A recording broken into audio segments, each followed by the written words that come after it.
open this hearing of the Senate Economics legislation. Sorry, I started a bit early. I think we're good to go. I think we might just, if we can check the first witnesses can hear us and we can hear them. So Energy Resources Australia, you're on mute at the moment. We'll just check we can hear you before we officially get underway. Hopefully we are not streaming right now, Secretariat. Can you hear us now? Can you hear us now, Senator? Yeah, we can. So I'll come back to you in a moment. Just get things officially underway. Thank you. So you're right to go, Secretariat? Yes, thanks. I declare open this hearing of the Senate Economics Legislation Committee into Atomic Energy Amendment Mine Rehabilitation and Closure Bill 2022. I begin by acknowledging the traditional custodians of the land on which we meet and pay my respects to their elders past and present. I extend that respect to Aboriginal and Torres Strait Islander peoples here today. The committee will be conducting today's hearing via video conference. These are public proceedings being video streamed live via the Parliament's website, and a Hansard transcript is being made. I remind all witnesses that in giving evidence to the committee, they are protected by parliamentary privilege. It is unlawful for anyone to threaten or disadvantage a witness on account of evidence given to a committee, and such action may be treated by the Senate as a contempt. It is also a contempt to give false or misleading evidence. Witnesses also have a right to request to be heard in camera. The Senate has resolved that an officer of a department of the Commonwealth or of a state shall not be asked to give opinions on matters of policy and shall be given reasonable opportunity to refer questions asked of the officer to superior officers or to a minister. This resolution does not preclude questions asking for explanations of policies or factual questions about when and how policies were adopted. If a witness objects to answering a question, they should state the ground upon which the objection is made, and the committee will determine whether it will insist on an answer having regard to the ground which is claimed. If the committee determines to insist on an answer, a witness may request that the answer be given in camera. Commonwealth officers appearing today are also reminded of the Senate order specifying the process by which a claim of public interest immunity should be raised. A copy of the order is available from the Secretariat. I remind committee members and witnesses who are appearing via video conference and who are not speaking to mute their microphones. I now welcome by video conference representatives from Energy Resources Australia. I understand that information on parliamentary privilege and the protection of witnesses giving evidence to Senate committees has been provided to you. For the Hansard record, will you please both state your full names and the capacity in which you appear today? Thank you, Senator. Brad Welsh, WELSH, and I appear as Chief Executive for Energy Resources Australia. Thank you, Mr. Welsh. Sharon Polka, PAULKA, appear as Senior Approvals and Cultural Heritage Manager for ERA. Thank you, Ms. Polka. I now invite you to make a short opening statement if you have one, and at the conclusion of that, I'll invite members of the committee to ask questions. Thank you, Senator. Good morning, Chair and committee members. Thank you for the opportunity to appear before you today. My name is Brad Welsh and I'm the Chief Executive of ERA. Joining me today is my colleague Sharon Polka. Sharon is our Senior Manager of Approvals and Cultural Heritage. We're joining you today from Darwin on the lands of the Larrakia people. I also acknowledge that the Ranger Mine is situated on the lands of the Mirarr people. We'd like to pay our acknowledgement and respects to the Larrakia and Mirarr, and I'd also like to extend the warmest of greetings from my mob, the Mirrawari in New South Wales. ERA, as you may know, has operated in the Northern Territory for more than 40 years, and during that time been a major employer along with a significant contributor to the Territory and national economies. As you know from ERA's submission, ERA strongly supports the bill. We see it as a necessary step to ensure that the Ranger mine is properly rehabilitated to a standard similar to the adjoining Kakadu National Park. We take our commitment to rehabilitation seriously. Mining and processing of uranium ceased at Ranger in January 2021. Rehabilitation commenced well before mining ceased, and we've been undertaking rehabilitation activities for approximately 10 years at Ranger, spending over $918 million to date on rehabilitation and water management. This includes the backfilling and capping of the original mining pit at Ranger, Pit 1, transfer of 26.7 million tonnes of tailings from the tailings storage facility to Pit 3, planting in excess of 44,000 plant stems, a combination of trees and grasses, as well as refurbishing more than 80 of the original Jabiru houses. In addition, we've continued to generate power for both the mine and the town up until February 2022, as well as process significant volumes of mine water to a very high purity to enable it to be released off-site. Under the existing Atomic Energy Act, our Section 41 authority provides us with the necessary legal rights to undertake the activities at Ranger, including rehabilitation. That authority will expire on the 8th of January 2026. There is no ability under the Act to renew or extend the authority. This means that the current Section 41 authority and Act require ERA to vacate the Ranger site by the 8th of January 2026. That is not sufficient time to complete rehabilitation to the required standard. The bill allows for a new rehabilitation authority to be issued to ERA so that we can continue undertaking rehabilitation activities post-2026 and see it through to completion. The Rehabilitation Authority will be limited to rehabilitation activities only and will not permit future mining operations. I'd like to take this opportunity to confirm ERA's commitment to apply for a Rehabilitation Authority if the bill is passed, and to see through our full rehabilitation program.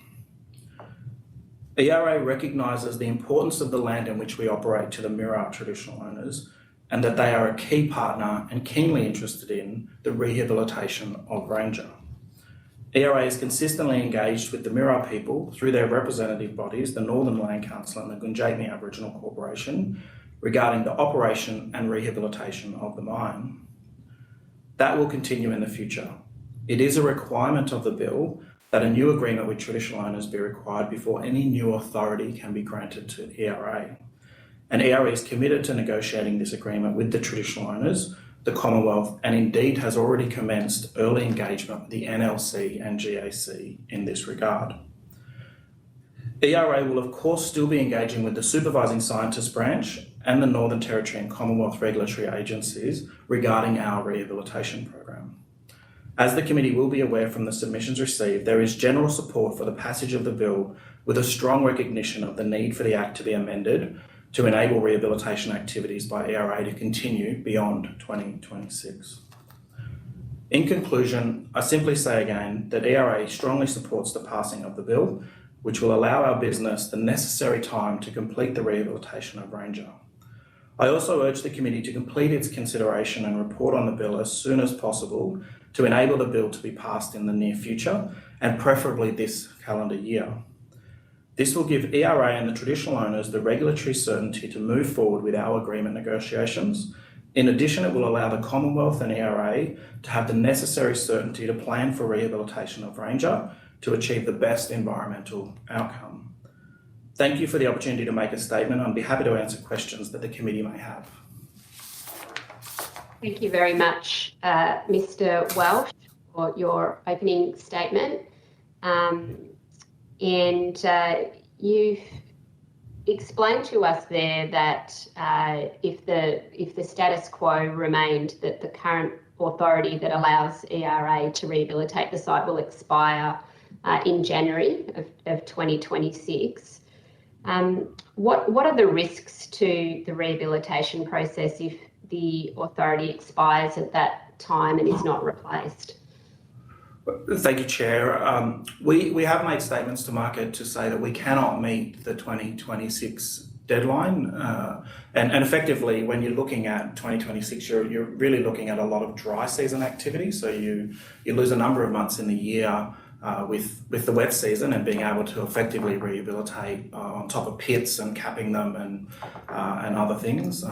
So we really do need tenure beyond the 2026 timeframe that was foreshadowed in the Act. Okay, thank you. You've spoken about the important rehabilitation work that is already being undertaken. What are the environmental standards that you're working towards with the current rehabilitation work? Thank you, Chair. I might ask Sharon, my colleague, just to answer that one. Yeah, thank you. So our environmental standards are set out in what are called our environmental requirements, and these are set down by the Commonwealth Minister for Environment and form part of our Section 41 authority that's under this Act, and they are overseen by the supervising scientist. Okay. I understand that this bill maintains the current environmental rules that you're working to. Does ERA see it as important that these environmental standards are maintained? And what would the impact be on rehabilitation if they were changed? Yes, the environmental standards come through our 41 authority and through our engagement with the Mine Technical Committee. It is really important that those standards are maintained and that we as a business have the certainty to invest in an environmental rehabilitation program that is that we continue to not change the goalposts so that we can actually deliver that. There is quite a lot of engagement with the supervising scientists, with the traditional owners around the scientific knowledge behind those standards. But we do see it as quite important that those standards are certain for the business and for the stakeholders. Okay, thank you. In relation to the this particular bill, what's been the process of consultation regarding this bill? And are you confident that the interests of stakeholders have been taken into account in the consultation? Yes, there has been quite a lot of consultation between ERA, the department, as well as the traditional owners and the Northern Land Council, so along with the supervising scientists. So the significant stakeholders in the bill. It's been over 18 months worth of working together and understanding the drafting. We all support passage, as far as I understand, we all support passage of the amendments as proposed, and all parties recognise the need for the Act to be amended in order to allow for that tenure to go beyond 26. Okay. In relation to the rehabilitation work that you described to us, and you've gone through some of the work there in relation to the planting and the pit and so on. What's the consultation that ERA has done with the traditional owners in regards to the rehabilitation of the site? Yeah, thank you, Chair. There's a number of forums that we participate in with the traditional owners as partners. So we have what's called the Mine Technical Committee, so that the traditional owners occupy a role on that committee. We also have a Ranger Mining Agreement where we have a relationship committee, and we are supporting reconnection to country activities where we can hear directly from the traditional owners about the type of landscape, including the cultural landscape, that we need to rebuild across the Ranger project area. Sharon, did you want to add anything to that? Or? We also engaged heavily early on, in around 2013, with Murray Gard, the linguist, to understand the land use, the final and the post-closure land use requirements directly with them, to understand how they would want to interact with the land. And understand fully their diet and the bush tucker. Okay. And in relation to this bill, what protections are there that you see to ensure that consultation continues? We are required, in order to get a further authority, to find an agreement with the traditional owners, and they're represented by the Gundjeihmi Aboriginal Corporation as well as the Northern Land Council. So that's a necessary precondition to another authority being issued. It's really important for us to rebuild the cultural landscape as well as the environmental landscape.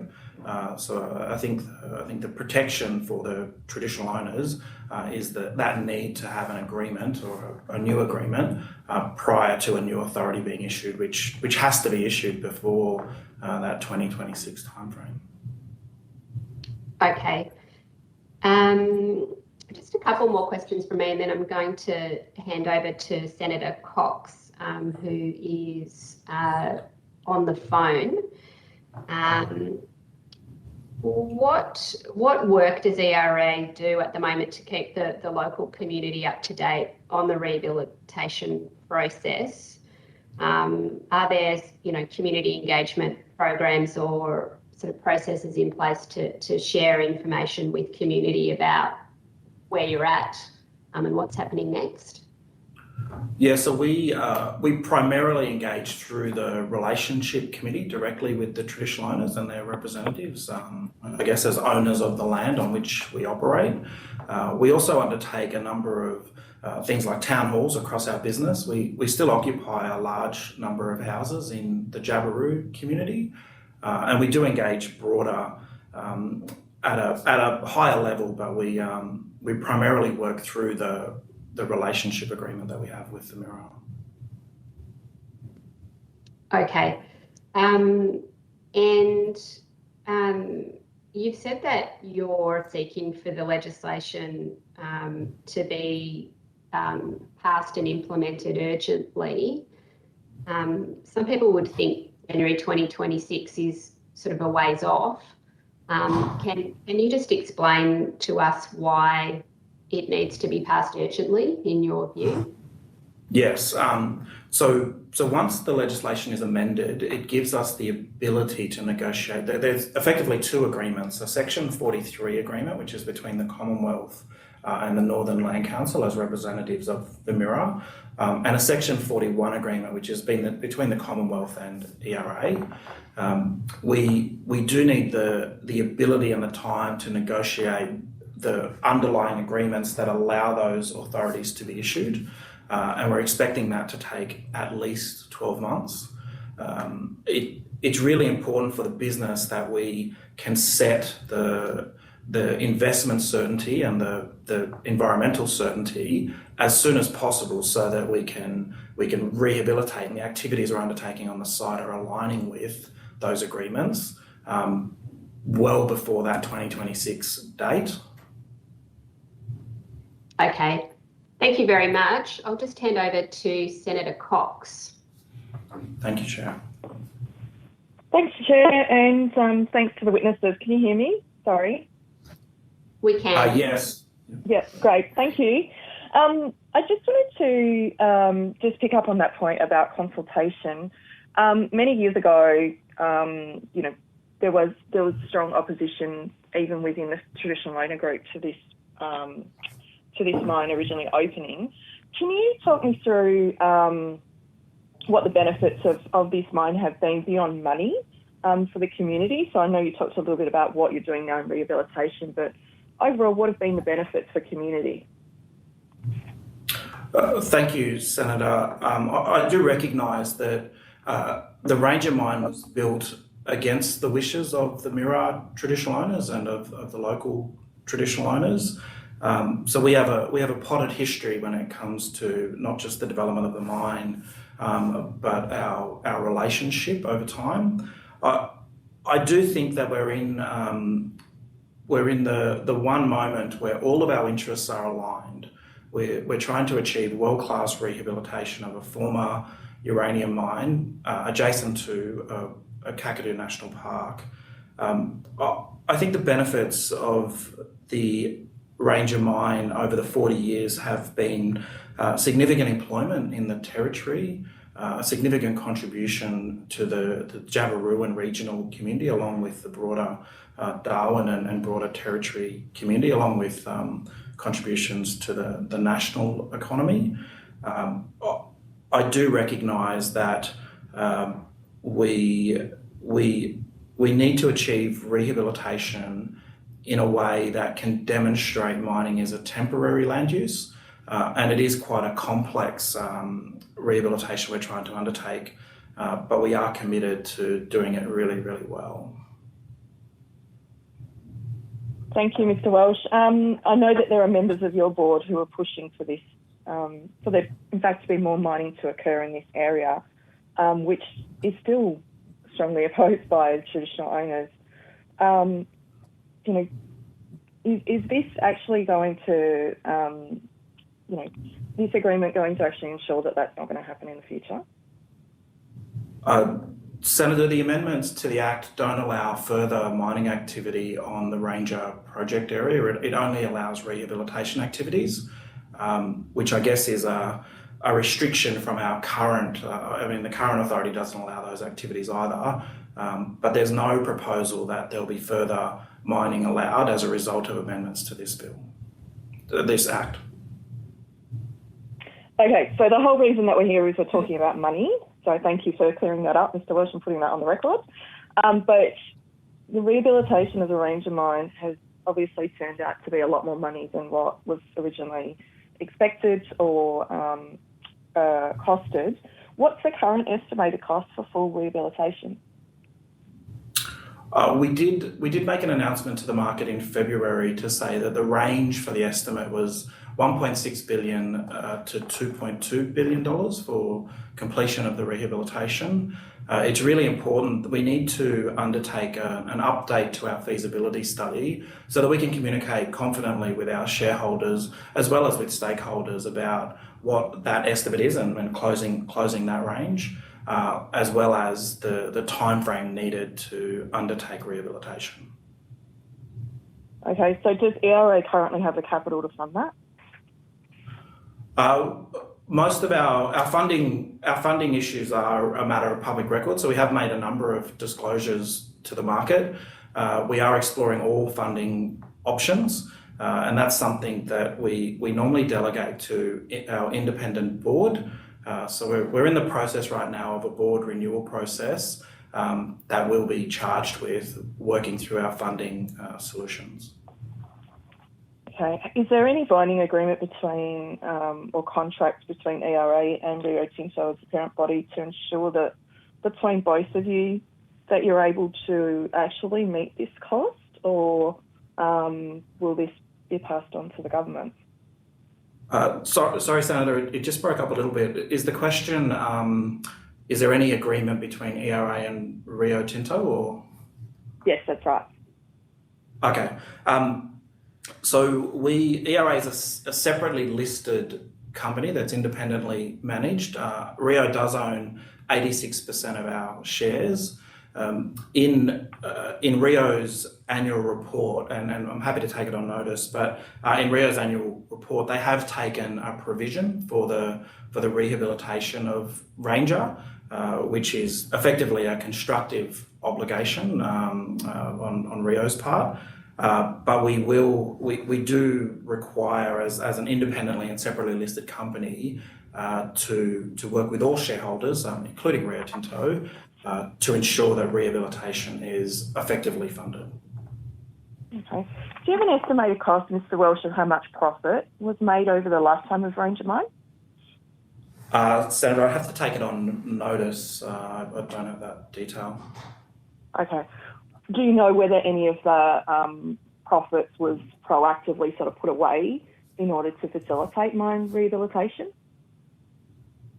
I'd have to take the detail on notice, Senator, but we did make provision in our accounts to fund rehabilitation, and we have successfully raised equity previously to fund rehabilitation activities. We've spent already about $918 million on rehab, so we did make provision. I do state that it is quite a complex rehabilitation, and there is quite a lot of technical as well as environmental risk when we're trying to undertake such a significant rehabilitation of this scale and this complexity. Okay. So just, and so I'm clear, Mr. Welsh, and just to get some clarity, the fact is that, you know, there's been a substantial amount of money that's been made from Ranger Mine, and now we're in a situation 40 years down the track, obviously due to some pretty poor planning, that we need to fund some more rehabilitation for this mine. Is that correct? Senator, it is a very, very complex rehabilitation. It's one that it has emergent risks like a lot of projects or operations. We are committed to delivering world-class rehabilitation, which is why we want and need the time in order to do that. I'm happy to take on notice more detail. I probably wouldn't quite agree with the sentiment that we hadn't put enough money away. Okay.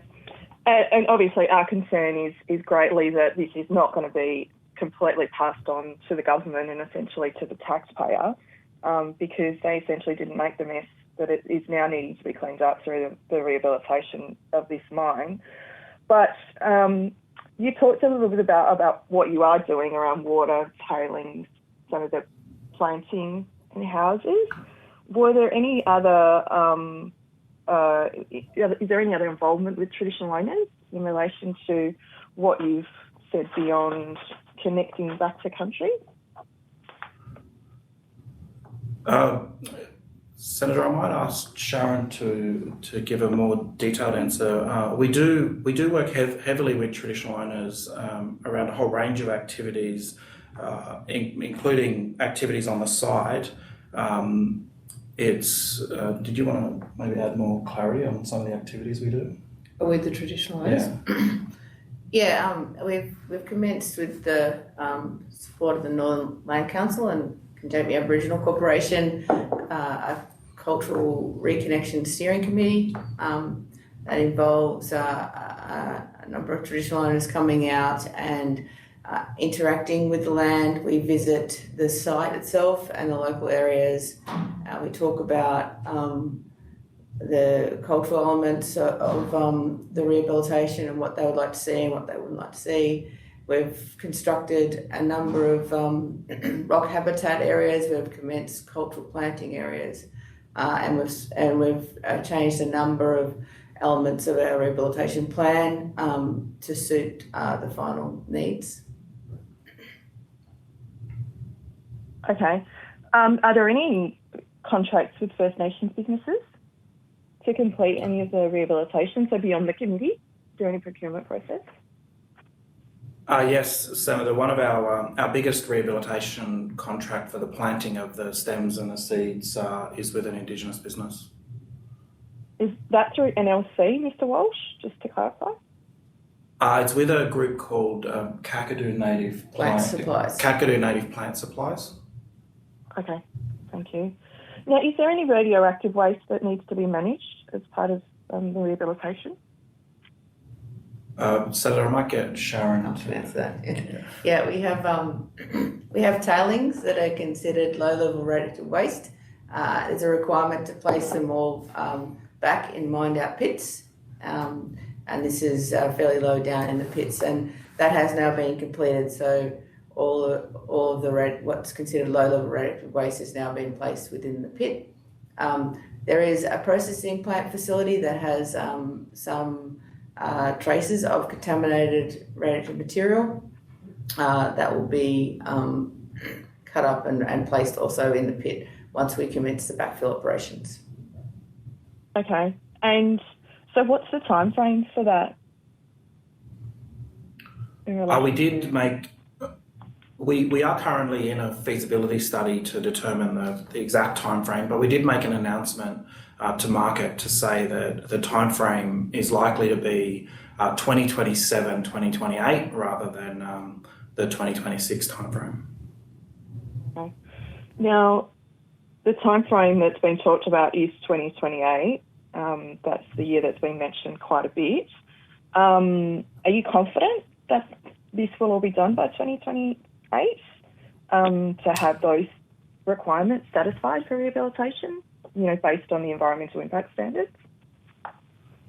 We are in the middle of a feasibility refresh or a feasibility study update, and we'll know the answer to that towards the middle of next year. On our best information, we think we'll complete the activities. I will flag that there is a requirement for at least 25 years worth of monitoring post those larger activities of capping the pits to make sure that it performs, I guess, as modelled.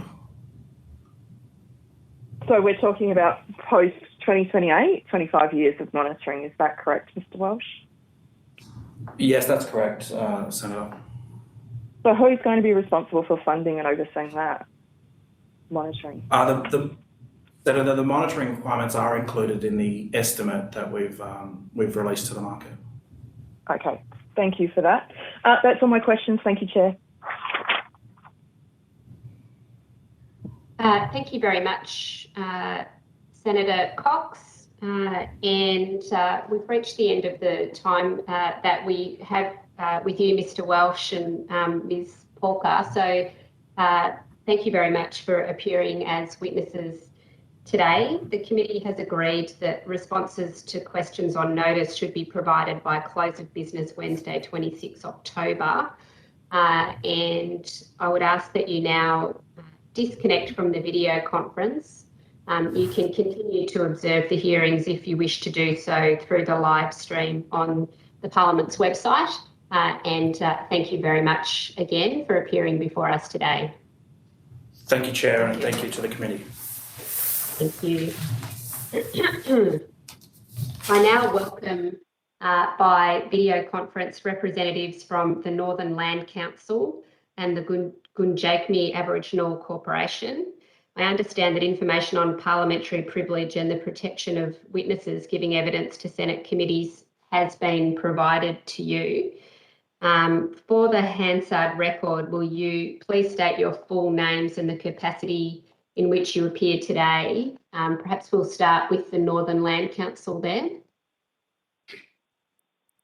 Good morning, Chair. My name is Senali Seneviratne, Seneviratne. I'm the Legal Practice Manager, Resource and Energy of the Northern Land Council. Okay, thank you. My name's Christopher Brady, Brady, and I am a Senior Project Officer responsible for Ranger Mine closure at the Northern Land Council. Thank you. And I'll just alert all witnesses, it's very kind of you to be spelling your last names, but you don't have to do that for our record. Thank you, though. And to the Gundjeihmi Aboriginal Corporation. Yeah, my name is Fulton Majandi. I am one of the Miara traditional owners of Miara people. Yeah. Thank you. Justin O'Brien, I'm the CEO of the Gundjeihmi Aboriginal Corporation. Okay. Thank you all for appearing for us today. Senator, we have another representative not in our location also with us, Susan O'Sullivan, a legal advisor. Oh, yes, so you do. Would you state your full name for the Hansard record? My name's Susan O'Sullivan and I'm a legal advisor to the Mirarr Traditional Owners by Gundjeihmi Aboriginal Corporation.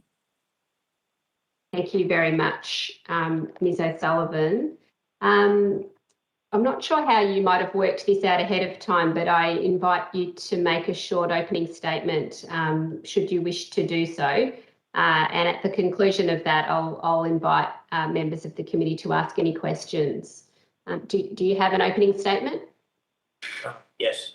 I'd like to thank the Senate and the committee for this opportunity to address you on this very important issue for us Miara people.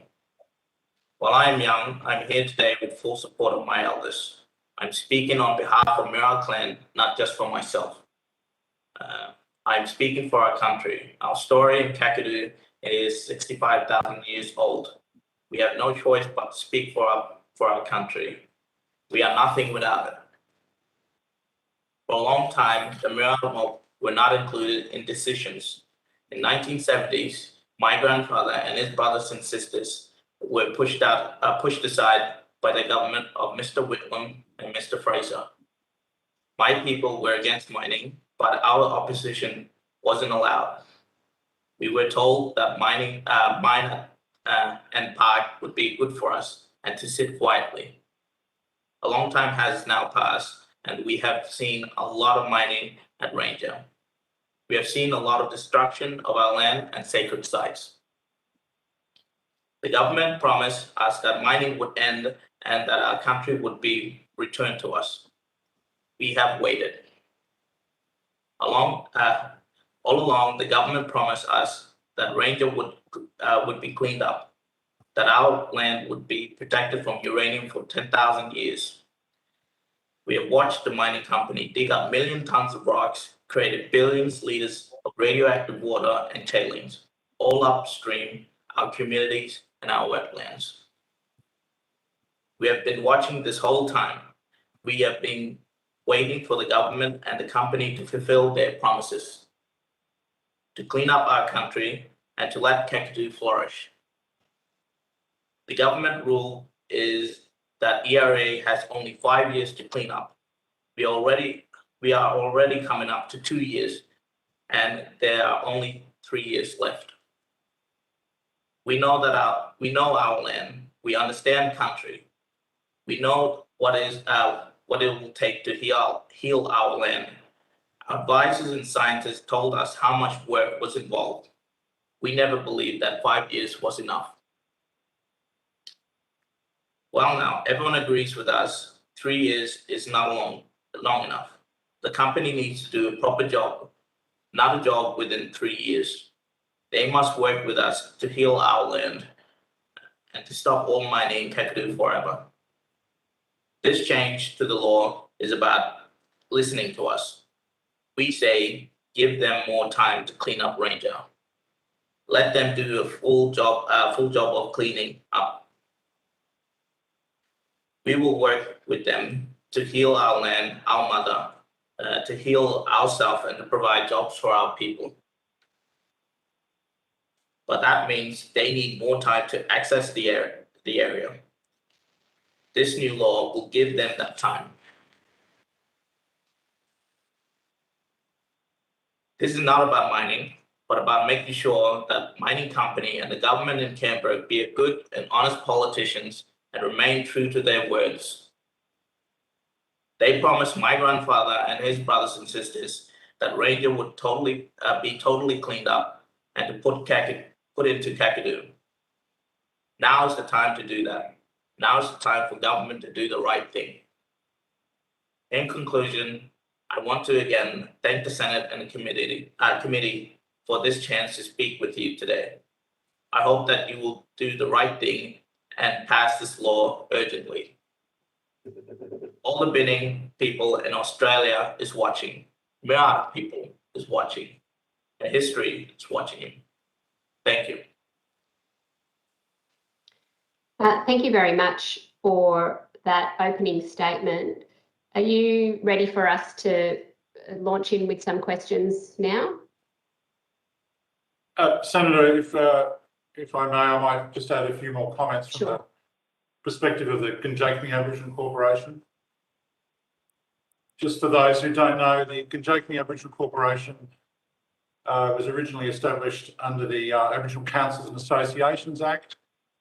It was created in 1995 by the Northern Land Council to represent the rights and interests of the Mirarr traditional owners of the mining area at Ranger and the area of the proposed controversial mine at Jabiluka and other parts of Kakadu and Northwest Arnhem Land. Gunjakni was established, as I said, in 1995 after mining had commenced in 1980. when, and Corbyn has referenced this, when the Australian Parliament turned its attention to the development of the so-called uranium province in the late 1970s, they did so at the expense of the traditional owners. It's safe to say that the Northern Territory Aboriginal Land Rights Act is the high watermark of Indigenous land rights worldwide. But in the case of the Mirarr people, that was severely curtailed by the removal of the veto provisions of the Act over the Ranger uranium proposal. That's because Prime Minister Whitlam had made promises to the Japanese government, promises that were honoured by Prime Minister Fraser when he came to office. It's important to remember that a Royal Commission, a multi-year Royal Commission, one of the largest of its time worldwide, determined that the Australian government could mine Ranger. I say the Australian government because the government owned 50% of the mine when this was all set up in the late 1970s. That's the history from which we're now trying to awake. GAC, after 40 years of mining, is dealing with the environmental, social and cultural consequences of this imposed mining, have mounted an international campaign of great success against Rio Tinto and ERA, North Broken Hill Limited, the original owners of ERA, against the Jabiluka proposal. And on the back of that, worked closely with the mining company and the Australian government, and to a smaller extent, the Northern Territory government, to oversee the rehabilitation of the Ranger mine. In 2013, GAC was made a member of the Ranger and Jabiluka mine site technical committees. At that time and earlier, we advocated that the arbitrary 5 years provided for the rehabilitation of Ranger under the Section 41 authority under the Atomic Energy Act was patently insufficient. Mr. O'Brien, I might just jump in there and just ask any witnesses who are joining just to pop yourself on mute for the moment. We can hear you, but if you can mute yourself for the moment, that would be appreciated. And also, Mr. O'Brien, we do need to leave a little bit of time for questions as well. So I might encourage you to start to conclude your opening remark. Thank you very much. So we found that, and have always argued that 5 years was an insufficient period. It is not appropriate in this day and age that the relinquishment of such a substantive area in World Heritage Protected National Park upstream of Aboriginal communities be subject to an arbitrary 5-year period. It should be based on the satisfactory completion of works. This legislation before you today is non-controversial. It amends the Act so that there is a non-mining access provided to the company to complete the works. Any delay in that legislation challenges not only the time frame that we've all been working to hasten, but it also increases the likelihood of the taxpayer having to foot the bill if in the event that the mining company doesn't get over the line themselves. On that, I'll wind up my comments, Senator, and hand over to you. Thanks very much. Chair. Thank you all so much. I'll just ask a couple of questions and hand over to Senator Cox in a moment. Excuse me, Chair. The NLC also wishes to make a short statement, if you may. Okay, I'll just have to make you aware that it's really going to reduce the amount of time we can ask questions to, but yeah, please go ahead. We'll be as quick as we can. The Northern Land Council welcomes this opportunity to appear before the committee. We wish to explain a bit of background. The NLC is an independent statutory authority that was incorporated under the 1976 Land Rights Act. It has wide-ranging functions under the Land Rights Act and the Native Title Act to assist and represent Aboriginal people in the top end who acquire and manage their land. The NLC serves about 51,000 Aboriginal constituents. Turning to the matter before the committee, the NLC has a role in implementing the agreement between the Commonwealth and the NLC on behalf of the Kakadu Aboriginal Land Trust. That agreement permits access to land on specific conditions. The NLC also has a role in the authority under the Atomic Energy Act and the attached environmental requirements. Once a bill passes, as ERA has said and Justin has said, a new agreement needs to be negotiated, and at that time, the NLC will comply with our obligations under ALRA to consult with traditional owners and affected communities. I could just add the NLC and GAC have been working together closely for a number of years. And in addition to the roles that Sonali mentioned, the NLC is also on the Mine Site Technical Committee for Ranger. And based on our own analysis and the advice of experts, we have long held concerns that the 5-year period for rehabilitation was too short. This important work should not be limited by an arbitrary timeframe. On behalf of Mirarr traditional owners, we have been calling for an amendment to this Act since 2019, by which time we thought it abundantly clear that there was insufficient planning and knowledge for the work to be completed by 2026. As stated in our submission, the bill needs to pass as a matter of urgency, and we ask that the bill be passed this calendar year.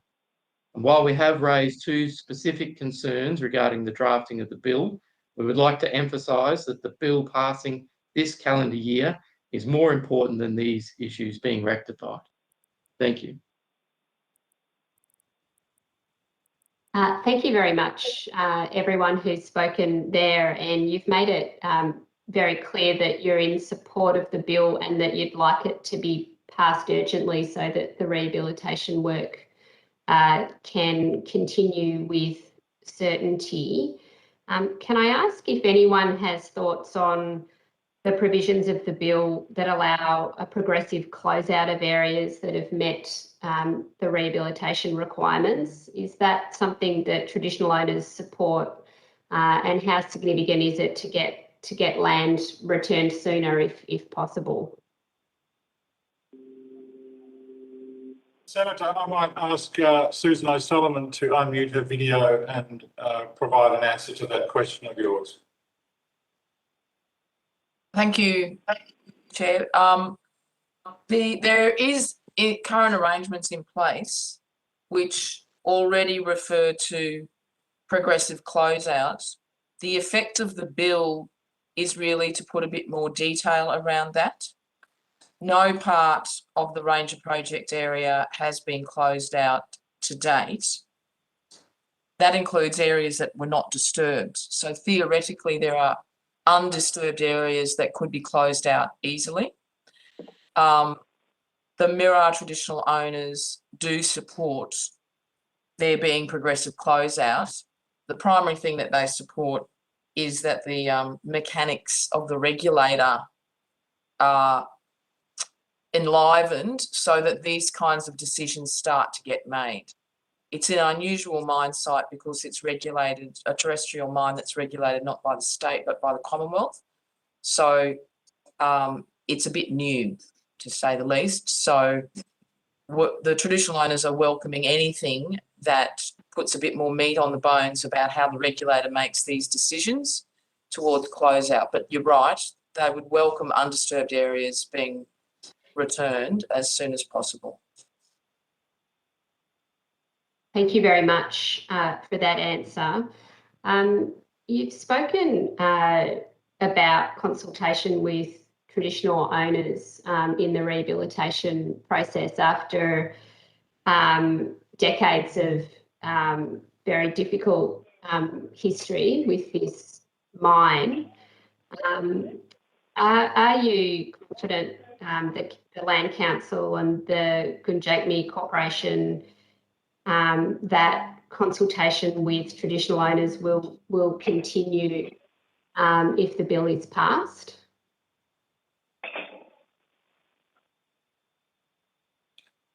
I'd ask the Northern Land Council to answer that question. Thanks, Justin. On the specifics of the rehabilitation plan, myself as a member of the Mine Site Technical Committee and a frequent visitor to Ranger Mine meets regularly with Mirarr traditional owners. I have a standing invitation to attend their board meetings. One thing to make note of is that there are agreed cultural criteria that have been approved in the mine closure plan.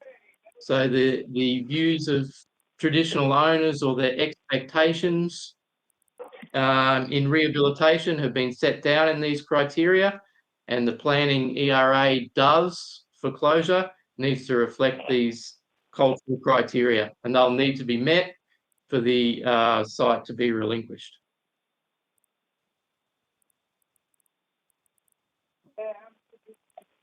Okay, thank you. I've got a few more questions, but in the interest of time, I'll go to Senator Cox and see how we go for time.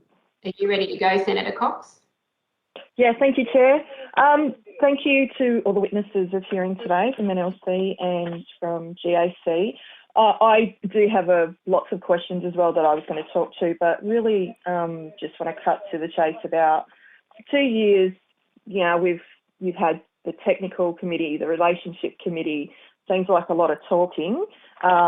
What I'm really keen to understand is what's the action that's been behind that, and what do we need to do, or we need to ensure from a regulator position within this bill allows the action to occur for that cultural criteria to be executed. So happy for anybody in the witness list there to answer that question. I think the key point for today is that we need sufficient time for the rehabilitation works to be carried out, which is the intent of this bill.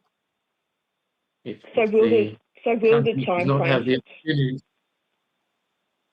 If I could add to that, Senator, so thanks for your question and your ongoing interest in the rehabilitation arrangements.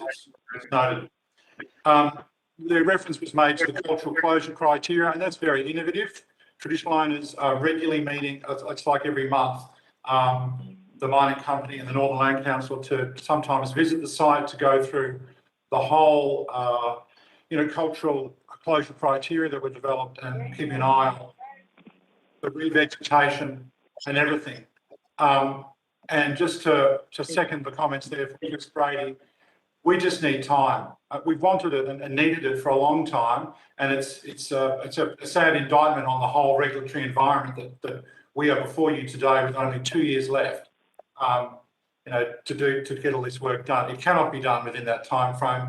The best thing that the Australian Parliament can do is to get in behind us and pass this legislation and provide us that runway, that time we need to make sure that this mining company does the right thing, and that the traditional owners and other Aboriginal people are appropriately involved in the whole program. Thanks. Thank you. In the interest of time, Jess, I'll go back to you, so I can put the rest of my questions on notice. But thank you for answering that. I really appreciate that, and fully supportive of the time frame that you've outlined. Okay, thank you, Senator Cox. Just to get on the record the issues around the timing and the urgency. What are the steps that need to occur after the passage of the legislation to ensure that the rehabilitation process stays on track? And what are the risks if the bill were to face any further delay? I might ask Susan O'Sullivan to answer that question, Senator. Thank you, Chair. The process for this particular mine, the regulatory process, is twofold. This was mentioned, I think, a little bit by Brad. He referred to a Section 43 agreement. It's actually a Section 44 agreement. So when this was approved, using the Atomic Energy Act is, as you would appreciate, unconventional. There are provisions in the Land Rights Act that were passed at the same time that the Atomic Energy Act was used. So it was all passed as a package in the Parliament in 1978. The issue that we're talking about, which is the Section 41 authority under the Atomic Energy Act, does not operate in isolation. There must be an agreement with the traditional owners under the Land Rights Act and with the Land Council representing traditional owners. It's called the Section 44 agreement. So that presents a time problem. because that agreement really needs to be negotiated first, and then the Section 41 authority and the rehabilitation conditions are attached to that.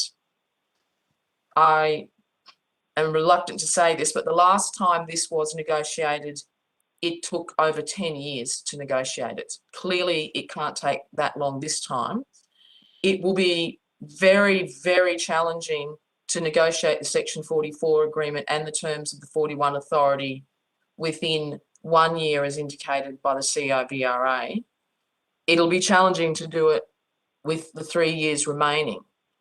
Now, the consequences of not having that agreement in place and the new authority in place is simply that the company reaches what's called relinquishment by the operation of time. They just go. And that's in January 2026. So it's really 2025 is the last year that they're there. And we would be back, no doubt, speaking to the Commonwealth Government and the crossbenchers about some other completely new arrangement in order for the company to have authority to complete rehabilitation.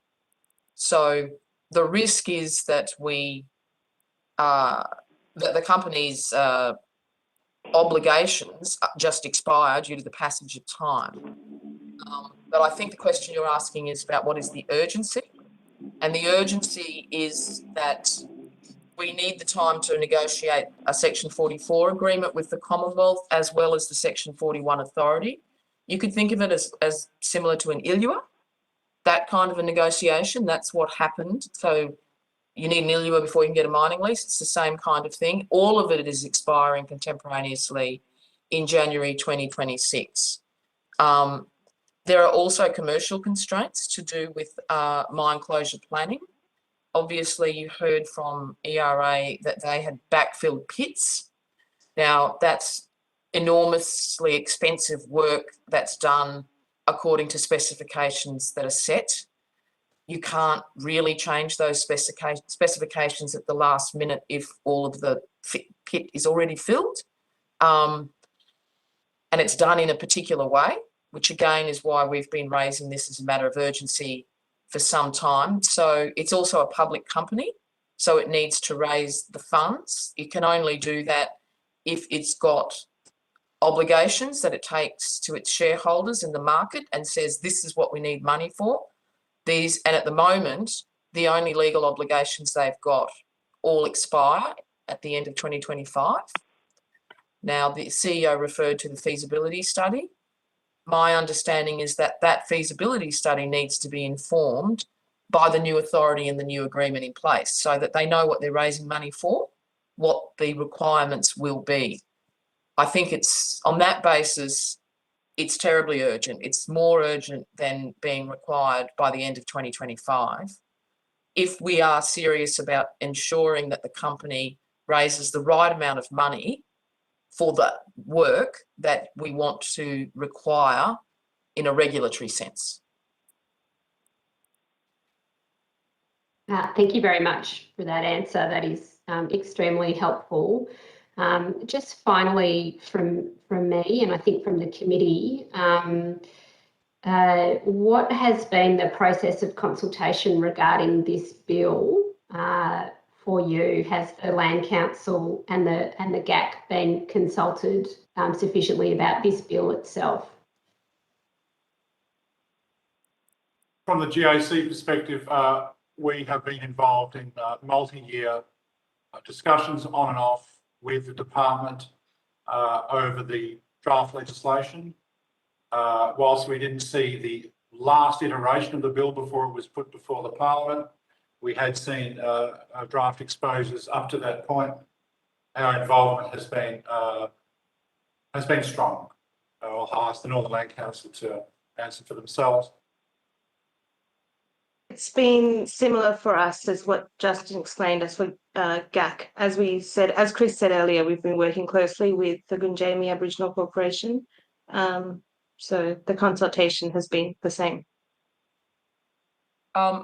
If I may, I just wanted to bring to your attention as well, there's where I referred to legislation that was brought in all at the same time in 1978. There's a specific piece of Commonwealth legislation called the Alligator Rivers Region Environmental Protection Act, and that uniquely establishes a community consultation forum as a statutory forum. It's called the Alligator Rivers Region Advisory Committee, and it's got representation from civil society and the community. So there's actually a funded statutory consultation mechanism. It also establishes something called the Alligator Rivers Region Technical Committee, and that's to advise on technical aspects, including of rehabilitation. I just wanted to bring that to your attention. Okay, thank you all so much for appearing today and for your evidence. It's been extremely helpful to us. We really appreciate all of your time. We've reached the end of the time that we have for you, and so the committee thanks you for appearing as witnesses today. The committee has agreed that responses to questions on notice should be provided by close of business Wednesday, 26 October. And I would ask that you now disconnect from the video conference. You can continue to observe the hearing should you wish to do so through the live stream on the Parliament's website. And again, on behalf of the committee, thank you so much for your time today. Thank you.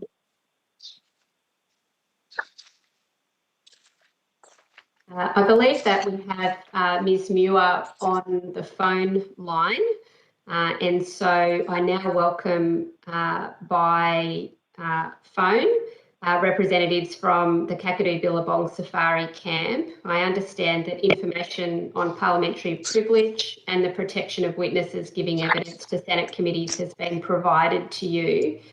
For the Hansard record, Ms. Muir, if you're there, will you please state your full name and the capacity in which you appear today? Yeah, my name is Annette Muir, otherwise known as Mandy. I'm a senior custodian of the Murrumburu clan, and we're based in central Kakadu. And I also want to declare my interest with Justin O'Brien from the Gundjeihmi Aboriginal Corporation, as he has children to my family member. So he's been married into the family, which is now... Great. Yeah. Yeah. Great. Thank you very much for introducing yourself, Ms. Muir. Did you have an opening statement that you wanted to give, or would you like us to just start with some questions? No, after hearing just the last bit of what Susan and Justin mentioned, I thought based on the letter I had written, I may have, left a few things out. I suppose my other issues were that, seeing a lot of my family members in the community, how we're, a lot of us are affected by what goes on at the mine. I did mention, some of the past disagreements that have caused a bit of unrest through our communities. A lot of it's, caused social issues in the community. And I see who's going to kind of help, direct us and guide us with some of these issues. I see if the rehabilitation of the mine, that it will certainly go on in some capacity. I don't say that I'm too much of an expert at that because I've never worked or had any desire to in the past. But, I see more social problems in our communities and deaths. We've had 3 deaths in our communities, and a lot of it's been, some of us have too much money on our hands, and some don't have jobs, and so in my letter, I also, hope to think that if people see me as a community member, I've lived, I've seen, I've fought for everything, and, a lot of people who are presenting things to you today have not been what I've been through with the community. I live, eat, breathe everything that is going on. And where I live, we're affected by tourism. Tourism's, been a great way of helping keeping our culture strong. but just seeing some of the things that have happened, you know, we haven't seemed to have been too involved in, you know, some of the things that are going on in regards to the closure of the mine. We certainly want to be there. Mirara too are my family. We have been one of a few families that have been there prior to the park being set up in the national park, and just hearing some of the discussions almost makes me emotional. But yeah, I just wanted to start with that. Okay, thank you very much for those comments, and we really appreciate you being available to the committee today. I know that Senator Cox has some questions that she wants to ask you, so I'll go to you, Senator Cox. Thank you, Chair, and thank you for appearing today, Ms. Muir. Thank you. Over time, and it might be before your time, but do you have any recollection of your family group being consulted about this project? I know you just talked a little bit about the history and your family's involvement, but do you have any recollection of the consultation process about the rehabilitation of the mine? Yeah, look, in the early days, absolutely, we were there. We were a part of, you know, being on those boards with the mine mob.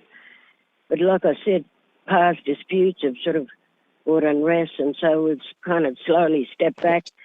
Where the Jabiru Mine Township is Mirara country, so, you know, when you have disagreements with the traditional owners, it's quite normal to sort of have less to do sort of in that area, you know. I mean, my tourism keeps me pretty busy, so yeah, but there's a bit of unrest, you know. It still continues to, it still remains kind of thing. Yeah. Have you had any direct involvement in the rehabilitation of Ranger Mine? Oh, look, no, not really. I mean, I've heard that there's been quite a number of meetings. I mean, mainly in the Ballanda structure, you know, where buildings, you know, it's not really suited for our mob, you know. We feel most comfortable out somewhere where, you know, we're out in a park or something, just to, you know, talk in amongst ourselves. You know, English is not my first language. My only one gave me is, and so, yeah, we prefer to talk in amongst ourselves. That way we can, you know, have some of those who work for us sort of, you know, go and let us talk our business amongst ourselves in language, which is how it's normally done. Yeah. There's been lots of discussion, both by ERA and by NLC and GAC, who just were previous witnesses, around access and jobs. Have you seen that, you know, in your engagement with community, have they been able to contribute to the consultation processes? I know you mentioned that some of that's been in buildings, but well, in the past, they've had liaison officers. There's just this feeling amongst them. I don't know how to explain it. You know, yeah, there's just a bit. I think some of it is a bit of uncertainty from the mine's part. And I mean, I don't want to talk for the mine, but you know, I think some of them feel like they don't know how to approach the community in regards to employment for our mob. But like, I can list a whole heap of people just within the Mirara group who may not be working, who could do with one. But of course, you know, there's a lot of us that have, you know, either been married into Mirara. So, you know, there's also, we hope to have opportunities as well if you know, a part of that connected to Mirara and so on. But yeah, we're cultural people. It's hard to get to understand us a bit better, and because of that unrest, a lot of us have kind of haven't been very welcoming, and I've been one of them, I must say. Have you? What sort of opportunities do you think that you could, or what things could you contribute to the rehabilitation process from your family side? Yeah, so Kakadu Billabong is one of quite a few businesses within the park, but not only that, we're owners of and on boards of a number of corporations. So we hope to think that a lot of these corporations will either get benefit in, you know, being prioritised to work in some capacity at the, you know, the mines. I mean, some of our families have been truck drivers, the big truck drivers, that is. So now she set up her own civil engineering business, just things like that. Other corporations have their tourism businesses as well. So it'd be good if, you know, everyone in some way or another has some kind of cultural awareness, either going through our tourism businesses. They get to get an insight. We quite often get people coming into our communities judging us, and they don't even know us. However, we own, you know, our binning businesses own most of the businesses in the park. So, yeah, I think a lot of it is they're needing a lot more guidance. Guidance in who to talk to, in how to approach people, things like that.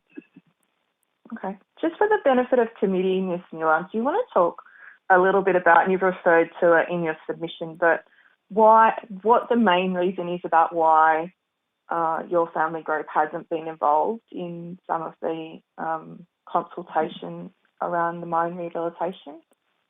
Well, we have a number of million-dollar corporations, and we still continue to live in squalor. And just simple basic things like plumbing, we can't even, I really believe that close to, not a very, I mean, there's 13 communities in the park, and over half of them would have plumbing issues. And it has not been, you know, rectified in a number of years. And, you know, a lot of that, if people work, they get job. They get job, they keep busy. That means less drinking. You know, and I've been so saddened by some of the stuff, and even our own lives being put at risk when families are driving around drunk. You know, and there's going to be innocent people, and we've lost innocent people. Our old people never signed up for this. You know, they signed up for a better deal for our people. You know, I was a child when all of this evolved around me. You know, and they signed everything in good faith. But, you know, I mean, I know some of the issues of being pushed and eventually getting tired enough and saying that the mine to go ahead because our people had been so tired. You know, even if we've gotten hard done by, we want to be able to make up what best situation we have. You know, and because I really am not sure if, you know, some of the mob run out corporations have our best interests at heart, you know. Are you, Ms. Muir, can you tell me, are you or any of your family group part of the technical or relationship committee? No, and nor do I choose to be. Okay. Yeah, because I am one that has one of the closest relationships with the Mirror, and it's a very personal one that stems, you know, before mining and before the park. So, yeah, I would certainly be one that shouldn't be there. Okay. Because it's just too controversial. Yeah. I really don't want to go into the reasons why, yeah. Yeah. But they talked a little bit about the cultural criteria in order to ensure that there's sufficient planning around the rehabilitation for the mine. Do you know where or who some of these people might be that will be providing some of these cultural criteria?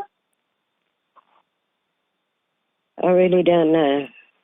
Okay, no, that's fine. Yeah, because the only person you would have to ask and to give a agreement on that would be Nida and Yvonne.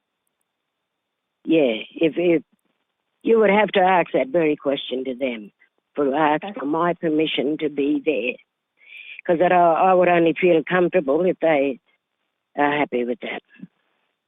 Yeah. Because if not, it'll cause issues. Yeah, that's all. Okay. Great. Thank you very much. That's all the questions from me, Chair. Yeah. Okay. Thank you very much, Senator Cox. Ms. Muir, if you can stay there, we've got some questions from Senator O'Neill now. Senator O'Neill. Thank you very much, Chair, and good morning, Mandy Muir.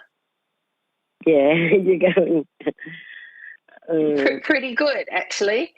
I'm on the land of the Darkinjung and the Guringai people down here on the East Coast, and you know, we always pay our respects to elders past and present, and I pay my respects to you as an elder speaking in this important inquiry today. I'm so sorry. I was too nervous to do it. Oh, you're doing a great job. You know, you're doing a great job, and I didn't do it. It's good to hear your voice because you know we know. I only know so much about First Nations culture, and it's very powerful to hear you speak, especially just in the last part of your evidence to Senator Cox. And you said that you do not choose to be part of the process of consultation for reasons that you wouldn't and you shouldn't. And I respect that, but nonetheless, I really appreciate you coming to give your evidence today. Previous witnesses, you've indicated that there's not 100% agreement about everything up there, but Mr. Mujandi said that whatever's happened right now, we need this legislation to go through because the priority is to get the time and the money necessary to clean up the mine. He said we need the time to heal our people and we need to get jobs for our people. I understand you disagree on some of the details and you've experienced the history of this. Do you believe it is vital that this legislation passed so that the correction works, the rehabilitation, can actually be done? Yeah, sorry, I just wanted to know some of the things that I disagreed on. I don't, certainly don't disagree on employment and stuff for our people. I just want to be able to have better processes in place to help us when we're going through alcoholism and things like that. You know, properly, like not just a Band-Aid fix.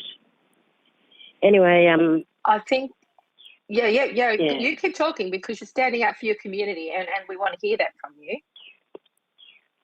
But look, I can't say yes on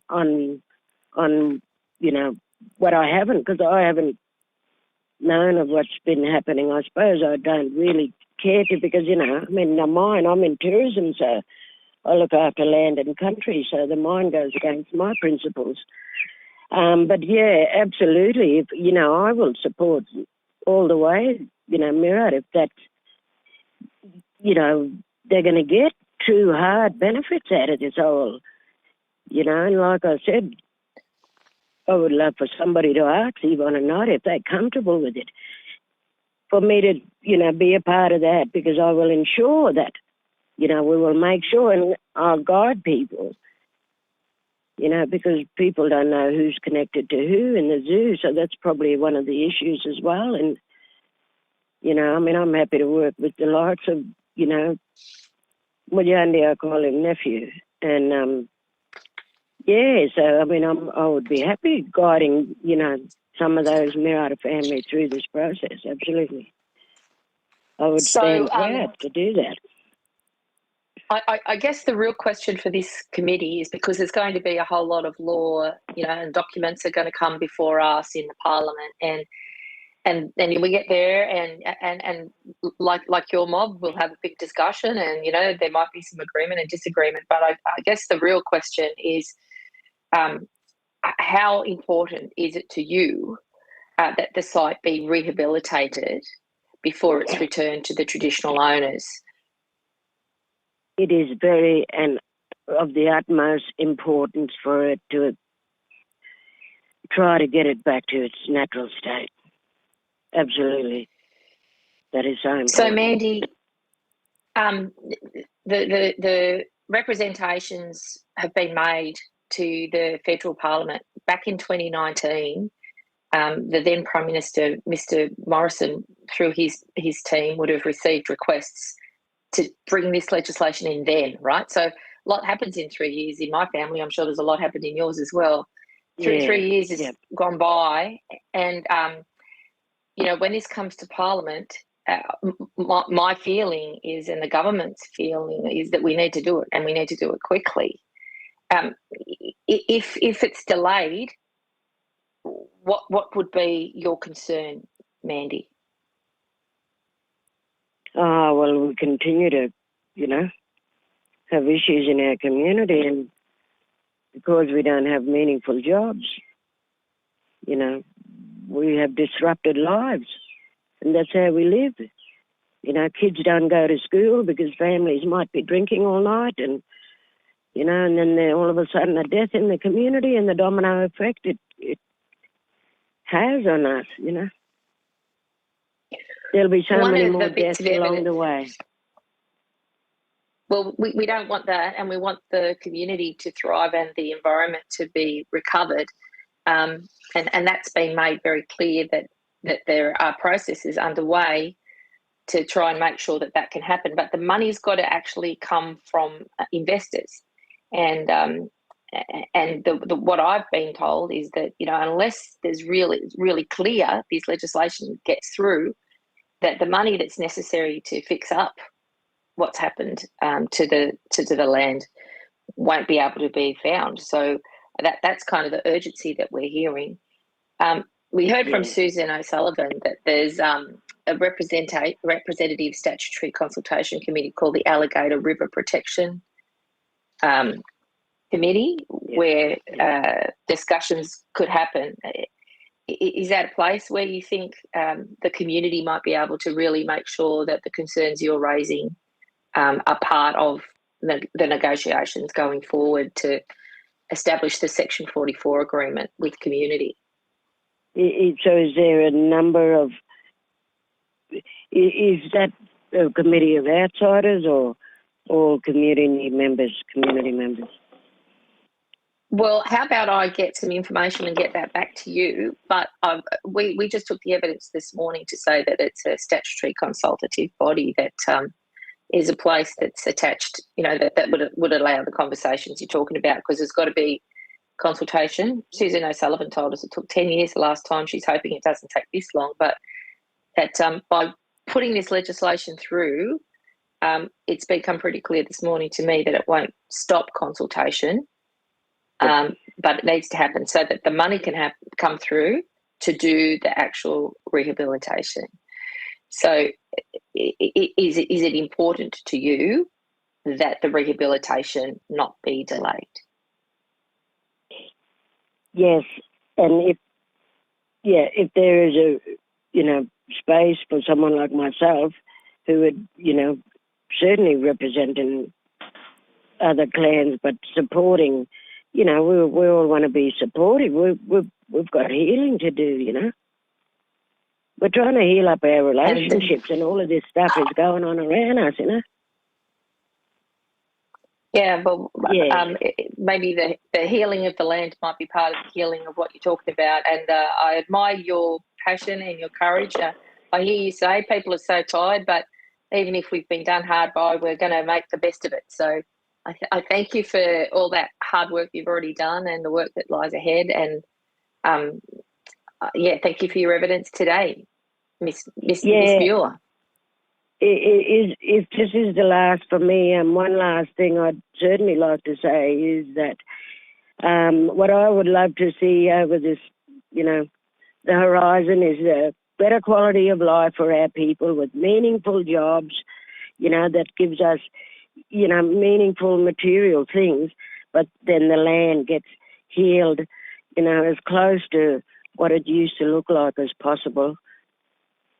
Yeah, I think that would be what we would love to see. Thank you very much. Thank you, Mandy. Thank you. Thank you so much. Thanks, Senator O'Neill. Ms Muir, this is the chair again, Senator Walsh. We've reached the end of the time that we have for you to talk to us today. We really appreciate you laying out the issues as you have for your community. Your evidence has been very valuable and we will take it all into account when we write up our report. So thank you very much for appearing as a witness today and that we'd asked that you now hang up from the committee and you can continue to listen in if you want to on the Parliament's website. But thank you again. Thank you all very much. Thank you. Thank you. Thank you. Thanks. Thank you.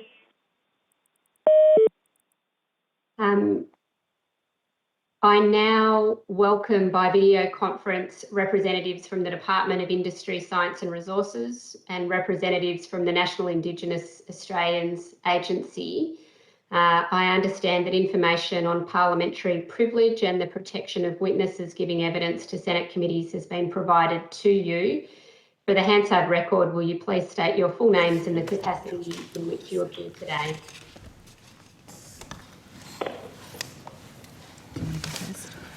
Hello, Matthew Crawshaw, Department of Industry, Science and Resources. Rachel Kerrigan, Branch Manager of Land Branch in the National Indigenous Australians Agency. And Deborah Fulton, the Acting Group Manager for Economic Policy and Programs at the National Indigenous Australians Agency. Thank you very much for making your way to the table and being available to us today. Do you have an opening statement that you'd like to give? No, we don't. Set it up. Okay. I will start with a few questions for you and then I'll invite other senators to ask some questions of you as well. We've heard from our previous witnesses that there's a level of urgency associated with passing this legislation from their perspective. How much time do you anticipate is needed for an extension or new authority to be negotiated? And what is your role? What are the department's roles in those negotiations? Senator, so it's probably been made clear, but the regulatory arrangements lapse in January 2026. So we need all the time working back from there to put the various arrangements in place for the arrangements to be extended. So the key one is the Section 44 Land Use Agreement and the new Rehabilitation Authority, which is something that the bill establishes. They're the key things, but I think the department would like all that time to get them in place, and indeed we'd put resources in to do it as soon as is possible.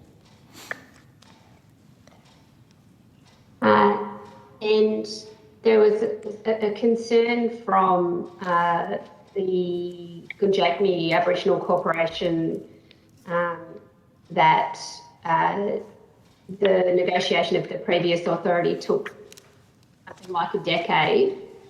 Do you share concerns that it could take a similar amount of time, or is there a level of confidence that it can be done in the time that's available? Should we be able to pass legislation quickly?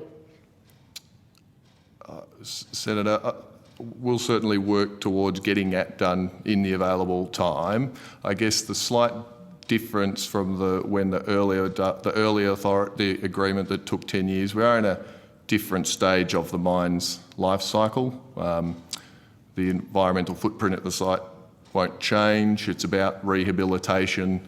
There's confidence and interactions between the mining company and the representative bodies on the rehabilitation strategy. So I think there's a very genuine alignment of parties' interests, which makes for timely negotiations.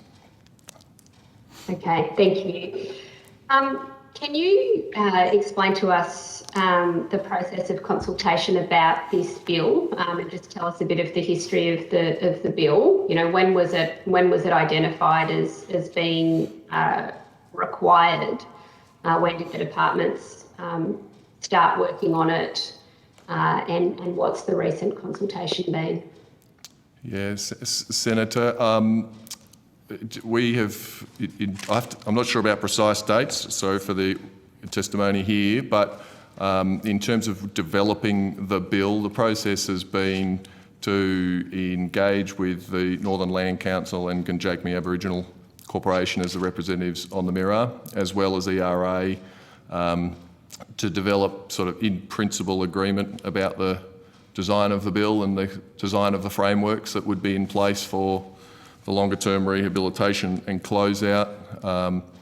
Then the bill was drafted to reflect those discussions, and as the bill was worked up, the department shared multiple exposure drafts of the bill with ERA, Gunjagmi Aboriginal Corporation and the NLC to get feedback and refine it.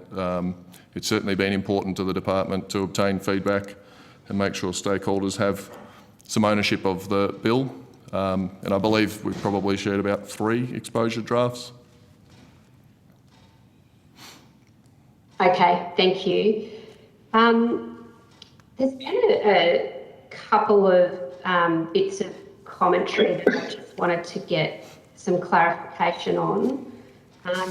One has been in relation to whether there's any federal government funding associated with the arrangements in this bill, whether there has been any federal funding and whether this bill relates to any federal funding. Can you clarify that? You know, who's responsible for funding the rehabilitation process ongoing? So the mining company Energy Resources of Australia is responsible for funding the rehabilitation. There is no Commonwealth funding for rehabilitation. The Commonwealth withholds a security from ERA, but that money can only be spent on rehabilitation. Yeah, thank you. And can you take us through what protections there are in the bill for traditional owners to be consulted before an authority is approved, amended, or deemed to no longer apply? So, sorry, Senator, could I just ask you just to restate that question? Just cut out a little bit. Yeah. Can you explain to us the protections that there are in the bill for traditional owners to be consulted around the authority? And in particular, I asked to be consulted before an authority is approved, amended, or deemed to no longer apply. So, Senator, there's probably the first one that we should make clear is that a new authority cannot be issued without the Mirarr via their representatives, the Northern Land Council, firstly entering into a land use agreement for the rehabilitation to continue at site. So this means there's a formal decision point where the Mirarr must be satisfied with the new authority, that it before a minister can issue that authority. It ensures both the government and the Mirarr are effectively invested in developing an authority that's mutually agreeable. So I guess nothing happens unless there's a willingness to enter into that land use agreement. And what was the second part of your question, Senator? So I think you just spoke to protections around an authority being approved, and my question was around that, and also whether there's any difference about the authority being amended or deemed to no longer apply. The reason that I'm asking that question is to clarify some matters in a submission where there was a concern that the bill might remove the requirement for the minister to seek agreement from the traditional owners before making a declaration that an authority no longer applies. And I understand that that's not correct, and just wanted to clarify that evidence. Yeah, I see, Senator, now. Yes, yeah. That relates, I did see the comment in a submission. So Division 3 of the bill is what sets up closeout. The one we should talk about with protections, 41CH in the bill, that expressly seeks a head of power for an authority so that an authority can determine when rehabilitation requirements have been satisfied. So that head of power allows a closeout process to be specified in an authority. And importantly, 41CH, I believe it's 2, seeks a head of power for an authority to be able to confer a determinative function on another party. And that head of power is expressly sought in the bill because the Northern Land Council does hold a determinative function in the long-standing authority, and it's very important to traditional owners that ability or that power for them in the authority is carried through in a new authority. So 41CH is actually the provisions that seek the head of power for that to occur. 41CI is the second administrative step. So that involves the minister declaring that an authority is no longer in force where the rehabilitation requirements have been satisfied and where there's been the agreement of the Northern Land Council in the earlier head of power that would be in the authority. So Section 41CH sets up the process. It can confer a determinative function to the Northern Land Council. That's the head of power that deals with the process of determining, close out the achievement of the environmental requirements. And then the second step, which is set up by 41CI, is the administrative disapplication of that particular part of the land where there is agreement that rehabilitation has been completed. Okay, thank you. Just wanted to go to the provisions of the bill for progressive closeout. The bill provides for progressive closeout. And Ms O'Sullivan from the Gunjagmi Aboriginal Corporation, I think, gave evidence that there's already provision for closeout in the current authority. I wondered if you could clarify what the difference is in this bill or in relation to progressive closeout.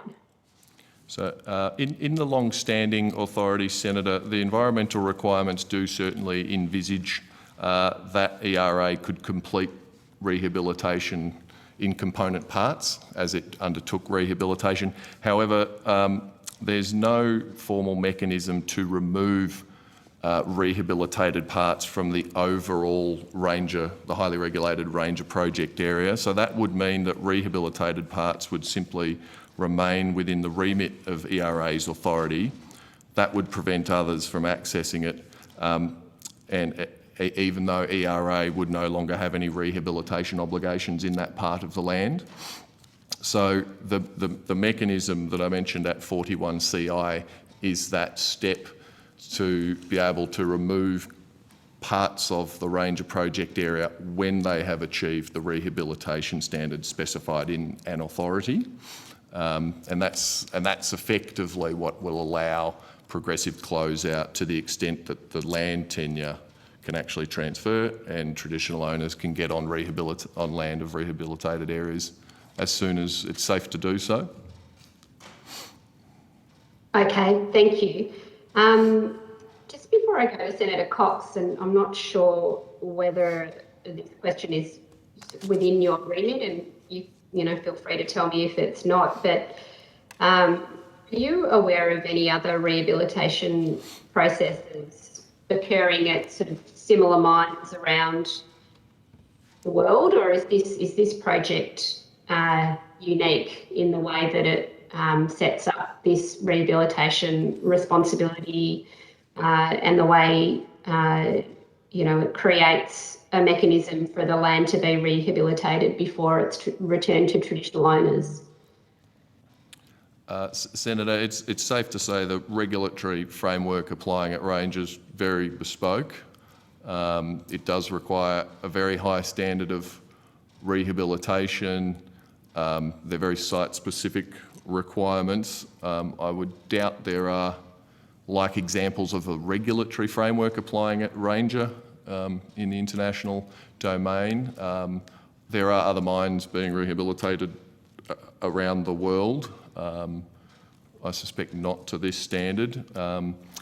The supervising scientist I know engages with international peers in researching the best environmental science and make sure that's applied at the site. That certainly lends from international examples. Okay, thank you very much. Senator Cox. Thank you, Chair. First, can I just go to the standards of rehabilitation for this mine? So you've just mentioned those. Can you just talk me through what they are in relation to, you know, the closeout of the particular areas, and have any of these areas already met some of these requirements? Yes, Senator. So to summarise, the Ranger area needs to be rehabilitated such that the environment is similar to the adjacent areas of Kakadu at the highest level. No areas are, well, under the current framework, there's been no movements to close any particular areas out, and I suspect there would be no movement to close out areas until the bill has passed and some of the certainty is established through that. I believe the northern parts are less disturbed, some areas perhaps not disturbed. So those are the areas where there would probably be some closeout activity in the short term rather than the long term, which is a good opportunity to do closeout, the administrative closing out of areas which present low risk. That's where we've got to on closeout at the moment, Senator. Okay. Probably at the heart of that is you talked about how it had to be adequately, or you know, to the adjacent park. How is that being measured? Do you have that level of technical detail that you could share? Senator, forgive me, I couldn't quite hear the question. The audio just here in the room's a bit hard to hear. How are we measuring the comparison of the adjacent park to the standards of rehabilitation?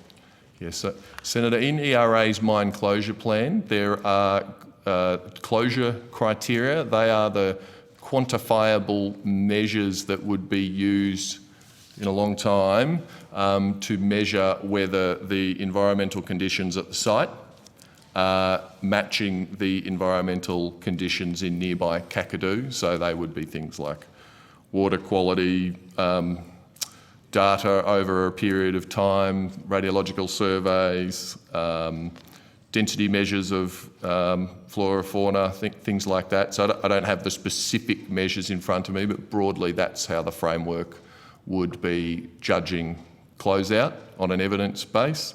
But I should note also, you've heard from previous witnesses, there's also cultural criteria considerations involved as well.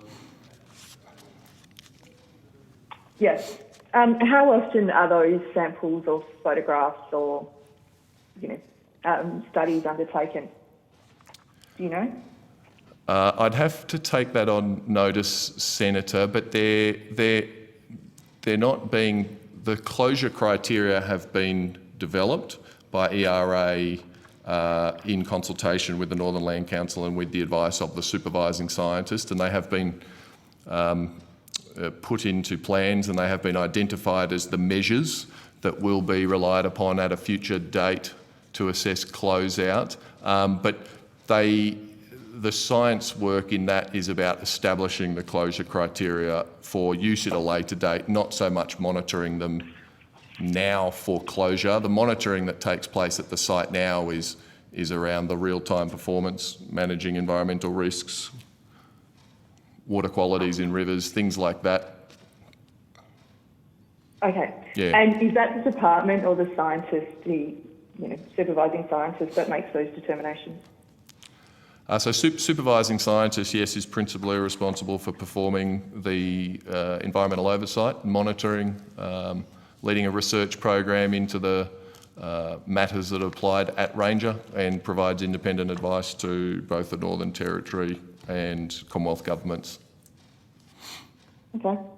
And obviously 2028 has been the date the year that's been thrown around in relation to an adequate time frame. Is that something that the department has been in consultation with around essentially the criteria or the framework, the regulatory framework, as being sufficient time frame? So Senator, as we are closely engaged with ERA just as a matter of our work, so we do understand how the project's going, engage with them regularly and stay appraised of risks. I suppose the important thing just to note is that the time frame is of secondary importance to the actual quality of the rehabilitation. So the department is certainly focused more so on making sure that the environmental standards are fulfilled at Ranger, and allowing the necessary time for that to take place. So the bill seeks to provide sufficient time for that to take place. We wouldn't want a situation where they were unable to complete the rehabilitation. So I should stress it's a focus on, it's a quality-driven, outcomes-driven approach, not a deadline approach, and so we need to alleviate the deadline. Okay. And just in relation to the radioactive waste that needs to be managed there, so earlier evidence was provided around the tailings and the water quality. Are you aware of how much exists at Ranger? Senator, did you ask me if I was aware how much radioactive waste was at Ranger? Yes. So I don't have those figures in front of me, Senator, but the environmental requirements do mention that the tailings do need to be isolated from the environment, I believe, for 10,000 years. And so the rehabilitation strategy and the modelling is working towards that. Okay. And, there's been lots of controversial conversation around further mining in this area, and I know this bill is concentrated on mining rehabilitation, but, the voice of traditional owners, both in the original opening of this mine and the continuation of rehabilitating this, is central to ensuring that we continue to rehabilitate that. Is that the department's position, that they will continue to ensure the rehabilitation of this mine rather than opening up to further mining? So, Senator, the bill there, so under the current authority to operate at Ranger that ERA holds, mining and uranium processing activities had to cease by January 2021. So under the current authority, no more mining's permitted. And there are no provisions in this bill that would allow a future authority to authorise mining and processing activities. The authorities granted under this bill are entirely to support rehabilitation closure activities. Thank you. Thank you for putting that on the record. I have no further questions.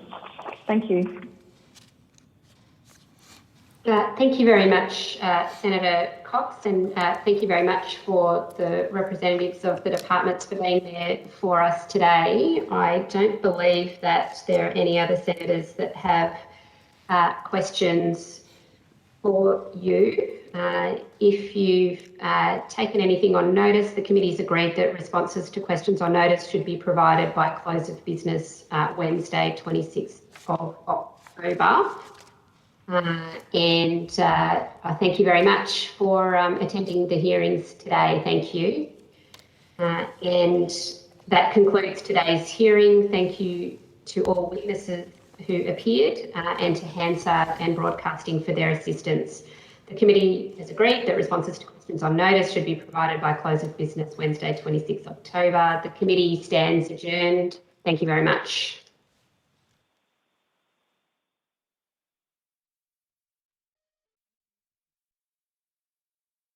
open this hearing of the Senate Economics Legislation Committee into the provisions of the Treasury Laws Amendment 2022 Measures Number 3 Bill 2022 and related bills. I begin by acknowledging the traditional custodians of the land on which we meet and pay my respects to their elders past and present. I extend that respect to Aboriginal and Torres Strait Islander peoples here today.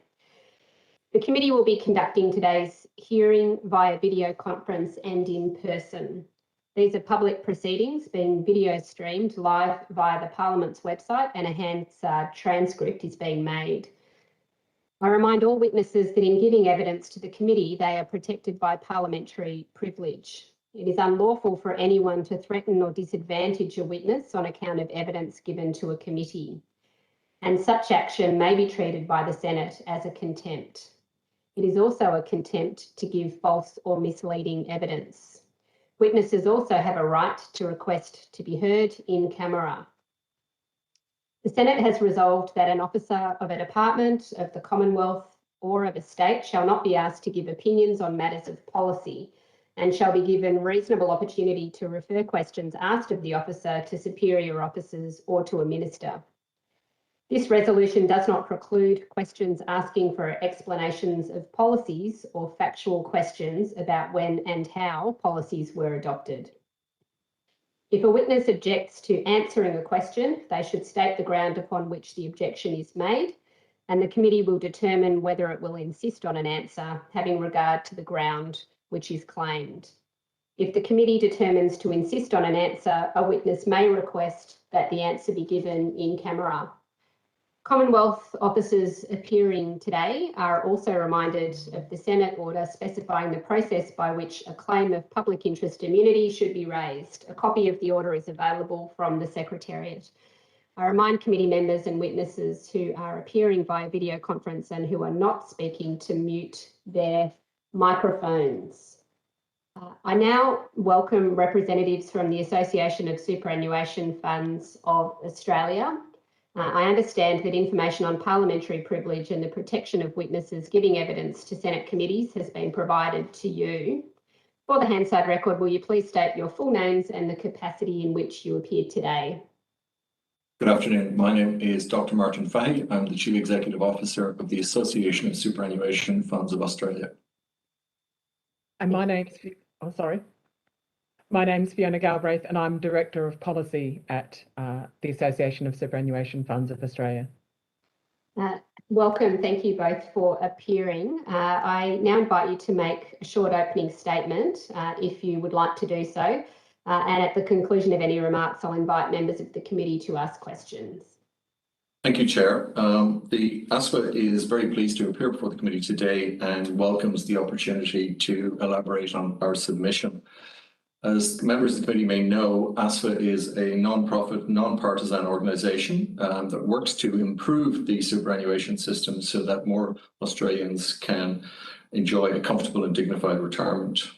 And we focus on the issues that impact the entire system, and our membership is drawn across the various funds, including retail, so-called industry funds, public sector funds, corporate funds, but we also represent service providers across the wider superannuation ecosystem. As such, we represent 90% of the 17 million Australians accounts that have superannuation through those funds and those service providers. By way of general comment, I think ASFA recognises at the outset and thinks it's important to recognise that there is, in the performance system, there isn't a single benchmark or even a small number of benchmarks. Every individual product has its own benchmarks, and it's calculated by virtue of applying the strategic asset allocation as a weighting against the different asset categories and types of asset class. So as such, we have a system that has as many benchmarks as there are by super products. The question, therefore, of an adjustment of the benchmark to take account of a reduced investable universe that a faith-based fund encounters is, we think, in keeping with the overall performance assessment thesis. And each fund already uses a benchmark that's been adjusted, if you like, to reflect what it has invested in. ASFA supports the adjustment of the annual performance test to reflect faith-based orientation of a superannuation fund, where this has given rise to an effect on the investment decisions made by the fund, generally through either the use of filters or the screening out of particular investments for asset classes that are not consistent with the beliefs of the members and the ethos of the fund. We also agree with the proposition that trustees should be required to apply to APRA in respect of their product status as a condition precedent to their performance test being adjusted. We do, however, have some specific suggestions in our submission with respect to the bill and propose that the performance test for faith-based products might have some particular changes to it. The first of these is that we believe that the scope of the adjustment should be extended or broadened to include all values-based investing, more specifically the question of ESG, ethical and sustainable investment. Many products that employ these value-based or principles-based investing, often born of very, very legitimate risk management concerns associated with climate change, have applied filters and produce outcomes that are not able to, if you like, reflect the investable universe in terms of their investment returns. And therefore, these products, by virtue of imposing limitations on investments in certain assets in the same way as the faith-based products through utilizing filters and screens that preclude investment in assets that meet certain negative specifications or fail to meet specified positive criteria. I think our second more specific observation is we believe that any change should take the form of an adjustment of the performance test rather than a supplementary test. The bill proposes a supplementary performance test that would allows an investment in accordance with faith-based principles to be taken into account when a product against its performance benchmark. And while we appreciate this is likely to, if you like, minimize the work for APRA, as the adjustment in the benchmark would only be necessary if the product has not passed the initial test, we do have concerns with that approach. And in particular, we feel if there's acceptance of the premise of benchmarking in the first place, then there should only be, if you like, one appropriately constructed benchmark against which the performance of that product should be assessed. If products are to be assessed as to whether they deliver an appropriate outcome to measurements, any measure of success should reflect the value-based or principles-based objectives underlying the investment strategy, including the decisions to filter and thereby reduce the investable universe for the product. And this is an appropriate outcome for members of that product in that sense. We think that if a product has made a value-based decision not to invest in one or more assets, then it is not appropriate to assess that product against a benchmark comprised from an index that includes the performance of those assets. And instead, as we've said, the benchmark should be adjusted by removing the performance of those specific assets and product assessed against the adjusted benchmark. And so this is the idea that a benchmark will inevitably, in a faith-based fund, have a larger investable universe than the restricted one which a faith-based fund would face. We should submit that this notion of establishing a paradigm where the product fails the original test and unadjusted test and then is assessed against a supplementary adjusted performance test is not a desirable way to proceed. Given this, we suggest that in lieu of the supplementary performance test, value-based or principles-based products should be assessed against a performance test that has been adjusted to take account of the filters and screens that the trustee has put in place. And whether that product has passed or failed in delivering appropriate outcomes to its members is determined on the basis of that single assessment rather than a two-phase assessment. We're also very cognizant that Treasury is currently reviewing the operation of the Your Future, Your Super laws, and the government has stated that it would then consider and consult on any changes to ensure that the performance test is fit for purpose, especially given the significant variety and complexity of the superannuation products that are out there. Considering this stated intention, we would submit that the current performance test should be adjusted for products that employ value-based or principles-based investing. Thank you very much. Thank you. Thank you very much, Dr. Fahey, for those opening remarks and for your submission. I think all senators have questions for you, so I'll just kick off with a couple. And I note your opening statement and your submission to the effect that you prefer an adjusted, not supplementary test. And I also note your opening statement and your submission that you'd like to see such an approach extended to all values-based funds. And I'd like, though, to just focus on the faith-based component in my questions just for a moment and ask whether you can assist the committee with examples of how a faith-based investment strategy might differ from an alternative strategy, and whether whether such faith-based investment strategies are still intended to produce the best return for members. So I think from the outset, what we have to recognise that for a faith-based product, and I think one of the better examples is probably a Sharia-based funds. If we look at the investable universe in terms of what asset classes that fund can invest, typically we have to eliminate from the possible investable universe financial services companies like banks, insurance companies, mortgage companies, building societies, etc., that might be charging interest. So that's a significant, and in the context of the ASX 50, that would be a significantly reduced portion of the market cap.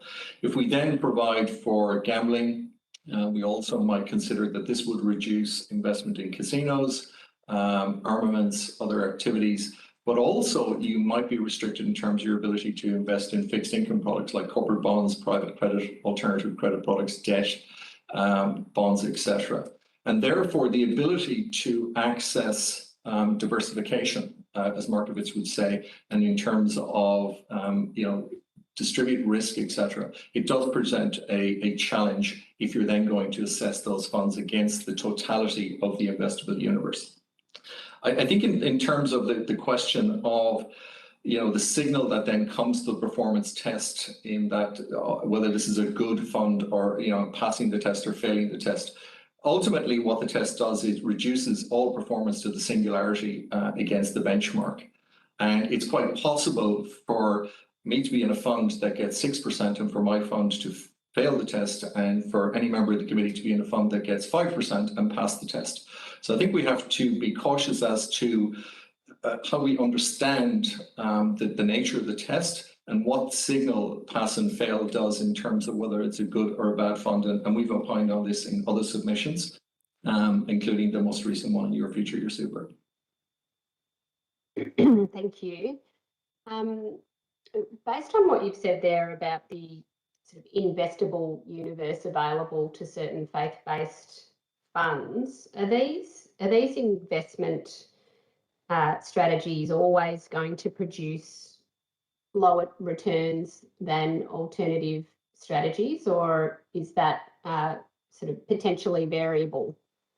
I think what we can say is that the reduction means that funds would have to, the investment managers would have to look to other asset classes to achieve returns. And so that might see greater exposure to other types of listed equities. It might see greater exposure to real estate. But I think it's not necessarily axiomatic that it would lead to lower returns. I think what it requires, though, is that in those asset classes that it can access, very often you're looking for opportunities in the more innovative solutions.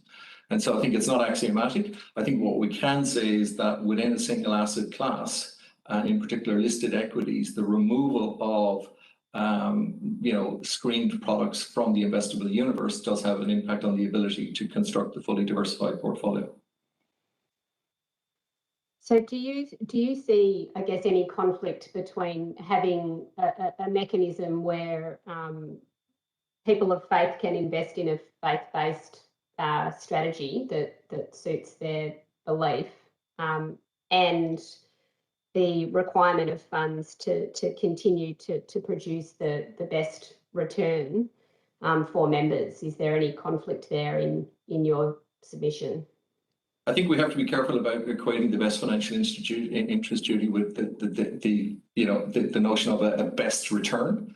Obviously, as members of funds select investment options that reflect their risk appetite, different people will have different risk appetite. So somebody could be 100% in cash, guaranteed capital protection, could be in 100% government bonds and enjoy the risk-free rate. And that speaks to their risk appetite. Ultimately, that fund might produce a return of 2.5% and pass the test. So I think we have to be careful to equate the performance test as necessarily being equivalent to the best returns, and also not equating the best financial interest duty with the best absolute return in that individuals have investment options in that sense. Okay. Test ultimately is, as we've called it in the past, a singular, it reduces the notion of fund performance to the singularity of the weighted average against a series of benchmarks. And that in itself is a bizarre way to measure fund performance in many respects. Okay. Thank you. If there is time for me, I'll come back with some more questions, but I'll go to Senator McKim.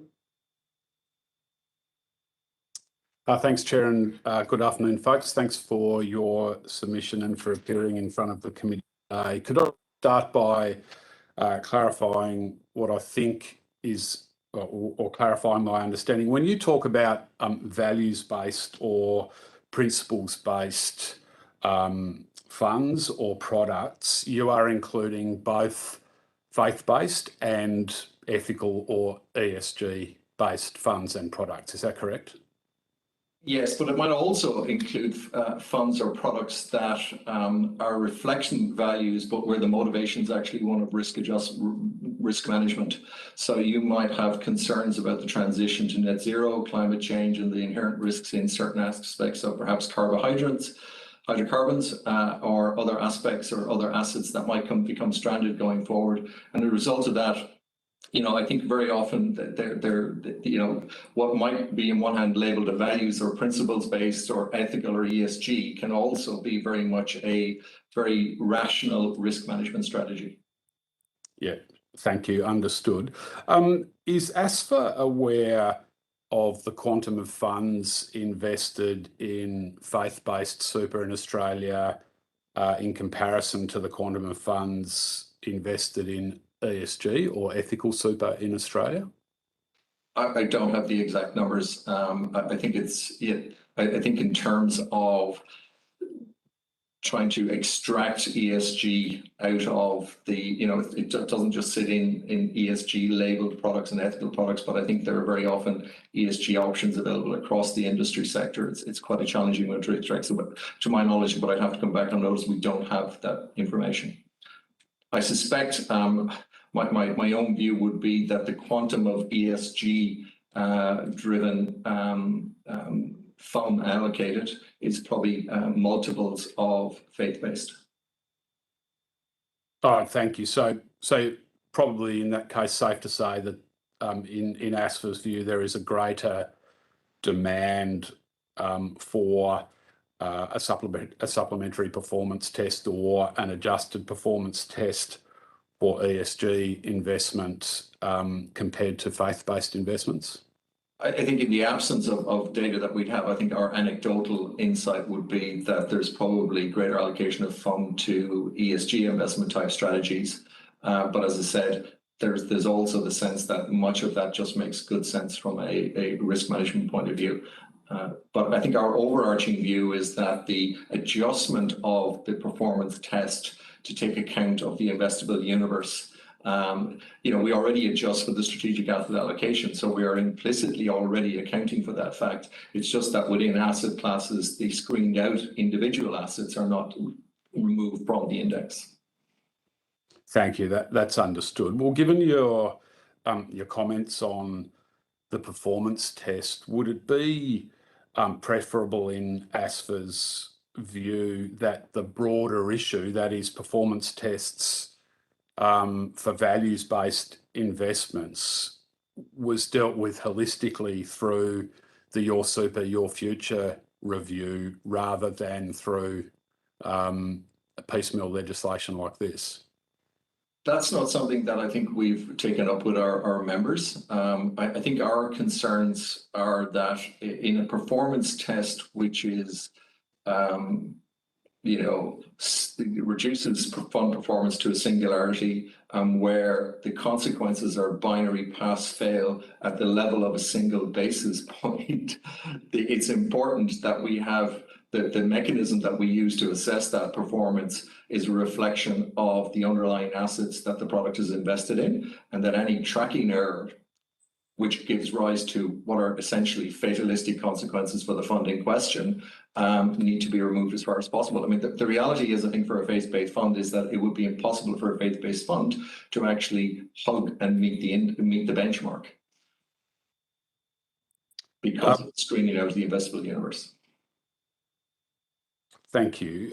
Well, there's a review of your future, your super, underway. Would you support that review incorporating the appropriateness of the current performance test and including how it should be adjusted for values-based or principles-based investing? I think we believe that ESG is going to be an increasingly large part of where superannuants in Australia want to invest their money, and therefore the test has to reflect that, and the review should take cognizance of that. All right, thank you, Chair. Oh, sorry, could I beg one more question from you? Yes. Thank you, I appreciate that, thank you. Thanks, Dr. Fahey.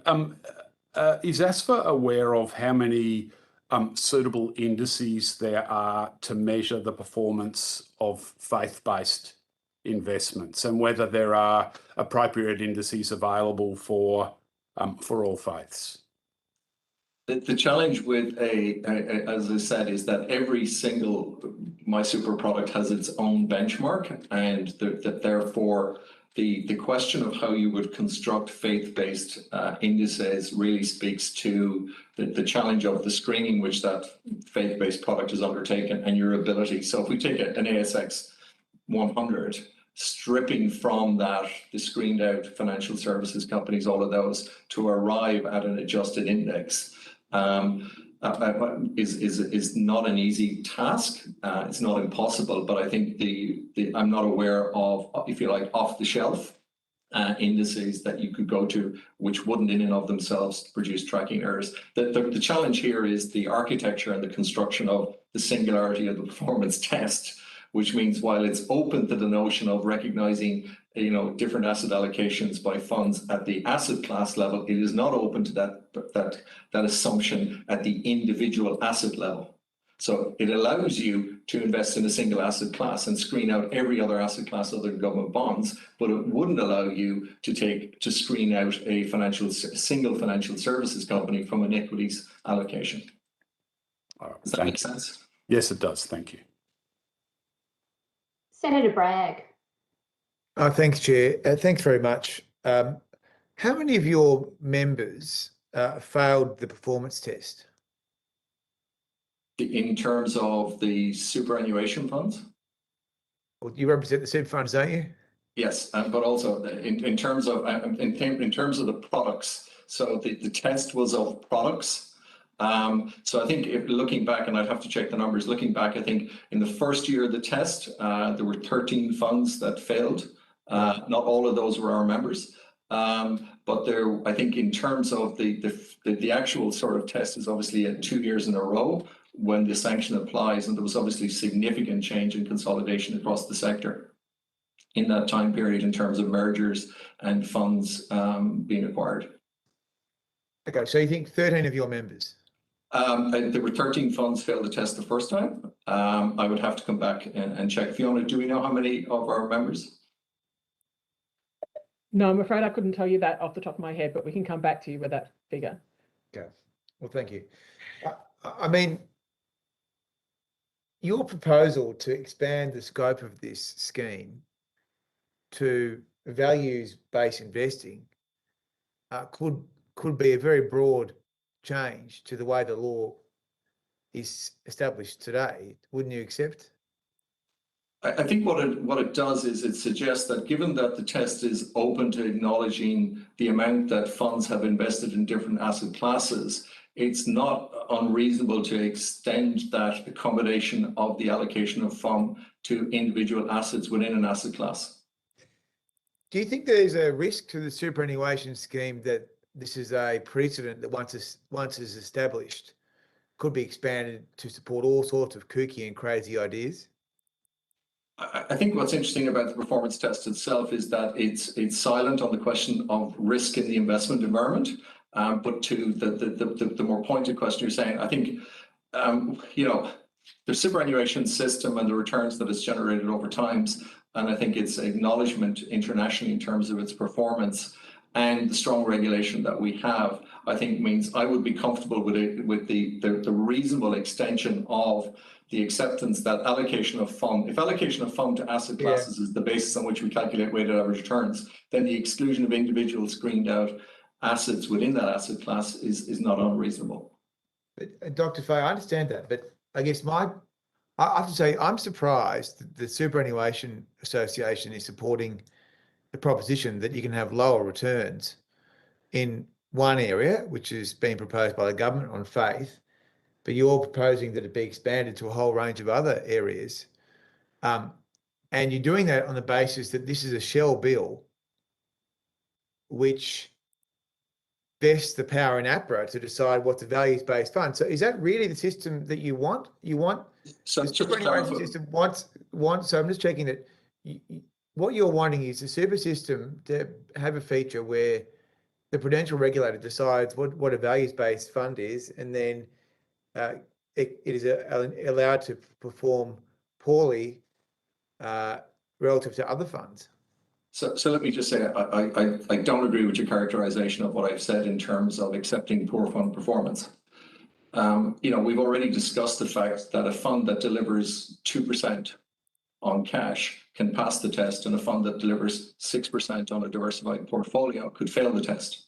So the fund doesn't measure good or bad funds. The fund measures what it measures, which is a weighted average against a benchmark with a 50 basis points tolerance for poor performance, and then imposes a subsequent regulatory penalty on that. I think also, sorry, just let me finish. The other thing is the premise that a values-based fund will axiomatically underperform in the aggregate, I think is not supported by the evidence. I think the significant evidence that a tilt to to avoid the risks of transitions in our economy around different innovations, including carbon intensity, can very often lead in the long term and may actually be good risk management in the long term. I think the question of the role of APRA in this and the labeling of and applications, I think we look to APRA to do a lot of very, very important roles in terms of supervising our ADIs. And, you know, separate from this, I have confidence in them as a regulator. Okay, so, okay, right. So, but in terms of the ESG funds, I mean, surely we want to be mainstreaming ESG as part of the investment decisions that funds make. We don't want to be creating a separate category. I mean, because these are mainstream investment matters. I think there's always danger in sort of treating ESG as a single category. I think there's the level of homogeneity there is more imagined than real in terms of how ESG manifests itself. I think differs across different jurisdictions in terms of across different appetites for risks, and across indeed in this jurisdiction across funds.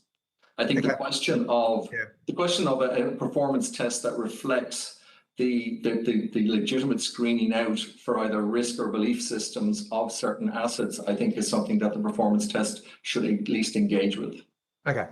Is this a policy that you took to the Labor Party in opposition? When you say took to the Labor Party in opposition, was this an idea of ASFA, or was it not? So maybe, and please correct me if I'm not answering your question. We had concerns from the very outset when the performance test was introduced around a number of the changes that it would cause in investment behaviours and the unintended, well, maybe not unintended, the consequences that it would have for investment in particular asset classes. So we called out in our submissions, we called out post the announcement of the measures. We worried that it would involve index hugging. We were worried about the perverse situation of outcomes where a fund that gets 2% passes, a fund that gets 6% fails, that it might leave funds exposed to benchmarks that would inhibit their ability to transition away from very real climate risks. And so we've made a number of submissions and representations on the performance test and its impact. Okay, but But what's the answer to my question? Is this an idea that the industry took to the then opposition, or was it an idea that was put to you? The notion of faith exemptions? Yeah. No, I mean, to the best of my knowledge, we're responding to this proposal as it was put up and made this submission on it. Fair enough. We haven't, to the best of my knowledge, advocated on a faith-based exemption. I think we have spoken in the past about the issue of values and screening in the broader, let's call it ESG context. Okay, but just on the back of Senator McKim's questions, I mean, isn't it a reasonable proposition that this is being cherry-picked? And that if you did have broader issues that you just said you have had since the introduction of the regime, that it should be looked at comprehensively. I think all I can say to that is we're responding to the legislation and the changes that were being proposed, and that's what our submission concentrates on. But as I said, there's also the wider Your Future, Your Super, and we have spoken to the fact that the issues that arise in faith-based screening are not confined alone to faith. Can I just clarify? One last question. Sorry, Senator. I think I did make media comments around about over a year ago in the context of the performance of Christian Super, and in response to some media queries about it. I didn't suggest in that commentary that there should be changes, but I highlighted the anomalies that this presented for a so-called faith-based fund, more in the context of a particular asset classes, which was housing for vulnerable people. Well, thank you for your very comprehensive answers. I just have one last question, Chair. This is probably could be the first time I've ever quoted from an Industry Super Australia submission, but that's all good. So they have told us in their submission to this inquiry, quote, that it is not clear why it is necessary to introduce a differential test which undermines the intention of the performance test regime by permitting a class of superannuation products to underperform compared with the rest of the market. That's what they've said to this committee, and they're one of your fellow organisations in the super industry. So what do you make of their statement to the committee? I say, speak for their submission. I think what we are saying is that it is valid, if it is valid to adjust benchmark for a fund on the basis of the strategic asset allocation, it is not unreasonable to adjust it on the basis of the individual assets. I don't think it's, you can say that a values-based investment necessarily leads to poorer returns, however we might define those. And I think, I think we all agree that we do need some mechanism for assessing fund performance, and that I think is going to be a real challenge going forward. Thanks. Thanks, Chair. Thank you, Dr. Fahey. I've just been advised that Senator Smith has some questions. I'm not sure whether it's for this witness, Senator Smith. Just briefly, if I can. Yes, yeah, Senator Smith. Great. Thank you very much, Dr. Fahey, for your evidence. I just want to be clear in regards to this specific proposition that's before the Parliament. Does your organisation support it or not support it? The reason that I query that is that in your submission on page 3, you do make some qualifying remarks about whether or not the supplementary test is the right mechanism, and then you go on to propose an alternative. I just want to be clear that if your alternative is not incorporated, and I doubt it will, but doubt it will be, if it's not incorporated, do you support this initiative, this legislative initiative, as it is before the Parliament at the moment? I think our submission is to be read holistically. In our belief is that an adjustment of the test as part of the bench delivery of the performance assessment is our preferred approach, and we believe that there are shortcomings in this two-stage approach.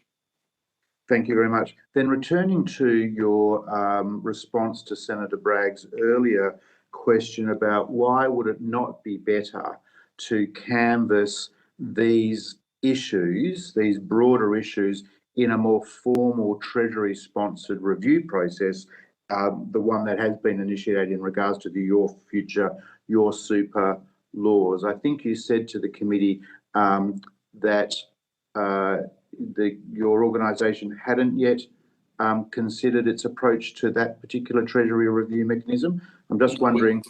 Yeah, sorry to interrupt you. We have made a submission, and the government has spoken in terms of the Your Future, Your Super review, which goes beyond just the performance test, and said it will consider if the test is fit for purpose, especially given the significant variety and complexity of superannuation products. And we think that intention does offer the opportunity, obviously, to address this issue of whether the benchmarks are appropriate to all products. So from your members' perspective, wouldn't it be more prudent to be canvassing these issues in that broader review rather than, to use Senator Bragg's terminology, cherry-picking issues? We respond and engage with our members on the issues as they present themselves and in the sequence that they presented themselves. And obviously this was presented in the form, and therefore we responded to both this and the wider Your Future, Your Super. So on that basis, if your preferred proposal is not incorporated into the legislation, you don't think that the proposal should go forward?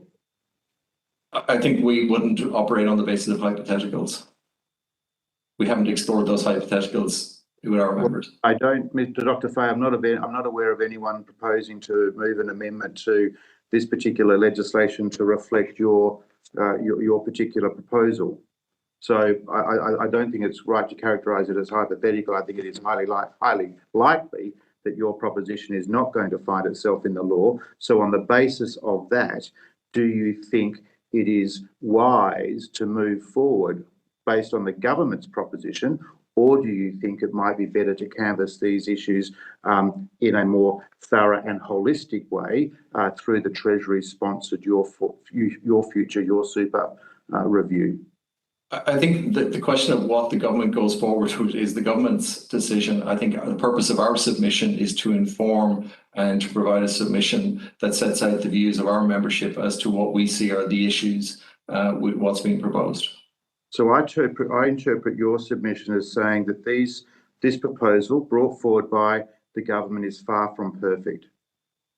What we're suggesting is that there are mechanisms that could improve what's being proposed. Just as if those mechanisms are not incorporated into the bill, if your improvements are not incorporated into the bill, should the bill proceed?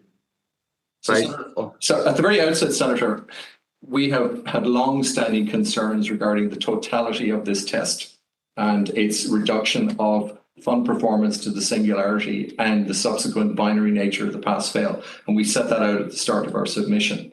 This submission is then written within the context of that and in response to what was being proposed. And we would ask people who read our submissions to read them in a holistic manner, in their totality, and to borrow your phrase, not necessarily to cherry pick things out. The extent to which and how we might or might not react to where this might go as a result of this committee's deliberation, I think is for a future date. And it's not something that I would, it's not something that I would be drawn on at this stage. Right. Thanks very much. Thank you, Senator Smith. At the risk of continuing that long conversation, Dr. Fahey, I think I probably need to try to clarify as well whether if the legislation proceeds through the Parliament as it is, do you recommend that it be passed by the Parliament? I think we would, again, this notion that I don't sit in Parliament, I don't have a vote in Parliament, I can't propose amendments in Parliament. The mechanism that's available to us to contribute to the debate and the market for ideas on effective recognition of this, real challenge to faith-based funds is that our submission be taken account of and that it be read in its totality and not necessarily cherry-picked. I think, Dr. Fahey, what we're trying to avoid is a situation where parliamentarians might misrepresent the view of your organisation. The view of our organisation is that the assessment of fund performance is a vexed and very difficult issue, and the current performance test, as we've set out at length, reduces fund performance to an artificial singularity. It gives rise to unintended consequences. It gives rise to a binary pass-fail that has existential impacts. It doesn't necessarily lead to better financial outcomes for members. It's a costly, cumbersome, and it's seeing risk being drawn off. There are many aspects of what has arisen that we might have issues with. I think what we're saying here is that if we want to make a positive contribution to retirement outcomes for all Australians, then in addressing, I think, and improving the system, we would suggest that this committee and Parliament and the government give consideration to what we've set out in our submission. What the Parliament chooses to do is ultimately the Parliament's decision. I just have a final question from Senator O'Neill, and then I will need to move on to the next witness. Senator O'Neill. Thank you very much, and thank you, Dr. Fahey, for your consistent position with regard to the government's construction of the Your Future, Your Super mechanism. As a person of faith, and I've had many representations made to me by people of faith about their right to be able to choose a product that aligns with that faith perspective. You were already very much on the record arguing for that position. This legislation has now been brought before the Parliament by the new government. How important is it for Australians of faith to be able to make investments that align with their beliefs?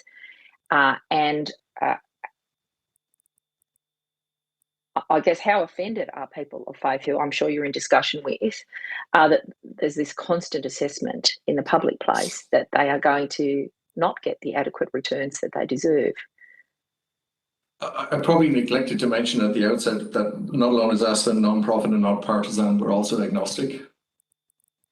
And in that respect, our analysis of these issues is based on if you like, the science of capital markets and financial markets, that the application of, and this is not to offend anybody's political beliefs and how important that is to people, but our assessment of this is in responding to the proposal is in terms of the technical merits of an investable universe being reduced and the validity of a benchmark against that investable. So we haven't spoken, to the best of my knowledge, we haven't engaged with faith-based funds. We do have a number of faith-based being a useful sort of category. But what we have got feedback from our members is that this question of the appropriateness and the fit of a benchmark where for very legitimate reasons, beliefs, value systems, risk management around climate change, etc., the application of an aggregate benchmark to a reduced investable universe is problematic at a purely technical performance point of view. Sorry. So the concerns that you raised there clearly will be part of the review of the Your Future, Your Super legislation as it stands.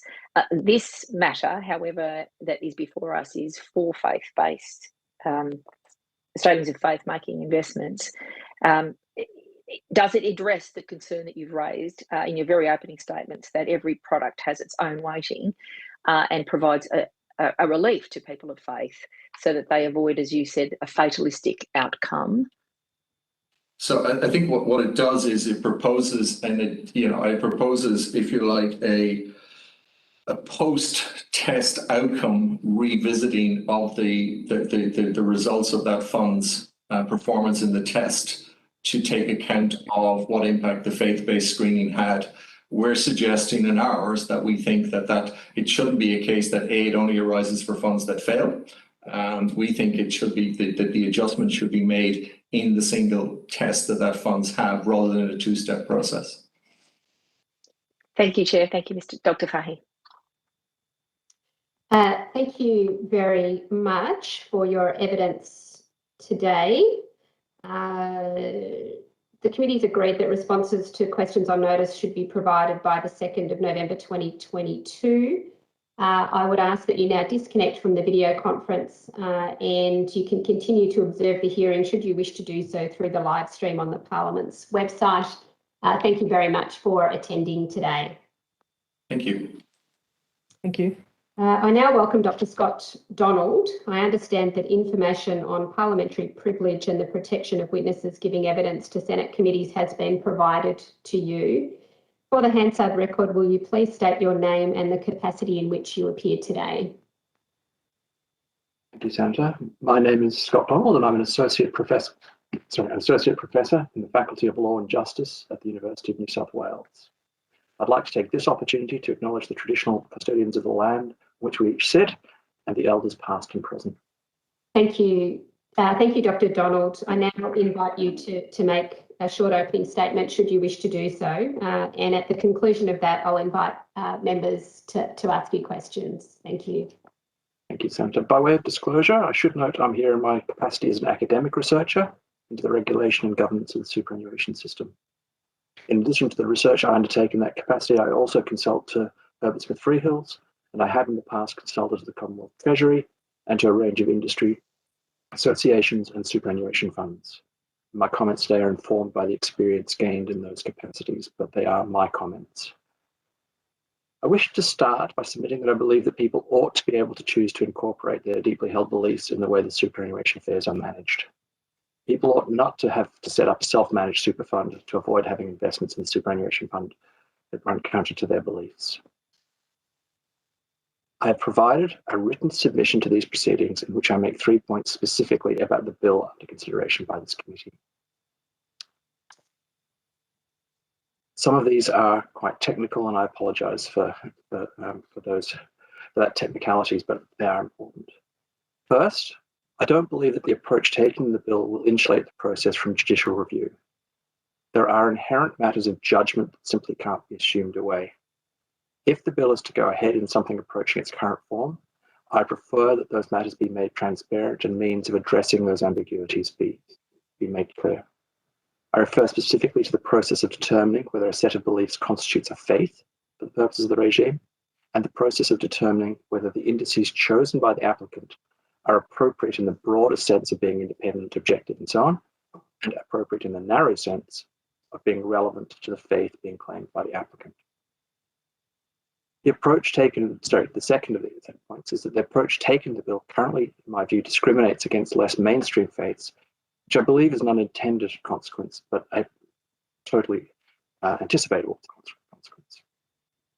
Third, I propose that an adjustment to the way in which the performance test is applied to choice products can achieve the policy of objectives of permitting people to have their superannuation balances managed in accordance with their beliefs. And I welcome any questions that members of the committee may have. Thank you. Thank you very much. Senator Bragg. Thank you very much, Chair. Thank you very much, Dr. Donald, for your submission. I have read it carefully, and it's a very detailed submission, and we thank you for it. Effectively, are you saying that the major issue here in terms of the drafting is that the delegation is almost completely to APRA, and therefore all of APRA's judgments are subject to review, and of course, as a result, that will create great uncertainty because no one knows what APRA's views on these matters would be. Thank you, Senator Bragg. With respect, that's not quite what I'm saying. In fact, what I'm saying is perhaps slightly more worrying, in that the bill attempts to create a situation in which, or it purports to create a test that is mechanical, that if you provide the relevant documentation, APRA, if you believe the explanatory memorandum, will essentially just rubber stamp it and then the supplementary test will apply. My contention is that that mechanism doesn't work because it relies on there being an objective and unambiguous meaning for what a faith-based application would look like. So whilst that would be obvious for many of the mainstream religions, who knows, someone could show up with and make an assessment or make an application based on something that none of us have ever heard of as a faith. And there's no obvious way in which APRA could deal with that. And so my suggestion is that what purports to be a mechanical process that would not be subject to judicial review because it would not be a reviewable decision, in practice, there will have to be a discretion there. And just as there will have to be discretion for the ones where you look at them sideways and think, not sure that that's a faith, that has to apply to everybody. So essentially, the mechanism of trying to reduce this to a mechanical decision, which is what the bill is all about, just simply won't work. So either APRA is going to have a process for making that decision, in which case that process will be subject to review, or it's not going to have a process, in which case there'll be other challenges to it that there's been some kind of discrimination. So I think part of what I agreed with what you said, but I don't think that encompassed the full range of issues that the mechanism as described in this bill will have in practice. Okay. Is that an answer to it? Well, okay. So are you saying that if the Parliament wanted to make a judgment about a faith-based carve-out, then the Parliament should define what faith-based is? I think that would be preferable, to give some guidance to that. Otherwise, I think it does become a matter that APRA would have to exercise discretion on, and then that puts the onus on APRA to do so, and of course that would be challengeable. Okay, so effectively, and you're also saying that someone could come along and say, my religion is Jedi Knights, therefore I want to have a carve-out? The way it's written at the moment, yes, I believe they could do that, and they could come up with some index that that they'd created that had to do with the power of the Force, and that would be, that would have to be accepted by APRA. Well, it'd be a wild ride, I'm sure, but probably not in keeping with the general. Not the intent of the legislation, clearly. Can I make one point, though, one technical point, which is that the bill actually says APRA may approve. It doesn't say it must. So, in fact, in that sense, the bill departs from the explanatory memorandum.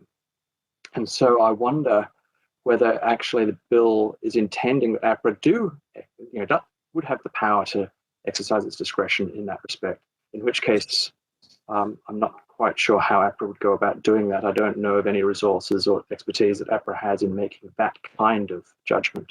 Well, I mean, certainly if the recommendation of the prior witness was adopted and there was to be a values-based approach, I mean, anything could be adopted by APRA, or anything could be put to APRA for it to make a decision, and it would have extraordinary, I mean, as you know, there are many bills that are sort of shell bills, but this is a really empty shell. The other issue you've raised is in relation to how the policy objective could be met. So are you effectively saying here that if people want to have these funds, then they should be best, they could be best served by going into a choice fund? What I'm saying is that I think there's a big difference between my super products and the choice arena. I think this is something that's been embedded in the system now for over a decade, that my super products are there. You can choose to be part, you can choose to have your money invested there, obviously, but they're essentially there for defaulting members who don't want to take those sorts of decisions. And I can understand why a consumer protection measure such as the annual performance test might have some relevance there. Okay. I believe there's a different sensibility required in the other parts of the sector, both the choice sector and the self-managed super fund sector, in that when you're in those areas, you are expected and are expecting to exercise a greater degree of choice. Your ability to exercise that choice is reinforced by rights to information from the disclosure regimes and so on. And I wonder about the paternalism of stepping in and saying, even in the choice area, no, we're going to apply this performance test in the way that's been suggested.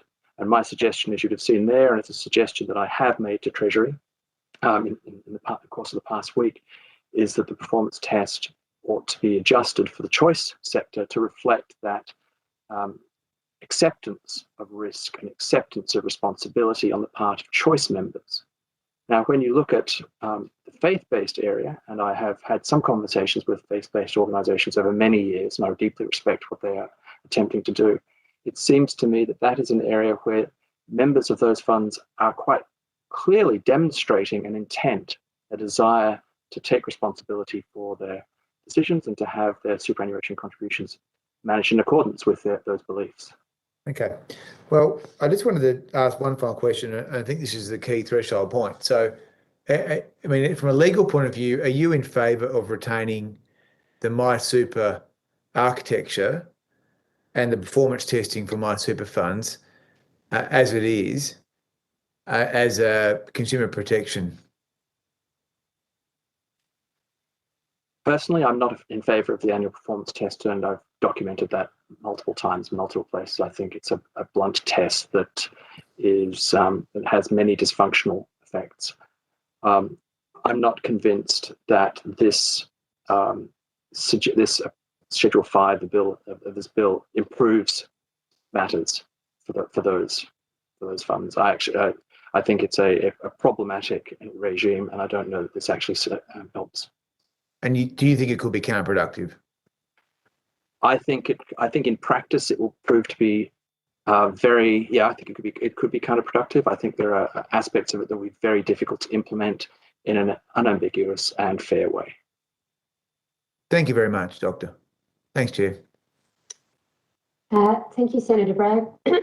Just a couple of questions from me, and then I understand Senator McKim has some questions as well. I think I'm just keen to try to understand the overall sort of framework that you bring to consideration of this particular bill.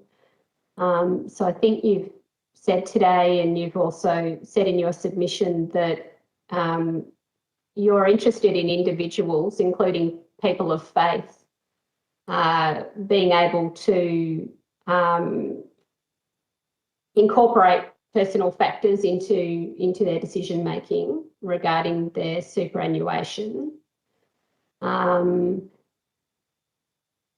you've said to Senator Bragg, and in your submission as well, you're generally sort of concerned about the operation of the annual performance test because of the way that it sort of necessarily, as the previous witness said, creates a sort of a singularity of approach.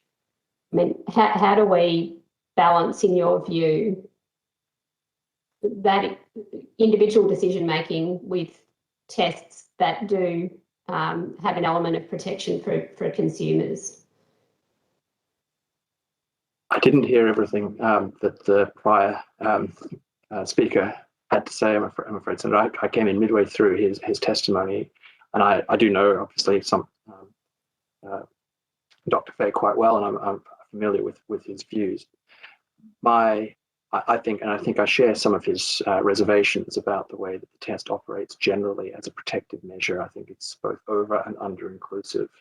That is to say, it maligns and impugns some who don't deserve that on a closer inspection, and it allows others whose approach perhaps ought to be questioned to continue. So as a test of performance, it's not a very good test, and there's lots of reasons for that, and lots of finance professors have written to Treasury telling them all the reasons why that is the case, and that remains the case even with the adjustments that have been suggested.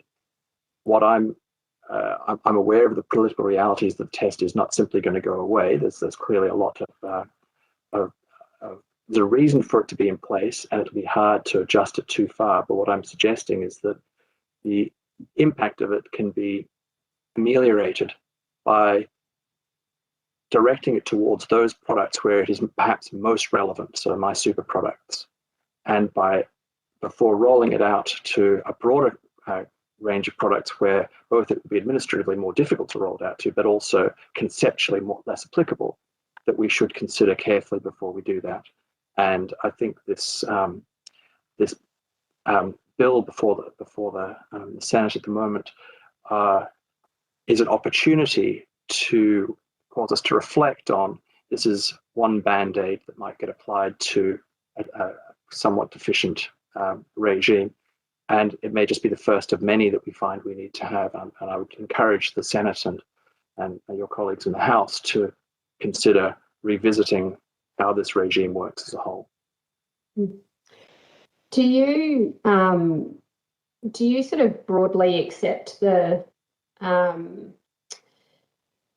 I guess the premise that there are some faith-based investment strategies that might on occasion fail the singular performance test as it stands, and what are your views then about if that's the case, how we should support people of faith to be able to invest appropriately? Well, as I said, I think my main concern with the test is that it because it's such a blunt instrument, it impugns investment approaches that have failed that the following year might not have failed it. So, for instance, I know of one fund that has come under considerable pressure to find a merger partner because it failed to test the first time, but it's actually outperformed in the most recent year. And so when you have a test that is ill-suited to the purpose which has been put, you'll get these kind of misfires where it misunderstands what it's looking at. So my concern with it is that there will be, whether it's faith-based or other, I think the previous speaker talked about values-based, it could be an ethical approach, it could be an ESG approach, I don't know, but any kind of basis risk that you get from the way that you propose to manage the fund versus this rather abstract and somewhat stylized way that the Productivity Commission settled on and then got adopted in this bill. As soon as you get a basis risk between those two, then you're going to find situations where perfectly good investment approaches are maligned in periods and then come back into favor. And that's what worries me, is that you'll get, is that when the test isn't formulated quite right, you get these unintended consequences, if you like, of funds that are well managed. The other big problem, of course, there's two other big problems. One is actually the main thing that this test is really trying to address is actually high fees. Ultimately, that's the one thing that trustee can control. They can't control returns. They can control costs and fees that are high. And so perhaps it would be better just to go against that, because that's something trustees actually can control. They can't control whether an investment strategy is going to outperform over a 7-year period. That's not something that's to do with economy and markets and so on. So I just think there are other reasons. I mean, the other problem, of course, is that it seems to me that you should be benchmarking funds against the representations the funds made to their respective members about what they were going to do, and not come along after the effect and say, well, we didn't tell you about this 7 years ago, but 7 years ago you underperformed this test that we've now come up with. I think that's not desirable. Now, I recognise that those are debates that were had 18 months ago. Wasn't accepted by the government of the day that those were valid reasons to not have the test. But I think what we're seeing now in this, which I think it's motivated well. I need to point that out. I think it's motivated well. I just don't think it's necessarily going to be effective. And the reason I don't think it's going to be effective is I think, unfortunately, some of the drafting of this may have been done a little too quickly. And so there's some aspects of this that just don't achieve the effect that the government was seeking. So, thank you. So just to clarify, the issues that are being raised around certain groups of people, if they have certain ways that they'd like to invest, that it might create a investable universe that is smaller, less diverse. It might then from time to time not meet the benchmark test. You're supportive of people being able to invest as they wish, but your sort of solution to this is really quite a significant change to the operation of the benchmark test itself. Is it an abolition of the benchmark test, or a sort of just a wholesale change of the benchmark test in some way? My assessment of the political realities of this is that it will be difficult to wind back the test on the MySuper part of the sector, although I encourage reconsideration of that, but that we still have an opportunity before this is imposed on the choice sector to try to adjust the test so that it can do a much better job in that much more challenging sector. Remember, there's many more funds, products, and so on. There's much more diversity in that sector, and rolling out this dysfunctional test, which has really struggled with 90 odd products. When you extend it out to thousands of products that it's proposed, that worries me. So I've got conceptual problems and technical problems, I guess. Okay, thank you very much, Dr. Donald. Senator McKim.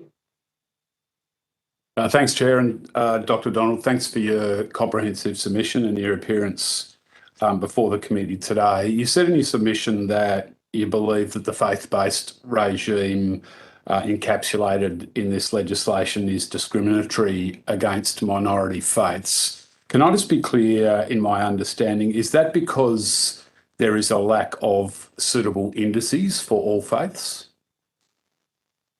Yes, it's a combination of that fact that currently, to the best of my knowledge, there are indices created by independent parties for just two faiths. And it goes back to an issue that I was talking earlier. I'm concerned about the process by which the applicant has to justify the choice of an index. You know, could a faith show up to APRA and propose an index that no one's ever heard of before, generated by somebody that nobody's ever heard of? And we tend to forget that can happen. I mean, I'm old enough to remember the last time someone tried to introduce a bond index in Australia. It was several decades ago, and some industry fund people got together to design a bond index that they thought would be more appropriate. And it had some flaws. Unfortunately, we were able to sort of point those out, and ultimately the proposal didn't go anywhere. But what this mechanism encourages is people showing up with an index that's being created by perhaps not an organisation with the integrity and the background of an S&P or a FTSE or whoever, but somebody else, and say this is the benchmark we're going to use. And there's actually no mechanism in the bill at the moment for APRA to push back on that and say, well, hang on a second, we've never heard of these people. We don't know whether they've got a viable business producing this index. We don't know that they're independent of you and they've got the governance of their index organised. So it's a bit of both. You know, there's only two at the moment. The cost of doing it, because basically where you want to do it, you need to do it globally. Global equities, global fixed income, that's really expensive. And so there's only a small number of faiths that would have the wherewithal to really do that properly in a sustainable way. There are other beliefs and value groups, such as the ethical investing community, who have indices that are available. Those don't align perfectly with various faiths, and I wonder whether the faiths would approach APRA using either an index from another faith or perhaps an ethical index or something, and hope that would be enough. But again, then there's no mechanism for APRA to ensure that what's being proposed lines up with the faith that's been claimed. All right, thank you. You've said that the annual performance test is a blunt test and a problematic regime. Can I ask, is that at least in part because it doesn't provide for a reasonable assessment of the performance of either faith-based or more broadly values-based products? It's more fundamental than that, Senator McKim. We insist that all people who are promoting funds and so on put on there that past performance is no guide to the future. And that's true. I spent 15 years leading manager research teams across Australia, very successfully, mind you, trying to identify which managers were going to outperform and do well and so on. And I can assure you, if you relied only on 8 years of past performance, observed once a year, and without any other information, you would make very poor judgments. So the test itself is very blunt. If you're going to try to make an assessment of future performance, you need to know a lot more than simply 8 data points of how the fund has performed. And in particular, and we know of a number of, or you probably know yourself, of a number of organisations that have changed over that period. So that, the investment teams might have changed, the investment process might have changed, and so on. So drawing an inference, looking backwards 7 years and assuming that 7 years was a good indicator of what the future might look like is very dangerous, because 2 years ago the whole investment process might have been changed, and so really things are going to be very different going forward. So there's as I alluded to earlier, a group of finance professors and myself wrote to Treasury and to the Treasurer very early on in the process and outlined all of the technical reasons, conceptual reasons why the test is likely throw up unintended consequences or undesirable consequences. No, thank you, Dr. Donald. I do understand that. I guess I'm trying to explore your view on the fact that some people choose to invest in such a way that prioritises their ethical or faith-based opinions over and above the financial performance of a fund. Do you accept that, firstly, that is the case, and secondly, that the performance test as it is currently constructed disadvantages the products that offer those options for people? Yes, but I think it's broader than that in the choice-based space. I think people make choices for a wide variety of reasons that we can't necessarily observe. And I think it would be unfortunate if we applied this blunt test right across there. But what is very obvious is that the desire to invest in a way that's aligned with your faith is something that's recognisable. It's very important, and I think it does deserve protection. And would you extend that comment beyond the scope of that comment beyond faith to include someone's non-religious values? I think in the choice sector, we should be judging the trustees and their products against the representations they've made to the marketplace about what it is that product is trying to do, whether that's values-based, ethical, faith-based. If someone's proclaiming that they're going to be a value manager and then they go and invest on a growth basis, then surely that is also something that we shouldn't go unnoticed. So I think it's a very poignant and important example, but I don't think it's the only example of where this is problematic. No, thank you. That's why I asked in my first question whether it was in part because of those reasons, just to be clear. Can I ask you then, in terms of the scope of the legislation that's before the committee, are there any legitimate policy reasons to propose changes to the performance test for faith-based funds or products, but not to propose changes to the performance test for broader values-based funds or products? Senator, that's really a political matter that I think different people are going to have different views on, and I think it's very difficult to draw an unambiguous line as to what's values-based versus not, what's faith-based versus not.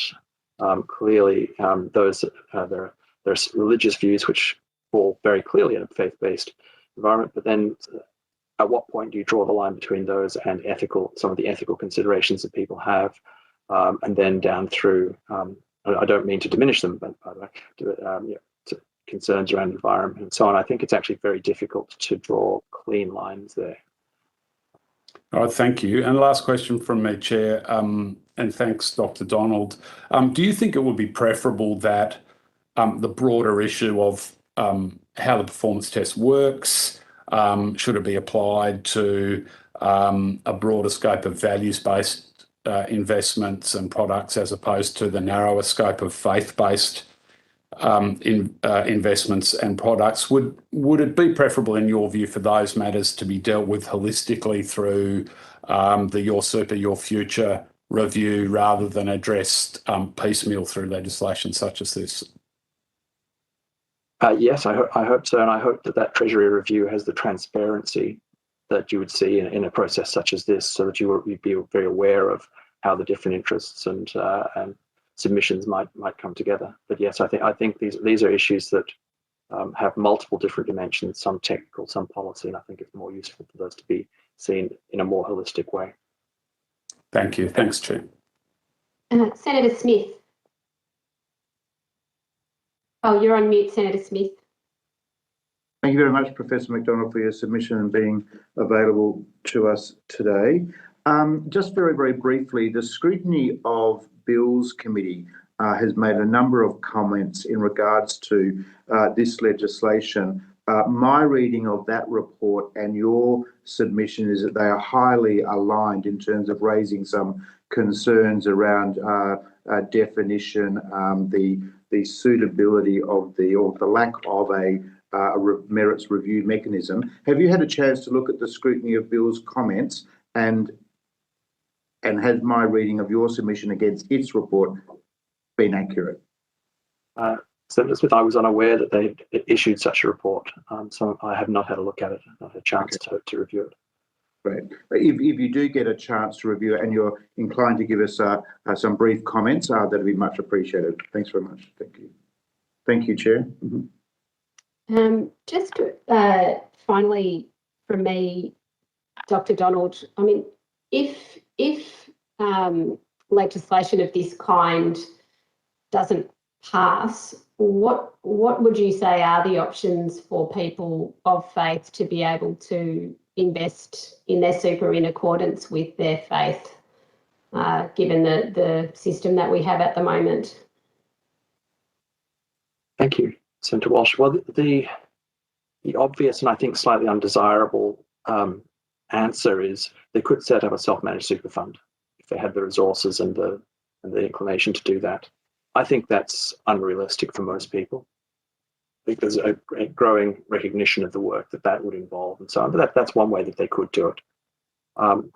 I'm hopeful that the review into the broader system will recognise the feedback that it's getting pretty consistently from the academy and also from industry that more thought needs to go into how the choice environment works. And the sorts of regulation, the sorts of ways in which the performance test might apply to it. And I'm hopeful that would give them the opportunity to invest in accordance with their beliefs if there were products in the choice sector to which a slightly adjusted form of the performance test was applied. Okay. Thank you very much, Dr. Donald, for your evidence today. The committee's agreed that responses to any questions or notice should be provided by the 2nd of November. And I would ask that you now disconnect from the video conference. You can continue to observe the hearing should you wish to do so through the live stream on the Parliament's website. And you go with our thanks today. Thank you again. And the committee will now break for lunch and resume at 2 p.m.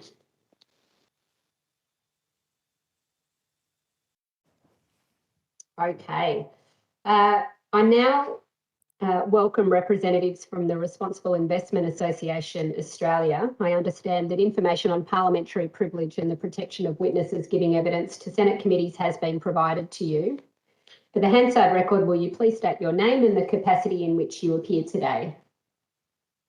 Chair, my name is Simon O'Connor. I'm the CEO of the Responsible Investment Association Australasia and will be speaking in that capacity today.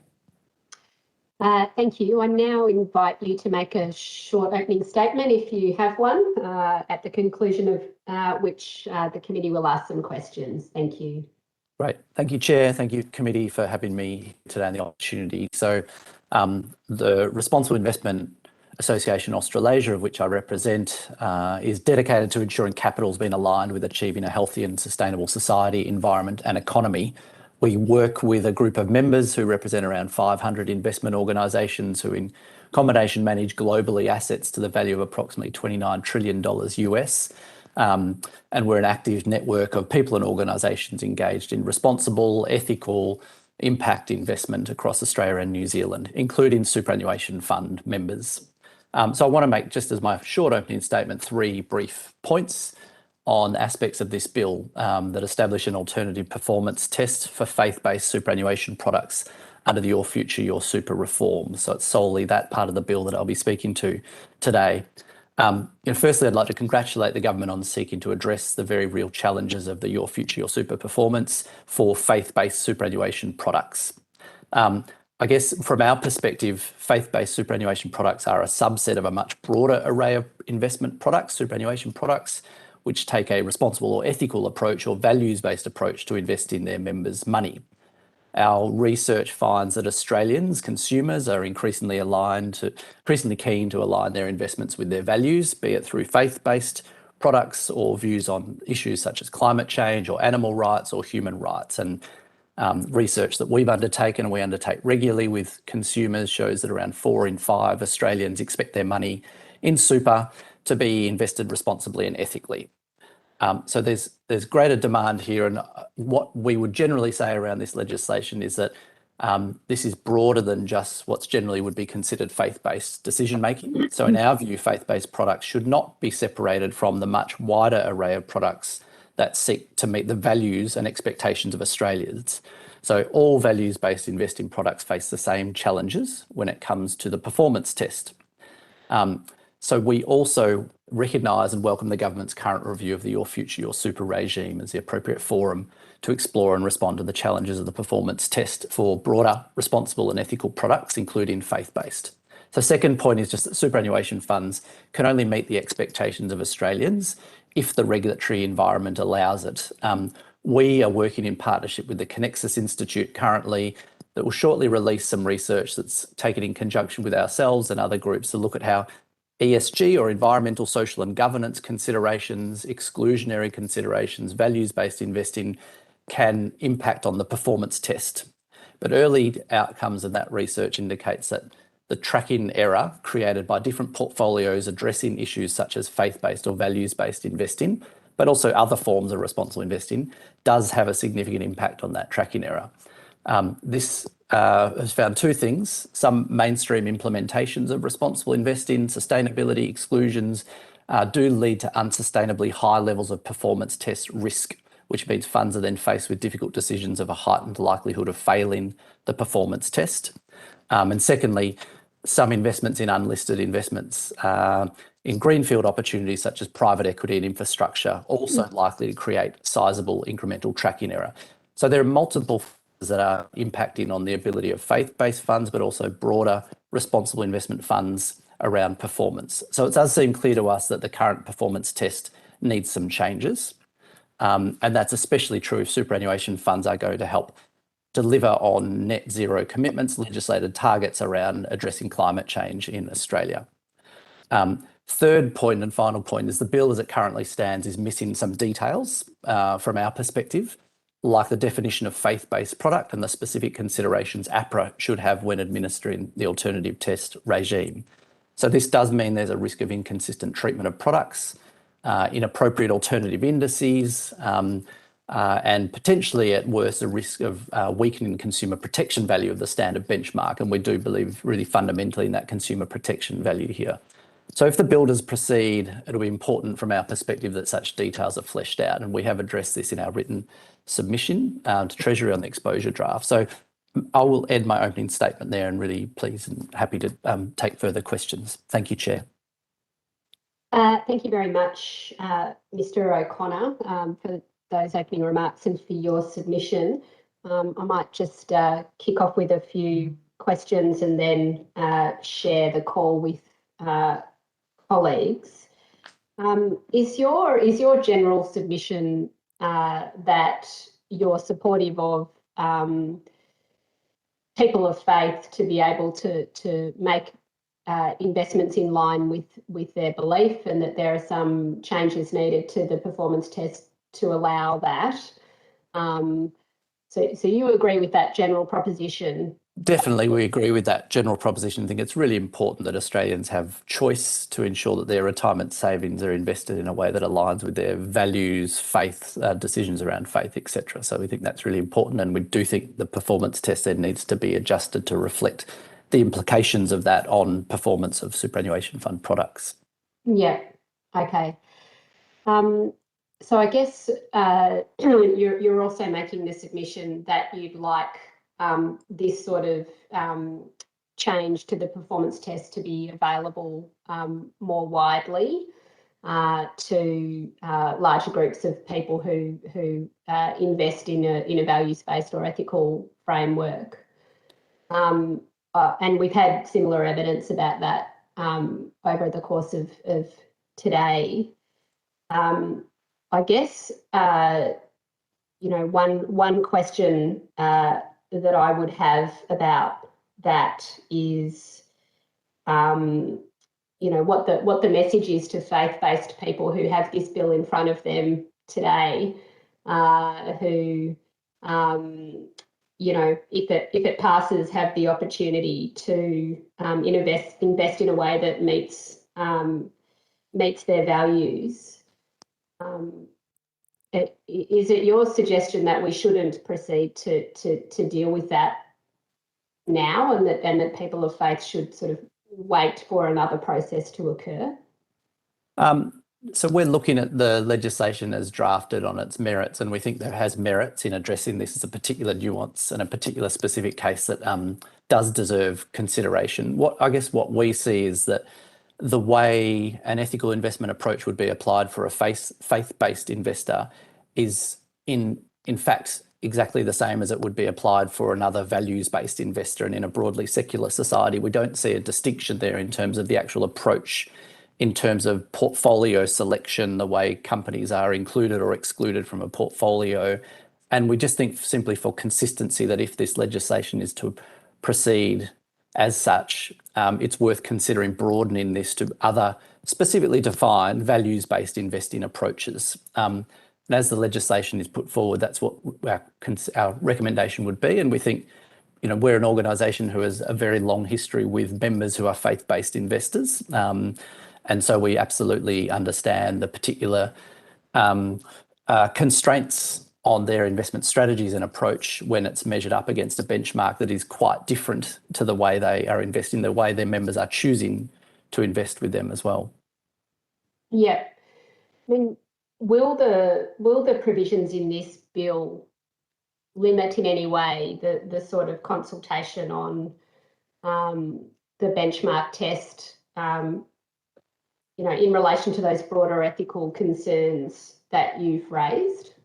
No, we will continue to engage and don't think it constrains our ability to engage through the broader Your Future, Your Super consultation. So, and we think this is in a sense a bit of a test case for some potential approaches that could be applicable and that we will be advocating and have done through our submission to that broader process. So I don't think it's a constraint on that. I think we would want to ensure there is some consistency applied throughout this process such that the alternative process going on through Treasury considers any outcomes or inclusions in this particular legislation. So, but I think we've said similar things in our submission to that broader Your Future, Your Super consultation as well.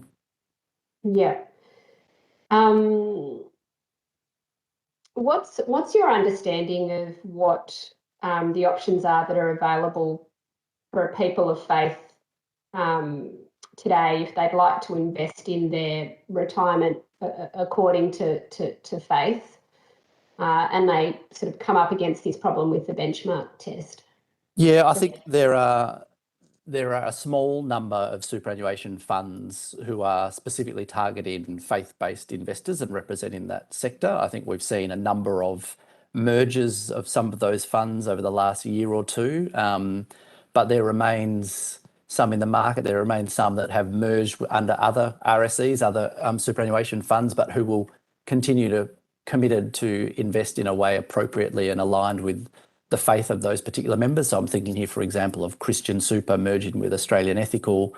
So there's been a number of these examples. So whilst this is not a large part of the number of superannuation funds available today, I think what we're seeing as an opportunity to think about how we actually respond to the very specific constraints of values-based or ethical-based investing, whether that's faith or non-faith. So I think there's an important precedent even beyond just the faith-based investment funds, superannuation funds.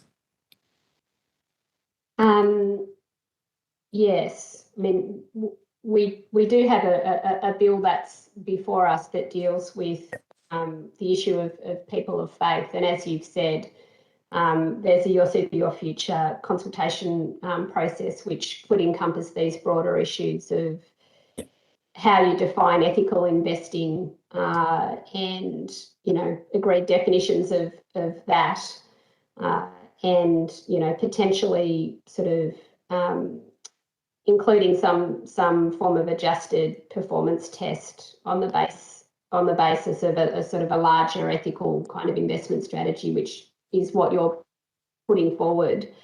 I guess my question is, you know, we have a bill before us that deals with this for people of faith. Why should they have to wait for that larger process to occur? Is it your submission that they should have to wait for that larger process to occur to be able to? No, we're not we're assessing this bill on its merits as a bill that's passing through Parliament now. So we're providing our comments in light of that bill, assuming that that's moving through the legislative process. So it's not our view to say delay, defer, or otherwise with this bill. But we're just thinking of the broader implications of this and thinking about how that's considered in light of other equivalent investment strategies that have very similar constraints and approaches. So, yeah. Yeah, I understand. I see. Okay. Thank you very much. Just in the interest of time, I'll share the call and go to Senator Bragg. Thanks, Chair. Thanks, Mr. O'Connor, and thanks for all the good work you do at the Responsible Investment Association. I think you and I are probably both surprised that you're here talking about faith-based carve-outs for super funds. I don't think it's anything that you would usually have been engaging with Parliament about. Is that right? That's correct. It's first time for sure, Senator. Yeah, okay. Well, congratulations. So do you think it's a good idea to proceed with this bill as it's drafted? I think we have a problem here that needs addressing. And so we see merit in it being addressed. And if that means starting with faith-based funds in the way that this has been put forward, this legislation has been brought forward, then we see this is certainly deserves attention and deserves addressing these issues. But we see it as really, as we said in our submission, really critical that the broader issues are also addressed. And we're pleased to see that process going through Treasury now in addition to this bill. Okay. So like many of the other submitters to this inquiry, your view is this is being cherry-picked? I mean, we look at responsible investment as a broad and diverse universe of investment approaches. And so we tend to generally be looking at this as one of many different approaches and strategies within our membership. And probably our preference, and we've said this as such in our submission, is to be addressing this in its entirety. Yeah. No, I understand. Well, I mean, obviously the ESG funds have performed strongly, and my understanding of the ESG investment approach is that, I mean, effectively environmental risk is seen as any other economic risk and it's factored into the investment process. Now, that would be a sensible position for anyone to take, I would have thought. And so, yeah, I mean, isn't it important that we mainstream environmental risk as an economic risk rather than trying to separate it out as some other sort of strange category or something? I mean, it doesn't need to have a leg up, does it? I think I agree entirely. What we find consistently is that responsible investment products and approaches do not sacrifice returns overall and on average. In fact, they tend to be, on most of the studies we look at, underpinning stronger risk-adjusted returns. And that applies to multiple different approaches, including negative screening, which is an approach generally used by faith-based investors. So I think we're not asking in any way for an exception to performance testing. We're asking for an appropriate benchmark to be applied that's consistent. So I entirely agree with you, and I think APRA is also providing the sector with that guidance that climate risk, environmental risk should be considered like any other risks. And indeed, there's an expectation through prudential guidance from APRA that climate risk is considered as such. So it's one of the many things. There's a nuance to this approach, as you're well aware, with faith-based funds, where you're effectively limiting the universe of stocks you can invest in. And so I guess the biggest thing is not about an underperformance. It's really more about a tracking error and when that performance will come through. And we know a year such as this where energy stocks will rally, there'll be a short-term outperformance, we would assume, of funds that have a higher exposure to fossil fuels than those with a lower exposure. So it's about actually the timing of those returns as opposed to actually looking for a carve-out that they should not have to make good performance for the retirement savings of their members. Okay. Well, I mean, it's important testimony because we had the Super Funds Association here earlier and they were arguing there should be a broad values-based carve-out, which would include or could include ESG, which, as you've sensibly said, is not something that needs a leg up or special treatment. So it's good to hear you clarify your position on that. So, okay, well, I don't want to take any more time. I guess the only other thing I'd ask is if the Parliament was to shelve this particular bill with a view to looking at the legitimate issues with the performance testing regime and doing it in a holistic way, what sort of, have you given any thought to what sort of legislative approach you would believe would aid the market here? Because there's a lot of uncertainty with this approach, with so much power being delegated to APRA.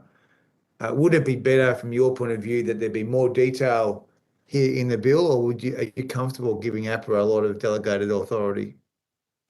I'll leave it to the Houses of Parliament to decide on whether this goes through or not. I guess and as a clarifier for the outset, probably am quite aligned with ASFA's submission on this in terms of that being a broadening of this test of values-based investing explicitly, as opposed to ESG investing, which is more about risk management, as opposed to excluding multiple companies from a portfolio.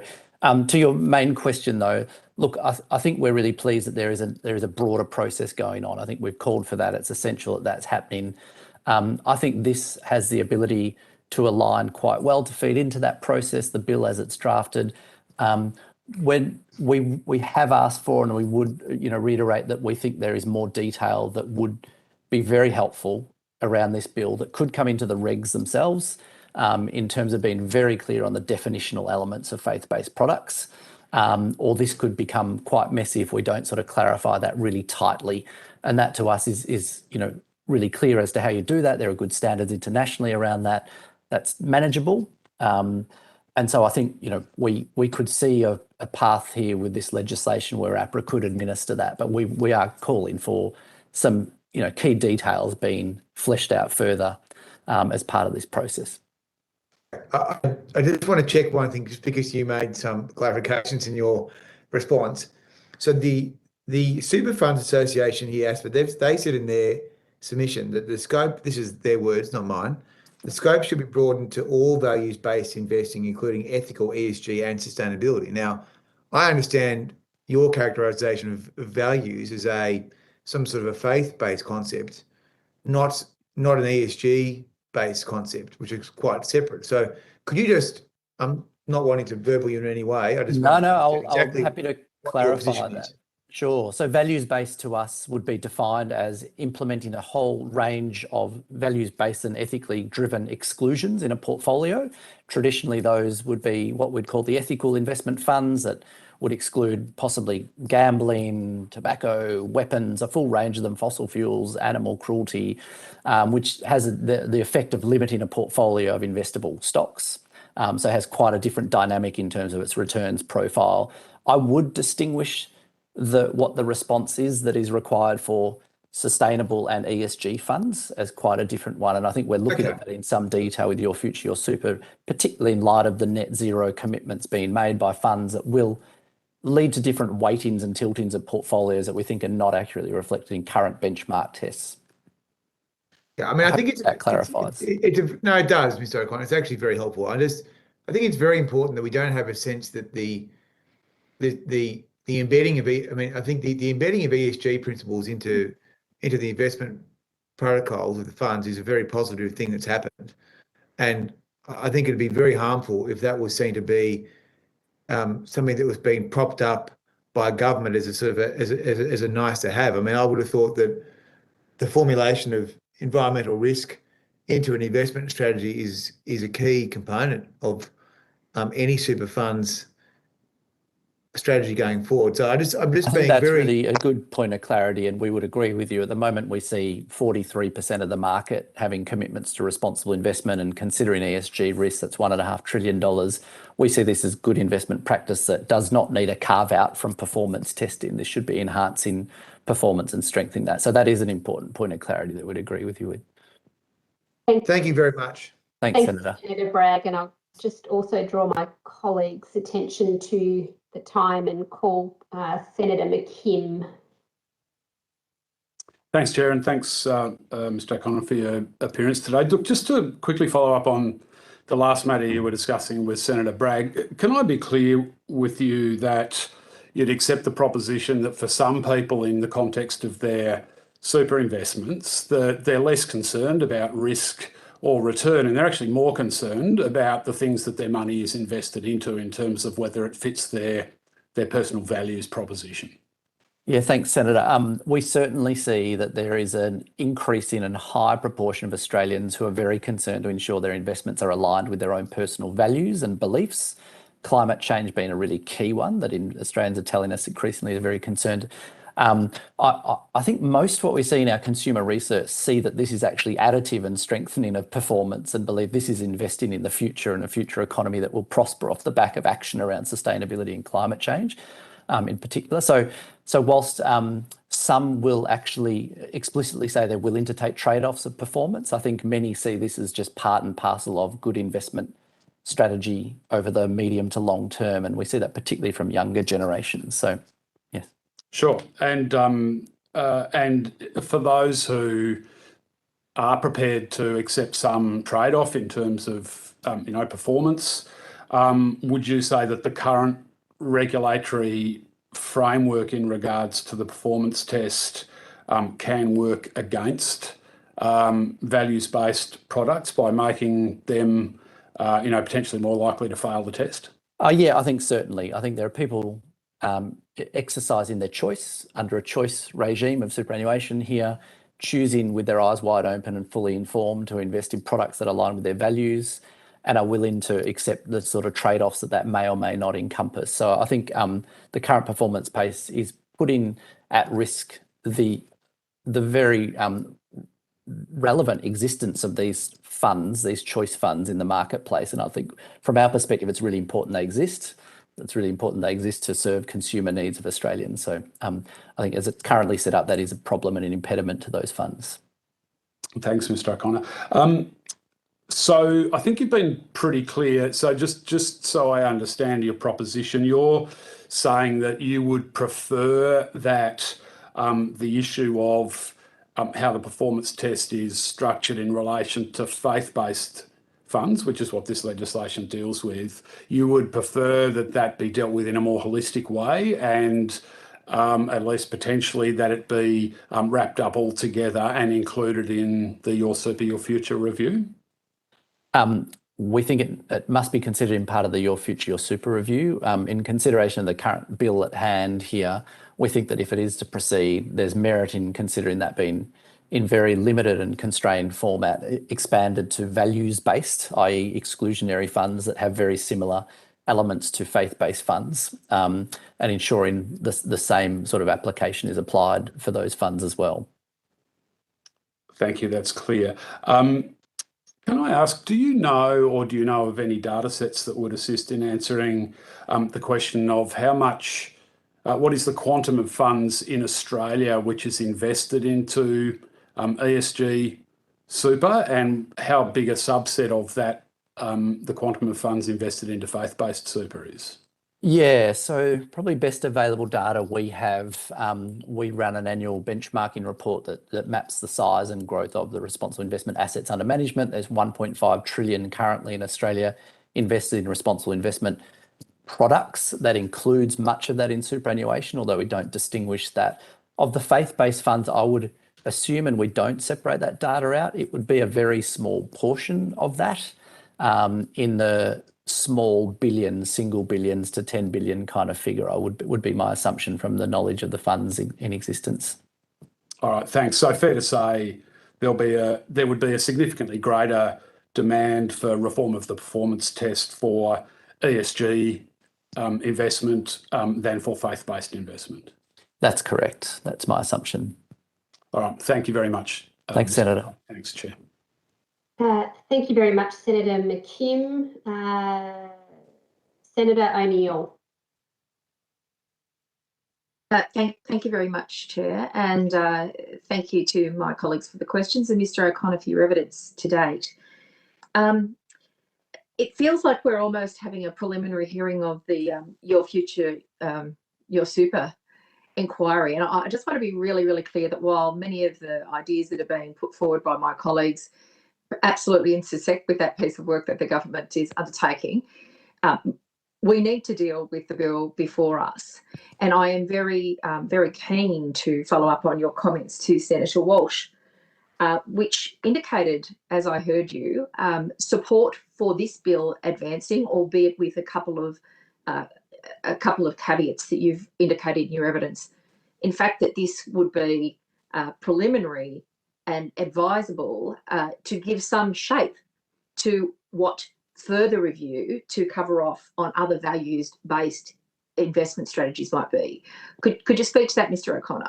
Yeah, I think you're right. In consideration of the bill at hand here, our recommendations and our submissions quite clear that if that was going ahead, that we have asked for some further detail, including the detailed definition of faith-based products, the specific principles APRA should apply when deciding whether to approve a faith-based product, specific requirements that should be placed on those approved products, any elements that should be included in alternative tests for those faith-based products, and specific principles that APRA should consider when deciding whether to revoke a product's approval. So we've been quite clear in what we consider would be strengthening amendments either to the bill or in the regulations around this.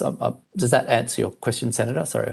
It does. I think it's actually very helpful because in a way what you're proposing that this much requested and completely ignored by the previous government request by communities of faith who are investing, who are seeking immediate redress to the problem that they have been unable to get any satisfactory response from the previous government.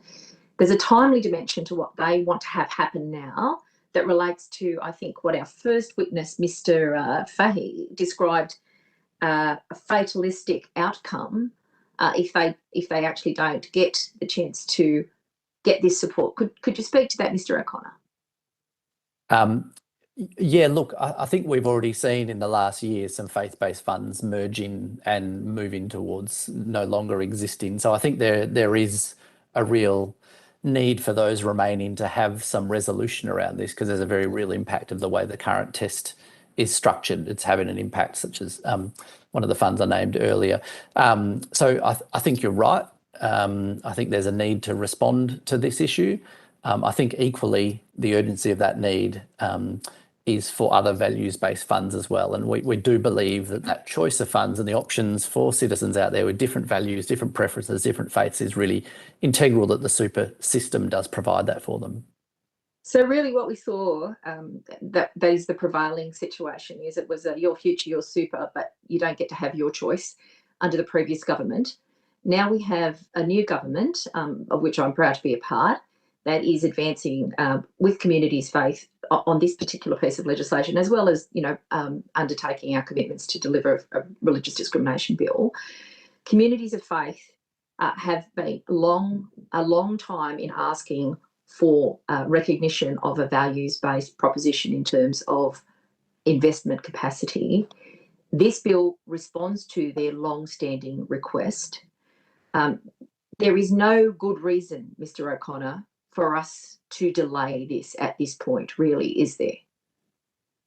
I mean, I guess I'll take that, Senator, on as the government's prioritisation and the stakeholder engagement that the government has in terms of prioritisation of that. So I don't see this as impacting negatively on the ability to address the other concerns on the performance testing that we've raised and we've talked about today. And you would expect that they would definitely arise in further consultation around the Your Future, Your Super review? They will. They're already on the record in submissions and in conversations with Treasury, yes. Can I go to the definitional challenge that I think is before us?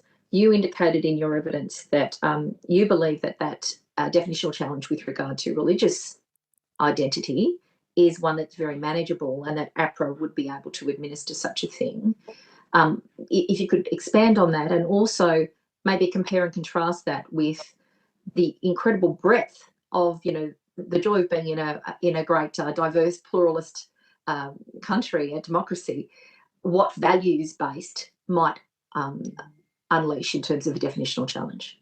Yeah, so the definitional challenge, yeah, I think you're right. I think around faith-based products, whilst there are an array of different approaches, whether that's Sharia-compliant funds or Christian-based funds, or I think generally the elements that define that approach are multiple exclusions, in a portfolio clearly articulated and defined in alignment with the values of those faith-based investors.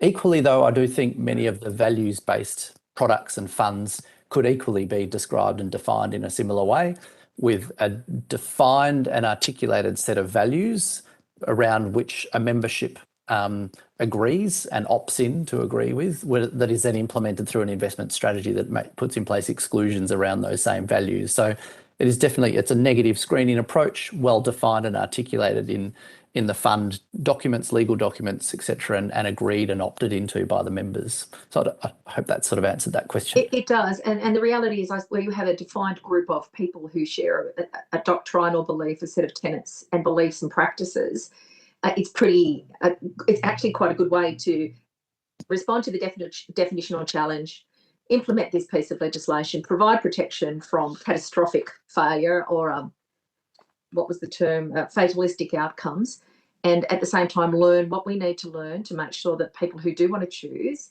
in line with an ethical frame are able to do so going forward, rather than the single test that's been currently constructed by the former government. Is that a fair enough assessment? I think that's fair. I don't see a problem with that. Thank you very much. Thanks, Chair. Senator Smith, you've got a couple of questions. Thank you very much, Chair, and thank you, Mr. O'Connor, for your evidence. In your earlier comments, you described this matter as being a worthy test case. I think I heard you correctly. Why? I guess this is us grappling, this is an opportunity to grapple with the complexity of different approaches that superannuation is managed on behalf of a pluralistic society. Faith-based is one distinct subset of values that can inform an investment strategy for superannuation. So I think it's worthy of us unpacking the approaches and the solutions to ensure we continue to support strong consumer protection and strong investment outcomes for members and beneficiaries of a super fund, while grappling with the specific nuance and particular case of different investment approach on behalf of those members. So I do see this as a useful process to understand how we might address that, and then think how that may apply more broadly when we consider the numerous other approaches that might be applied that may make it hard to just use one generic performance-based test applied across them all. So in using the word test case, are you expecting some matters to be contested or disputed? And if so, what are those? No, I'm using the words test case more in the sense of how we put the intellectual thinking into coming up with what is the appropriate solution for this particular subset of the superannuation fund industry. And so I imagine we're going to need to apply similar principles then to other constraints that we put on the record in the submission to the Your Future, Your Super process, which would have a different solution. But I think it's worthy of testing our intellectual rigour and thought in terms of coming up with a solution for this particular subset. The Scrutiny Committee of the Parliament, or the Scrutiny Committee of the Senate, to be more precise, has identified two themes of concern. One is the decision to put matters in the delegated legislation, and further, the lack of a merits review mechanism. Are they matters of concern to your organisation? I think in our submission on the exposure draft, we have said that it would be helpful to have further detail, and we've articulated those as I've just sort of set out precisely what those details are. It would be our preference to see some of those details in the legislation, but we do believe one solution to that is in the regulations themselves. I think that's essential, that detail. And that's probably the extent of our major sort of feedback on the exposure draft. So it's not a strong preference that they be included, it's just a preference? It is a preference, yeah. Right. But wouldn't it be better in terms of giving certainty around these sorts of issues that these matters be more properly and thoroughly canvassed and then included in the legislation? Do you not sort of see these as significant omissions, or significant enough to perhaps or do you not see them as significant enough emissions? Look, we see them as significant enough emissions that we put that in our submission to the exposure draft. So yeah, we absolutely see that these need to be addressed, and that's an essential part of it. When and where and how, I think that's a question for the Senate or for Parliament to address. But yeah, we've absolutely put that on the record because we see it as essential to address them. Right. So, but you'd be happy for this imperfect solution to progress? I guess we're provide our comments based on the fact that we have exposure draft legislation. We're assessing it as it currently is. We don't really see it in our remit to be saying don't proceed with legislation or not. We're trying to provide useful, constructive feedback on what we see as the exposure draft legislation there. So I'll leave that sort of for the Parliament to determine whether this is appropriate to go through as is. Yeah. Okay. Thanks very much. Thank you, sir. Mr. O'Connor. Yeah. Thanks, Senator.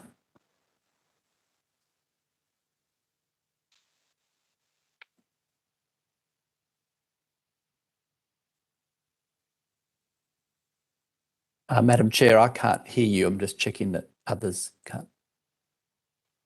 Thank you very much, Mr. O'Connor. That was kind of you to point out while Senator Smith watched on smiling. Thank you, Mr. O'Connor. So thank you for appearing as a witness today. The committee's agreed that responses to questions on notice should be provided by 2 November. I'd ask that you now disconnect from the video conference. If you'd like to follow proceedings, you can do that on the live stream. Again, thank you so much for your evidence today. We really appreciate it.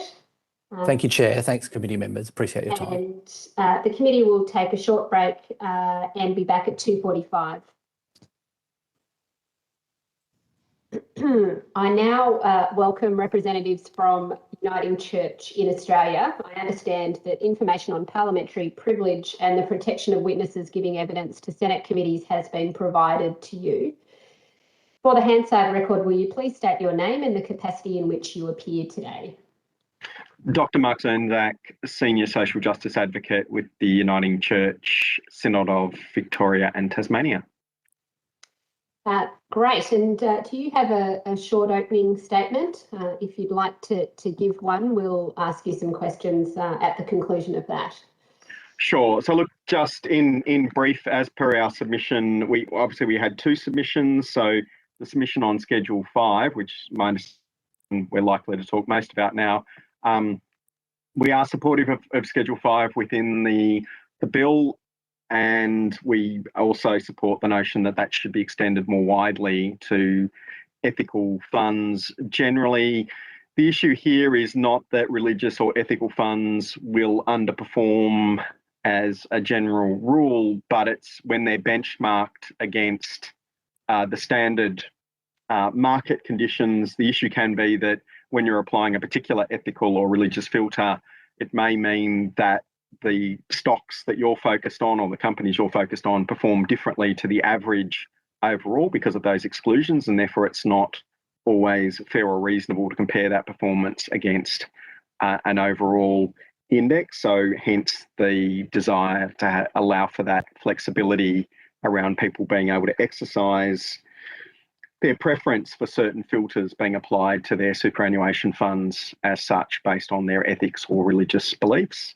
And then I would also just add, we did also make a submission on Schedule 4, and I would want to emphasise again to the committee the great need for that to be passed with some speed on that. It is really essential for that part of the bill to pass in order to allow very essential reforms of the Pacific Australia Labour Mobility Scheme to be fully rolled out into the scheme to improve both the situation for the workers on the scheme and the employers on the scheme as well. So thank you, and I'm very happy to take questions.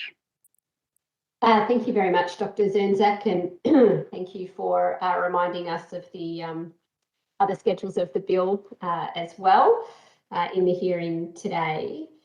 I guess what are you hearing from people of faith about what they're looking for in terms of being able to invest with certainty? You know, how important is it for Australians of faith to be able to make investments that align with their beliefs? Look, there is a growing sense within our communities of that desire to wish to invest ethically, whether it's through an explicit religious fund or, and interestingly for our own synod, our superannuation fund is not a religious fund per se. We used to have our own Uniting Church fund, and it was bought out a secular fund, which just recently also a number of us were using its ethical option, and it's dropped that ethical option as well. So some of us are probably going to need to look around to find ethical funds that we can access. And I think having a provision that allows it, makes it easier for both religious and ethical funds to exist would be very desirable for people wishing to exercise those concerns out of their faith or just out of their general ethical view of life as well. But certainly from our communities, we would see that very strongly. We have a very strong movement, particularly who have great concern about climate change, is and has been for the last 7 or 8 years, has been the number one issue that our members raise with us out of an ethical concern. So, and they're certainly not wanting to invest in things that the climate change problem. Yeah. So you're seeing in the communities that you deal with that there are some issues with the current performance test failing to accurately, measure the performance of faith-based products and other ethical products.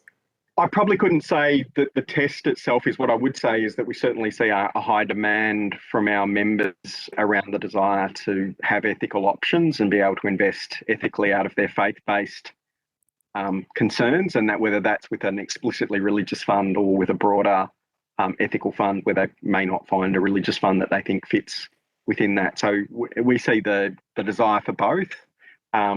Certainly what's in the schedule at the moment is definitely very welcome to allow for those religious funds to allow to cater for those people. But I think as we do know that there will be people of religious faith, just funds as such, even if they don't have an explicit religious outlook in the way the fund's set up. Yeah. So we'll just try for a little bit longer there. Your video did make you a little bit glitchy, but we'll just keep going for a bit longer and see how we go. I think you've said in your comments and in your submission that you do support this supplementary or alternative test for faith-based products, but you would also like to see it expanded more broadly. I guess, where we're at today on this question is that there's been some suggestions that the questions should be considered together down the track in the Your Super, Your Future review.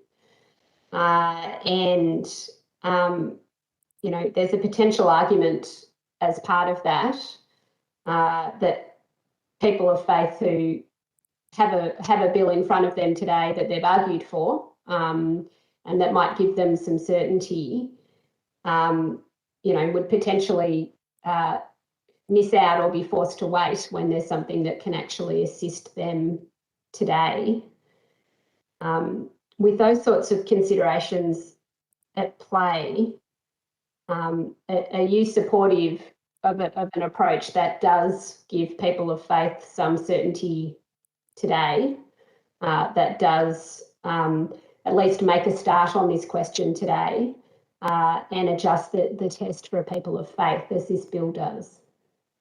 Yes. So yes, we see Schedule 5 passed as it is in the bill currently. What we have suggested, though, we were certainly supportive, though, of that being broadened out if that was possible, but certainly wouldn't want the bill knocked back or the schedule removed on the basis that it didn't go far enough first off. So if it's an incremental approach, that's completely acceptable to us, but have indicated a preference on that. I think the other practical aspect that I think other submitters have raised, to my knowledge, is there may be some challenge about this. The number of religious funds might mean that an index that just looks at religious funds might be a little narrow, might be a practical challenge around making that work for APRA. I'm not across the technical detail of that, but I recognise that that may be something that needs to be looked at from a technical aspect, and therefore that also enhances that notion. If it was a broader ethical approach, you end up with more funds involved, and therefore you get a better index for APRA to test the ethical. Yeah, okay, thank you. And we do have APRA coming later, so we can ask them about some of those technical issues too. I know Senator Bragg has some questions, so we might go to you, Senator Bragg. Thanks very much, Chair. Thank you very much, Mr. Is it Zernzak? Yes, that's correct. Thank you. Thanks for making your time. I just want to pick up on what the Chair was just saying to you when she was asking, do you think this bill would provide people of faith with some certainty? What sort of certainty do you think is lacking today in relation to the superannuation market? I think my view on this would be that with this additional schedule, it may encourage diversity of product being available, and certainly that has been. I have had a sense from talking to some of our members, they've had trouble finding funds that would fit with their religious views and value system on that. So the hope would be it might allow for a broadening of the market of religious products, would be the way we would see that potentially assisting in this space. Okay, because if I take you to the market dynamic here, I think there was 13 funds that failed the first test, and then there was another one that failed in the second year, and then there were 4 products which failed for a second time. So people can follow that, hopefully, that of the 13 original failures, well, I don't want to characterise them as failures, but the 13 funds that didn't pass the first test, 4 of those did not pass the test again. And well, one of those funds is Australian Catholic Superannuation and Retirement Fund. So is that a fund that you're referring to when you make these statements? No, I'm not aware of that particular as such. So I wasn't referring to a particular fund in that case. Okay, so I'm just trying to understand what problem are we trying to solve here then? So are you worried about funds not passing the test? Well, there is a worry about, our worry is where there's a misalignment between what the test might be based on the general indexing versus if you've got an ethical fund that's screening out certain types of investments, it's going to track differently to that main indexing.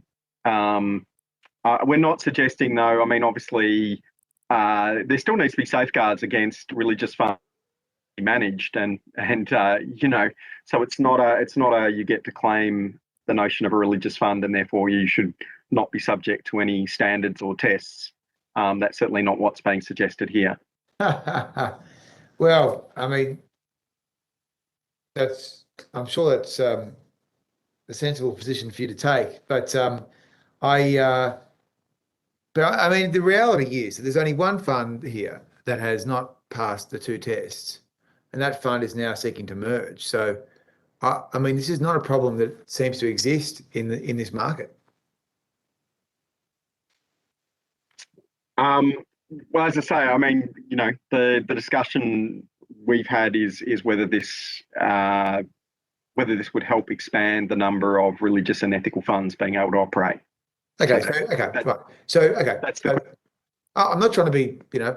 Look, I think your point's valid, right? I'm not disagreeing. You're making a valid point, which is to say, well, very few funds have failed the test, and of those that have failed the test, you're indicating to me only one of those has been a religious fund. I guess what I've indicated to you is probably our reason for supporting the schedule is the hope that it will encourage more ethical and religious funds to emerge to offer choice to those people who wish to enter those funds. Yeah, and do you think those would be My Super products? That would be, yeah, that would be the hope, I guess. Yes. All right. Well, look, thanks very much for taking the time to provide us with a submission. Obviously, this superannuation laws are unduly complex, and I'm not sure that even the legislators really always know exactly what we're trying to deal with here. But it's a very complex, unnecessarily complex area. So thanks for taking the time to give us your thoughts. Thank you, Senator Bragg. I think Senator O'Neill has some questions.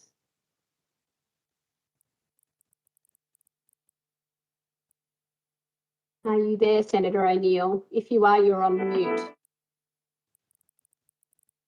I think Senator O'Neill may. I am here, and I'm actually even visible now. So thank you very much, Chair, and thank you, Mr. Zernsak, for your evidence to date.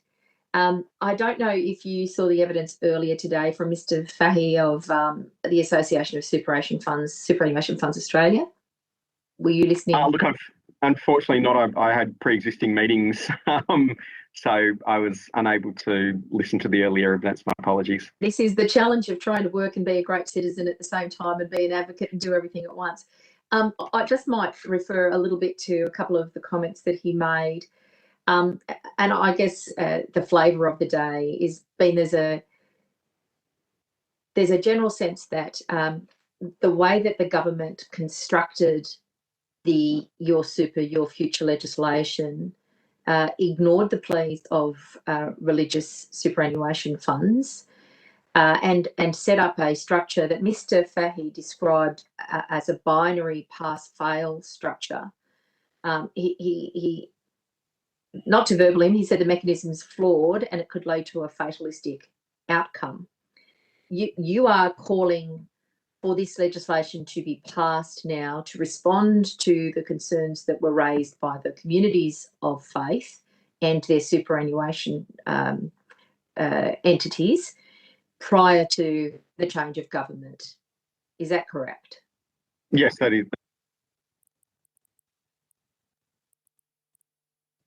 Sorry, Mr. Zernsak, I couldn't hear you then. Sorry, I was saying that is correct. You have some concerns about the current performance test yourself. You said that it fails. What? Go on if you want to. Look, I mean, as I said, I mean, the concern we've had in our discussions is that it's that issue of the tracking being different if you've excluded certain types of entities from your investment universe leads you to have a different index. So it's, our view would be it's fairer to test like against like, if that makes sense. So that's where we're coming from. We also recognise, and as I've stated before, we do recognise there is still a need for APRA to ensure that we don't end up with entities setting up and claiming a religious basis and using that as a cover for bad management. So obviously that the people who are investing in those funds still need protection from a regulator, or it's not a bad management issue rather than a result of the performance being different because certain types of investment are being excluded based on those values. Of course, and this bill doesn't for a moment contemplate carving faith-based superannuation entities out of absolutely the division correct. by Absolutely. the regulator. Yep. Okay. Absolutely, and that's why we supported Schedule 5, because we recognise it tries to strike a balance between ensuring there is that ability to have faith-based products for those wishing to access them, without giving a sort of carte blanche that you can just set up any product and get a free and claim a religious basis and therefore get a free pass. So you've argued very strongly for the retention of Schedule 5, while you have also made it clear that you would hope that under the Your Super, Your Future review, there would be a capacity to look at more values-based, a broader range of options. Yes. So to be clear, Schedule 5 needs to stay, and we should pass this piece of legislation with Schedule 5. Yes, that's correct. But as I would stress again, we would be open if the committee was of a mind to recommend Schedule 5 be modified to include ethical funds. And if that was relatively easy to do through amendment, then we would certainly be supportive of that being an outcome. But we would rather, if it was a choice between, oh, sorry. Go on. I was just going to say, if it was a choice between Schedule 5 being passed unamended or Schedule 5 not being passed at all, we would say, well, we'd rather see Schedule 5 passed unamended than not be passed at all. So Thank you. in effect, not making the good you're not making the perfect the enemy of the good. Well, we've seen that happen before in the Parliament, so we don't want to do that again. If I can be clear, you indicated that the test alignment, as it's constructed, doesn't really allow for the ethical framing of tests. Now, that is to be part of the consideration of the Your Super, Your Future review. There is a definitional challenge that has been articulated by some of the submitters, that it is pretty clear about what a religious entity is, that it's a body of people together who share a set of doctrines and beliefs. I'm thinking particularly of challenges in the Islamic communities, and access to finance, as well as, the opportunity to have great superannuation that is in line with those freely exercised rights as religious people in a pluralist society. So what benefit, economically speaking, does supporting this legislation bring, Mr. Zernsak, in terms of competition and choice? Because I know you were having a brief part of that discussion with Senator Bragg. Yeah, look, as I said, that is our hope would be that Schedule 5 will make it a religiously based product that hold certain values to hoping that will broaden out the number of choices people wanting to seek those products would have available to them. Obviously, that will need to wait and see whether Schedule 5 has that desired outcome. The other thing I would stress is that ethical funds have outperformed the standard funds often regularly as such. So simply being an ethical fund. My point is not that ethical funds will always, there's no suggestion on my part that ethical funds underperform other funds. They often outperform them. But because of the difference in the way you would measure against each other because of those exclusions can mean it's an unfair test potentially at some points in the market cycle to hold an ethical fund against the standard performance. That's the point we're making. So that performance test risk has been the subject of some commentary today, but that is the way the former government constructed it. It was probably past the pub test in terms of they're looking after my super, but in reality, it didn't deal with the complexity of what I think Mr. Fahey described as each individual. There are as many benchmarks necessary as there are for products, and there is a performance criteria for each product that the complexity of which was not considered by the government when it simplified this to a test that it could sell, but not necessarily deliver benefits for the community. So certainly not the holders of superannuation and religiously focused entities. So, Mr. Zernsak, one of the comments you made just in your last response to my question was the fact that religious-based superannuation companies can outperform, and ethically based companies products can outperform other entities, other products in the market. It seems very often that religious entities, religious products are demonised in the public place as being unfit of this sort of support.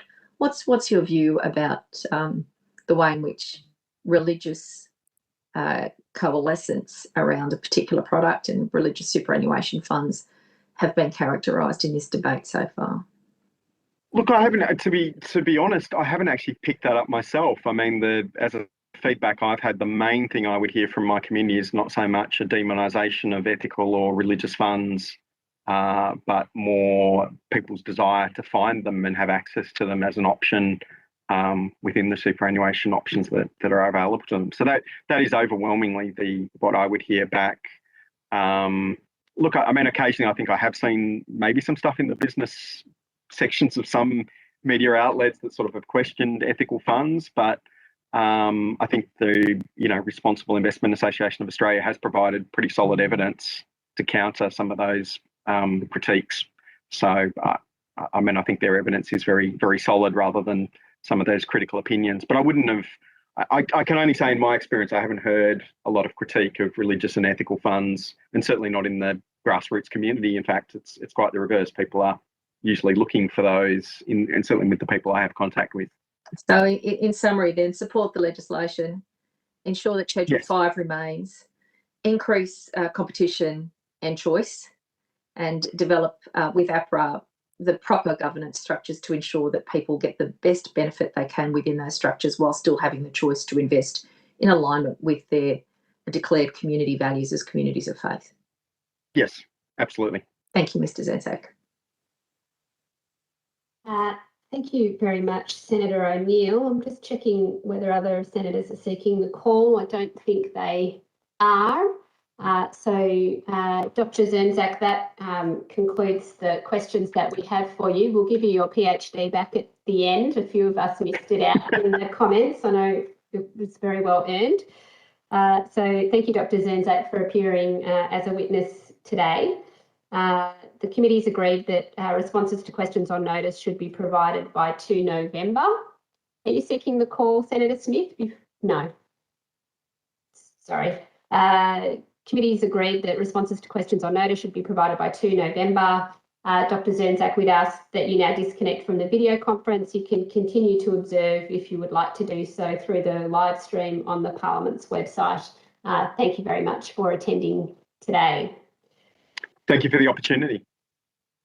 Thank you. And for the purposes of broadcasting, I think we'll just take a very short few minutes of break while our next witnesses are assembled. Does that sound like the appropriate thing to do, Secretariat? Because I don't see them there yet.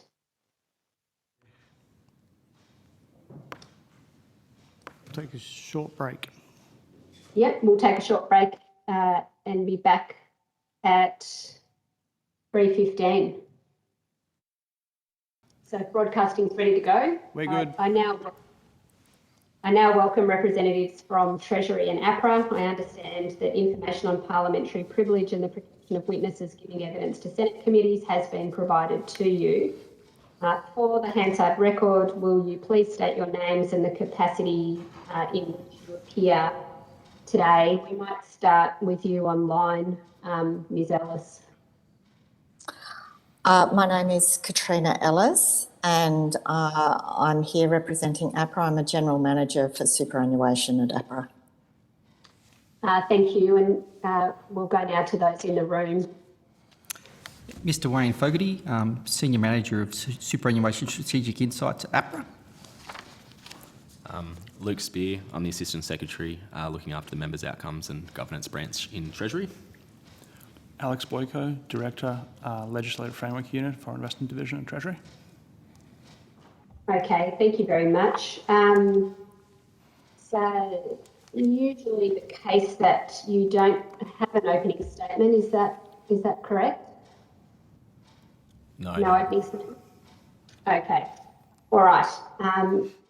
Well, we will kick off with a few questions for you.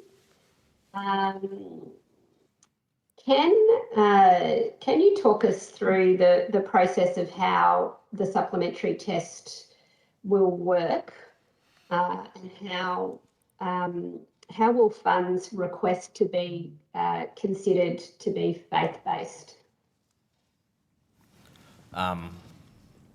I can have a go at that first, and then maybe my APRA colleagues can talk to implementation process. But at a very high level, Senator, the current performance test partly determines performance by comparing the actual return of an asset class relative to a specified benchmark.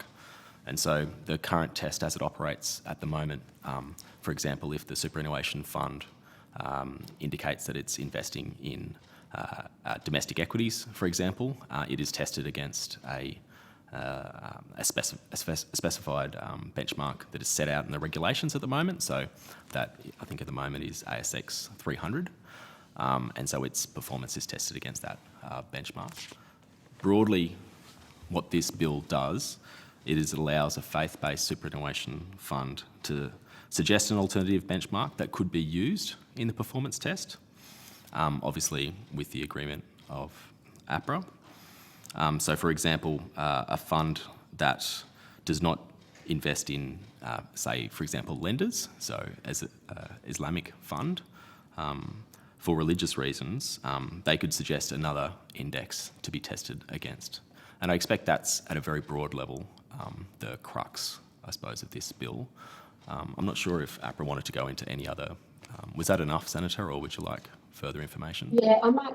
That was a good intro, thank you, and good overview. I might go to APRA. We've had questions today about how APRA will consider funds to be faith-based, to be able to apply to be considered as faith-based, and to be able to apply for this supplementary test. And could APRA speak to us about how you're viewing that question? Yes, I'll start, and Wayne might wish to supplement my answer, but any trustee, APRA regulated trustee, can apply if they consider that they have a investment option that is faith-based, and the legislation and the regulations as drafted provides for the set of information that they would have to provide to us. Broadly, they have to give us information and evidence about their investment strategy and how that investment strategy is driven by faith-based principles and the impacts of that on their investment strategy. They also have to give us evidence that they have communicated and disclosed to their members that that is their investment strategy, and that their members would have information to make them aware that this is the type of thing that they're investing in. And then also the trustee has to provide us with information about the index that they would like us to consider as an alternative. And so there are currently in the test, as my colleague from Treasury gave the example of equities, there's currently 16 different asset classes and different indices in the performance test. And so any one of those or multiple of those indices, a trustee could suggest an alternative index to us. And so that would be the information that they would provide to us, and we would assess that information for its completeness and credibility. And if we have a reason to doubt the credibility, we would not approve that, we would not make the determination that they were faith-based, but if we were satisfied that they provided us with evidence about their investment strategy and that they had disclosed this to members and that they'd given us an index that we could use as a legitimate alternative, then we would determine that they had a faith-based investment option. Okay, I might just go back to Treasury on this question of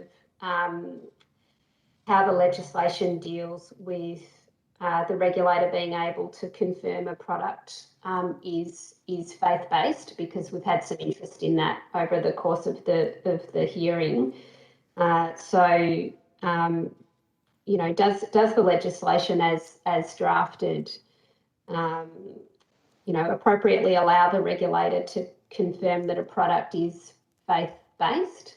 What can you tell us about the thinking around the mechanisms there? Thanks, Senator. Yes, we do think it's appropriate. This bill was designed very closely with our APRA colleagues, and so we're comfortable with that it can be implemented. To be clear, there is a definition of faith-based in the legislation that's 60K, and that is basically a Part 6A product, which is effectively a superannuation product, which is specified by APRA. So noting that definition in the Act basically relies on the determination. So there is, to be clear, there is clarity about whether a fund is faith-based or not. But I think to your point, that's like after the fact. And the question that you're asking is sort of like how APRA comes to that view. Yep. Okay. So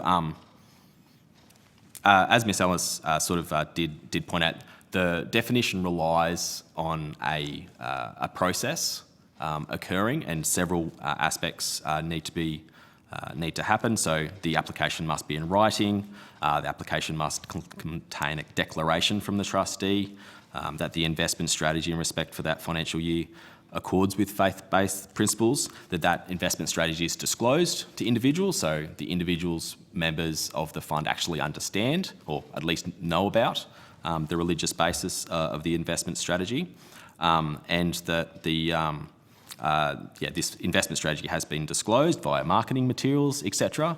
And so one of the things that, just to be clear to the committee, that there are regulations that do sit underneath this legislation that we have recently consulted on. So I just refer you to that, which does set out some additional information that APRA collects, or the application must include, I should include, which includes information associated with like board materials or PDSs or other various bits of information that goes to ensuring that the members actually understand the fund is based on faith-based principles. The application also must set out one or more indices that the fund is effectively proposing that APRA should use in the performance test. And that's sort of like the process. So there's a reasonably clear set of information that has to be provided to APRA.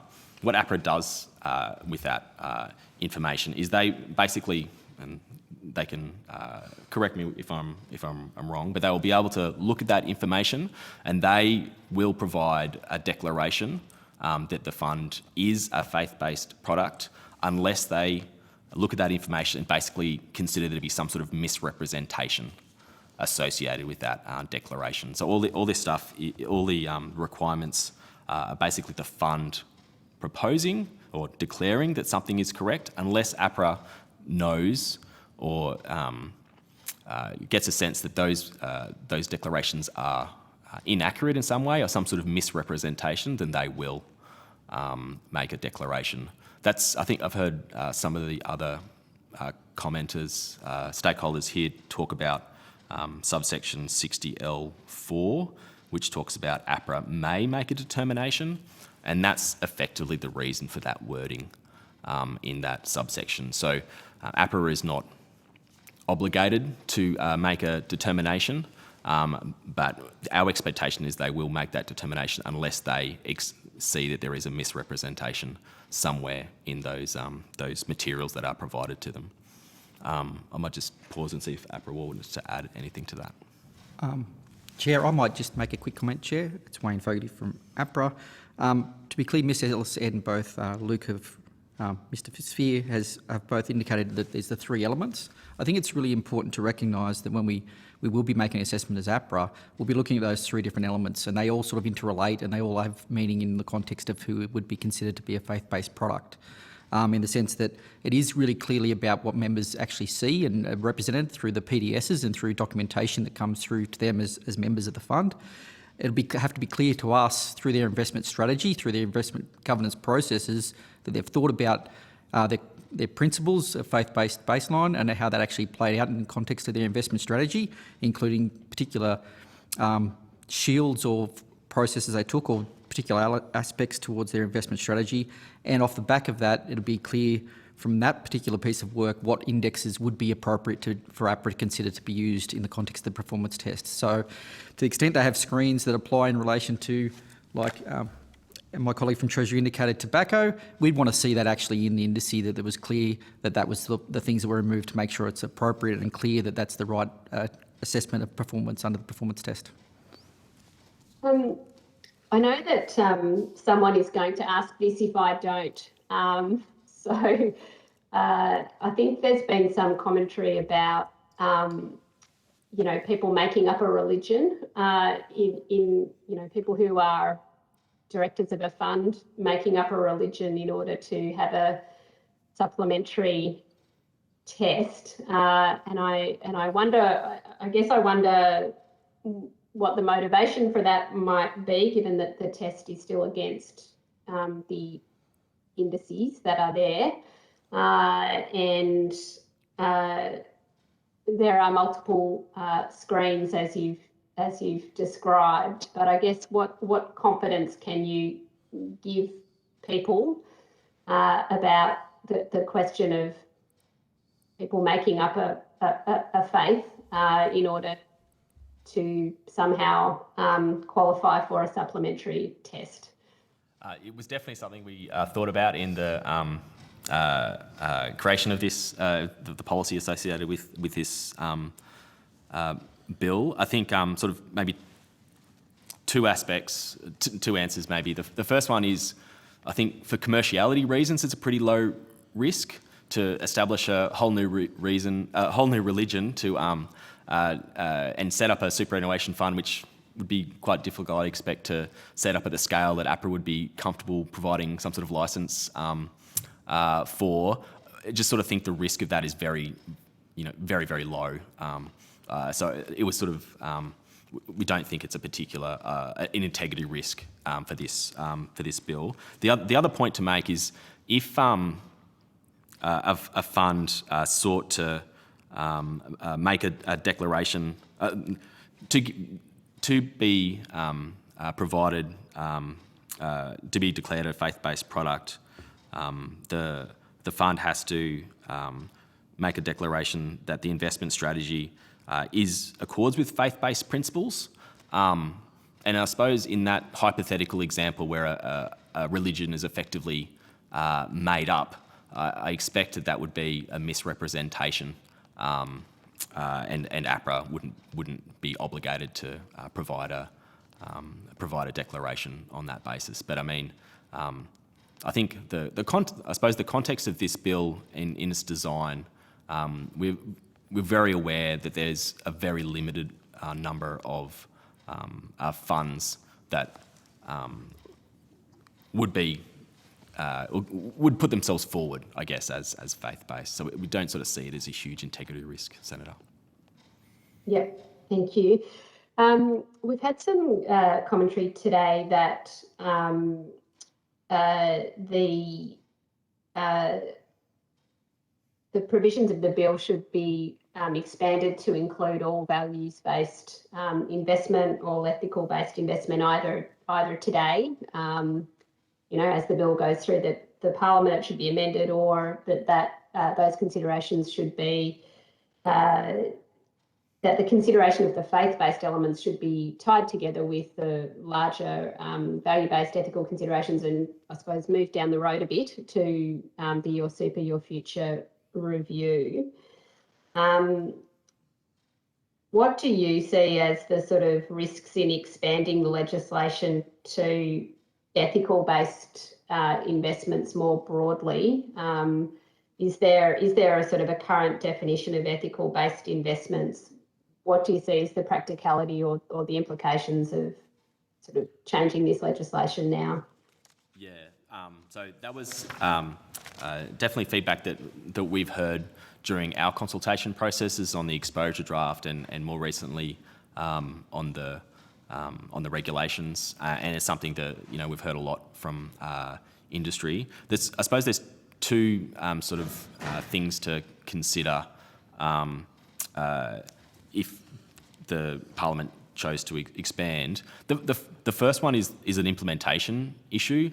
As I mentioned before, this bill was really designed with the expectation there will be a very limited number of applications. I think if we went back to a blank page and the request was to include ESG or other values-based, we would have come up with a different mechanism, I guess. So I think on the implementation side, and I might pass to APRA on this because they would have to actually do it, but there would be, the expectation is, might be less than less than a handful of, I suppose, is what we expect faith-based funds to be.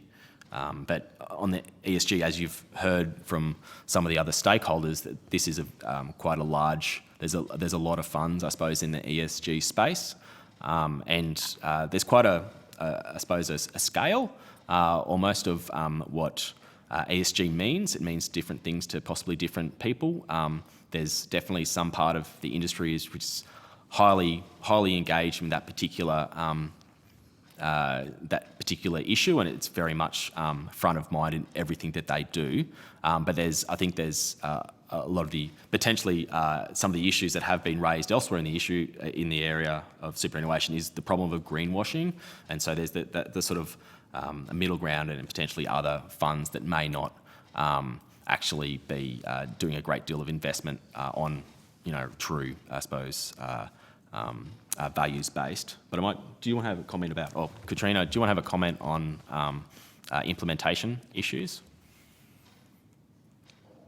Thanks. Well, clearly the decision of whether or not to expand to ESG is not something that APRA has a view on. It's a matter for government, and we will implement the test. However, it is passed in legislation. As far as implementation, we have systems in place to run the performance test as it is now. We would have to go through some work to have a look to see how we would need to change our systems. And we really haven't turned our mind to that because, as my colleague from Treasury was saying, the current bill only contemplates this narrower focus. So there likely would be some changes to our processes and systems that we'd need to consider with that expanded scope if it were to be in place. But yeah, it's not something we've turned our mind to yet. Okay. So just going back to Treasury on this, you've clarified that the intent is really for this to cover a relatively small number of funds and to get it done in a way that can be legislated and implemented. There have been calls to potentially sort of wait and roll this into the Your Future, Your Super review and take on the larger issue of ESG and the issues that you've raised there. Can you give the committee some indication of the timelines of that review, when it might be made available, and then I guess what additional timelines from a review might be required in terms of drafting additional legislation should it be recommended or envisaged in the review? Yep. So I suppose the first thing is we've actually just finished a consultation process for the Your Future, Your Super review that you mentioned. It finished on Friday, so the team are reading the many submissions that we've got, and we've still got a few to come in on that as well. So I suppose that process is largely sort of the public-facing consultation process is sort of largely complete, and so I think if the government asked us to consider faith-based products as part of that, we'd probably have to pivot a little bit to make sure that we've got the information that we need to provide advice to government. But more broadly on your question around the timing of the review, regulations currently, as they currently are, require the extension of the performance test to trustee-directed products, so TDPs is the acronym, and that is required to happen by the end of this financial year. And any changes that the government would like to make to the performance test by then would have to basically be in place by then. Alternatively, if there are no policy changes from the incoming government, and I don't want to predispose that they would be making any changes, but if they did make changes, they'd have to be in place by that time frame.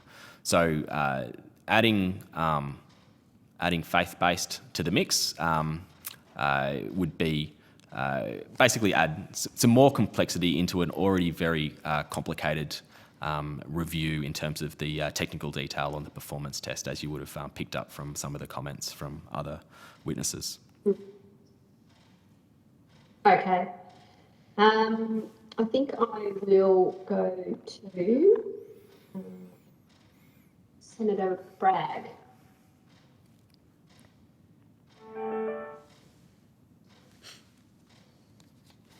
Thank you very much. Thank you to the officials for being here. Do you know where this policy came from? Was it something that the Treasury recommended the government do? Sorry, it was an election commitment. So it was announced in December last year, I think, from memory, Senator. Yeah, but was it something that Treasury recommended? It was an election commitment. So as you'd know, Senator, when a government comes into power, we provide advice largely around how their election commitments can be implemented. Okay, so we'll assume your answer was no. I mean, the issue here is, so correct me if I'm wrong here, right? But you've had 13 funds fail the first year. They've had one strike. And in the second year, you had one fund have a first strike. So you've got 14 funds with one strike, yeah? Yep, all good so far? Yep, and then you've got 4 funds with 2 strikes, okay? And of those 4 funds, one of them is a fund that has branded itself with a religious overlay of some sort. And that fund has indicated that it's now looking to merge with a bigger fund. So I'm just trying to understand what problem we're trying to solve here. Are you expecting there to be hundreds of MySuper funds with a religious ethos or something? What are we looking at here in terms of the market?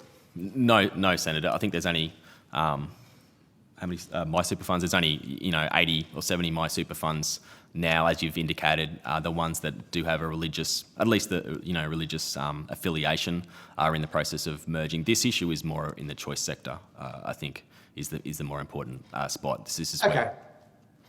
Okay, but I mean, but there is no performance testing of choice. Well, technically, the extension of the performance test will occur in this financial year, 30th of June. So, that's the legislation or the regulations. That's the current timing. Right, but at this stage, there's been no choice funds tested, right? No, the last performance test that was run by APRA only included MySuper products. Okay. Okay, so we're trying to solve, I'm just trying to ascertain exactly what problem we are trying to solve here. So you're saying to me it's not going to be in the MySuper regime, even though the bill before the Parliament proposes fiddling with the performance test for MySuper funds. And then you say that it's in the choice area, but we haven't done any testing for the choice funds yet. So what are we actually trying to do here with this bill? It's very confusing. Well, I can, if you'd like me to read something from the EM, I can, Senator. No, you don't need to do that. I'm just trying to work out what is happening in the market that is requiring us to consider this bill right now in advance of the other issues that have been legitimately raised with the performance testing regime.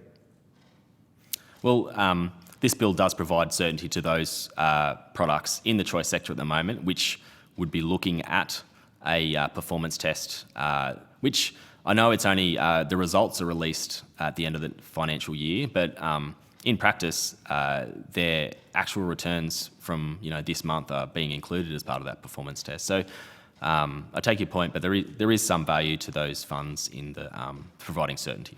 Okay. Well, that's a good answer. So, okay, so let's just look at that. So in terms of the performance testing of choice funds, what else needs to happen for that to actually occur? Are there any other regulatory steps? Sorry, for the performance test to operate?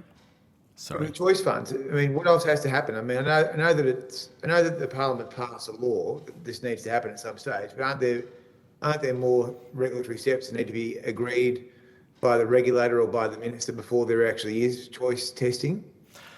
So the legislation and regulations as it currently stands require APRA to run a performance test on choice product, a subset of choice products, which are trustee-directed products, at, I think it's 31st of August next year is when it needs to be released. So if government or Parliament chooses to do nothing, the outcome will be a performance test run on choice or a subset of choice products in August next year. Okay, that's a good point. So it's trustee designed products which are tested in August next year, did you say? So that's when the results are released. So the actual test itself runs over the previous financial year. Well, actually the previous 8 financial years. This financial year, which is this one, right? Yes. Yeah. Okay, so what you're saying then is that you're worried about there being funds that are going to suffer if they are subject to the existing test in that choice area in August, sometime between now and August next year. That's what you're saying. Yeah, okay. Okay, so look, I don't want to take any more of the committee's time, but that's been quite helpful. So it's quite a narrow subset of funds, wouldn't you say? I mean, how many funds do you think would be affected? So we don't know because you'd have to wait for the applications, but yes, the expectation would be quite limited, less than a handful of funds. Yeah. Right. Look, I'm not a Star Wars kind of guy, but I mean, what do you think about this Jedi Knights thing? Is it good, or would that happen? I think you'd struggle to get members, Senator. I don't know. What's your investment strategy? It's not very good. I think it would fail all the tests. Thanks very much. Thank you, Senator Bragg. Senator Kim. Thanks, Chair. I feel like proposing the Death Star Index for assessing that performance, but perhaps we should just all move on. Thanks for your attendance here. Can I just ask what I hope is a pretty simple question? Does the scope of this bill only provide, or does it only cover super funds that by definition are faith-based funds, or does it cover like a more generic super fund that has a particular stream or like a product that would be a faith-based product? The test itself, the definition itself of faith-based is focused on the product. So it's a product itself, not a fund. But yeah, obviously, like we might use shorthand when we're talking about it because it's the sort of the trustee, which is effectively the fund, I guess, making the application, etc., on behalf of for that particular product, if that makes sense. Sure, but just to be clear, if the change performance test was applied after application by the trustee or the fund, it would only apply to a stream of that fund that was accepted as faith-based. Yeah, the particular product in which the application is made on behalf of. Okay, thanks. So just following on from Senator Bragg's questions, he asked about the number of funds, or I guess perhaps products would be better language, and I think you said less than a handful, or less than a handful. Does either Treasury or APRA know what the quantum of funds invested in Australia in faith-based funds are, and how big a subset or how small a subset that is of the quantum of funds invested into, say, ESG or ethical super products? So I don't know off the top of my head. My expectation is that faith-based funds would be a very small proportion of the overall market, but it would depend on the precise definition that I think you'd use, and then ESG focused funds would also be very definitionally based, would be much greater. I don't know if Katrina or Wayne had a better sense. Are there any data sets? Yeah, look, I'm not sure whether APRA can help there, or whether anyone knows whether there are any data sets that will be interrogated to provide information. Give a quick answer there, Senator. There's nothing currently at our fingertips that gets us to that point. Looking at faith-based products, you can sort of get the religious affiliation to sort of give a general sense, but it's very much to what Mr. Spear said, in the sense that it comes down to those definitional questions. So when you get to ESG considerations, the definitional thing makes the pool a much larger pool, and we don't collect the data in that context currently under our collection. So it's more about relying on definitional sort of terms, either from government through legislation or from what industry sort of proposes. Is sort of the two mechanisms we look at when we look at these sorts of considerations. We haven't done any work on that at this stage. Okay, thank you.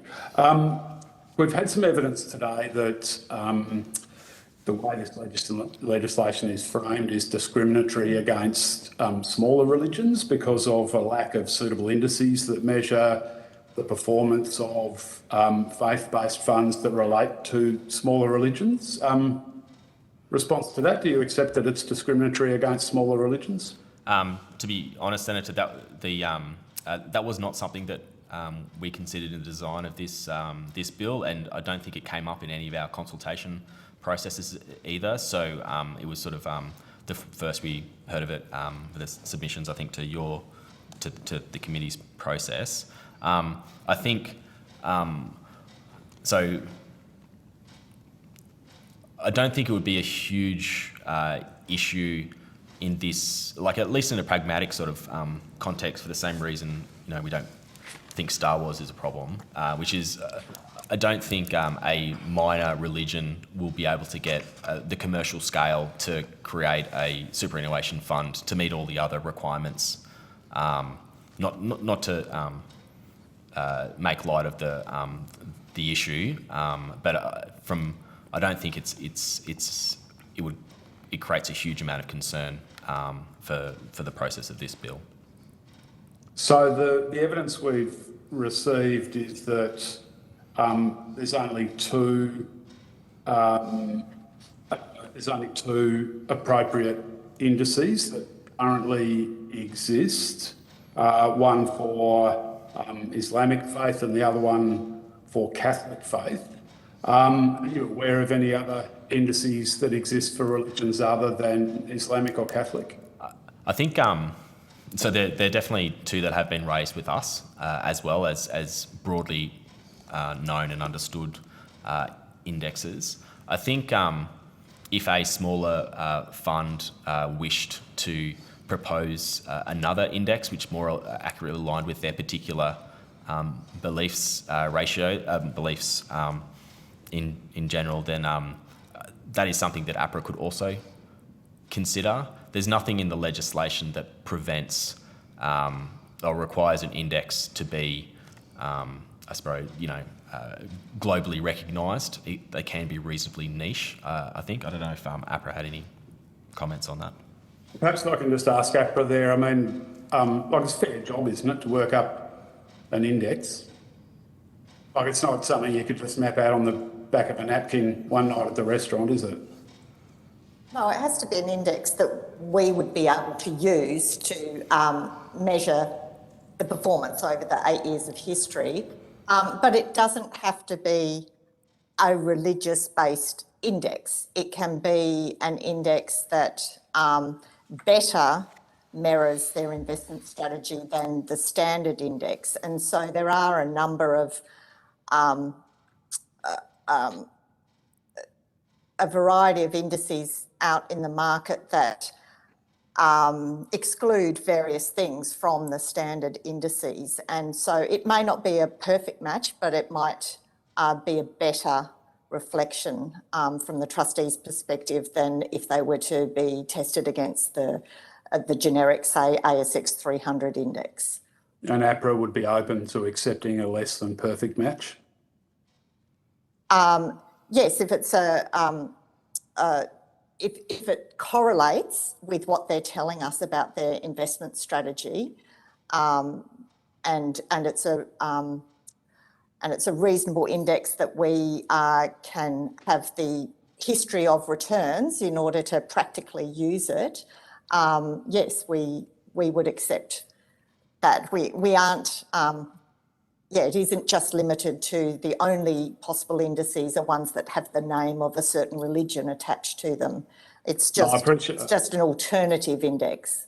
Yeah, no, thanks, Ms. Ellis. I appreciate that, but it'd be pretty fortuitous, wouldn't it, to find an off-the-shelf or off-the-rack index that wasn't a faith-based one that just happened to exactly correlate with the faith-based investment strategy of a particular product. That'd be pretty remarkable, wouldn't it? Yeah, but I think it's also about the trustees themselves are analysing their performance, and they might already be using benchmarks themselves, and it's those sorts of things that we'd be expecting them to propose to us. Look, this is how we evaluate our performance, and can you swap that in for the standard index? So we wouldn't expect it to be something that's just made up on the spot.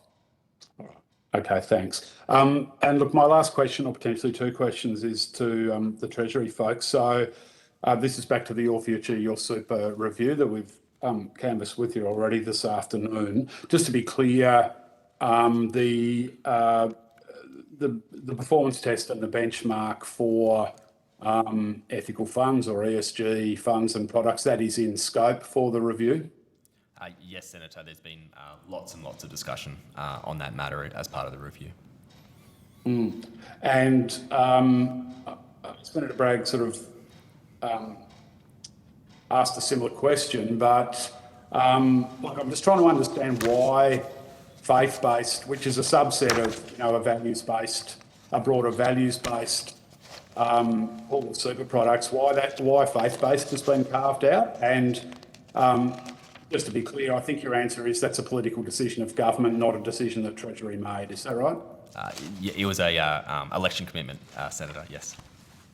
Is there any public policy rationale for carving out such a small subset of a much bigger problem and dealing with that in an ad hoc way or a piecemeal way in legislation such as this, rather than considering it all holistically? I mean, I just struggle to see the public policy rationale apart from a political rationale. Perhaps that's not a fair question to you. Yeah. In which case, please feel free to say so. I'm not sure if I've got a great answer to that, Senator. Right. Okay. Thanks very much for your attendance. Thanks, Chair. Senator Smith. Thank you very much, Chair, and thank you to officials for making your time available. I'd just like to return to where we started in this conversation in regards to subsection 60L in brackets number 4, and this intention between the use of the word may. So I just want to confirm that ultimately a decision to accept an application is discretionary.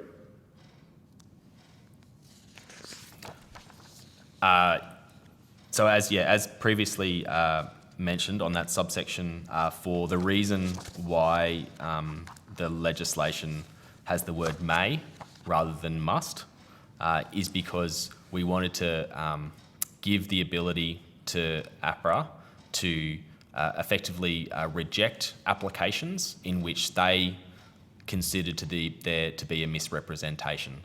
The alternative wording, so if you included must, APRA must make a determination if it sets out, if the fund applies and ticks all the boxes above, there's no ability to, I suppose, prevent funds applying that, for example, were not based on faith-based principles, but they made a declaration that they were.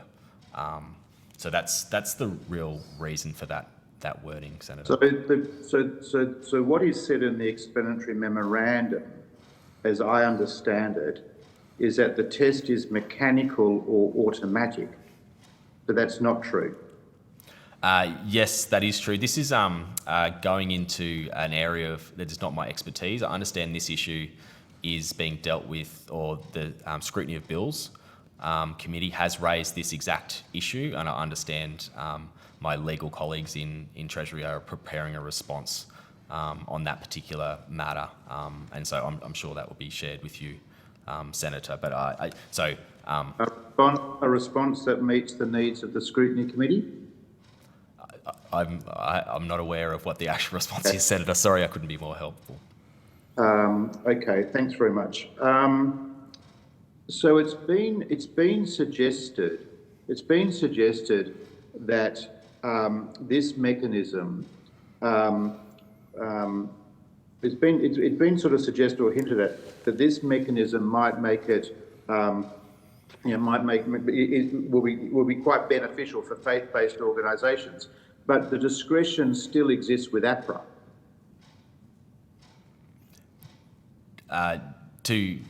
So we need an entity somewhere to make the declaration. So APRA was the appropriate entity to make that declaration.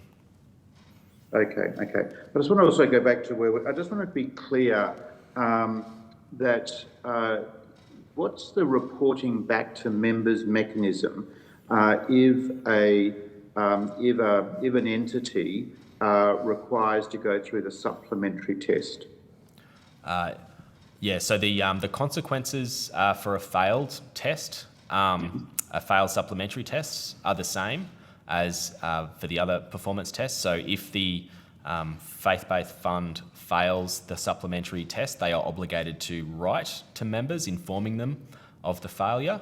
And if they fail a test 2 years in a row, they are prevented from accepting new members, which is the same consequences as the original performance test. So if an entity fails the initial test, what reporting obligation is there back to members? So the legislation is silent on that. There's no expectation that the fund would have to write to members if they, for example, failed the primary, the current performance test, but then passed the supplementary test. There's no obligation to for written communications. But the legislation is sort of is silent on how that will be made public. There is the opportunity for APRA to provide some sort of disclosure on their website of that outcome, but I don't think that has actually been determined by APRA how they're going to deal with that issue as yet. Why would that matter be unresolved, given that public disclosure around performance of a fund, whether it's performance against a faith-based indice, for want of a better word, or performance against the primary test, which applies to every organisation? Why is that matter unresolved? Given that public disclosure of performance of funds and how they manage people's money is sort of primary to the issue that we're talking about here. Is it silent because it's yet to be resolved, or it's silent because there's no intention of having a fund communicate back to its members that it failed the primary performance test? It's silent largely because it's an implementation issue and you didn't think it was necessary to be included in the law. That was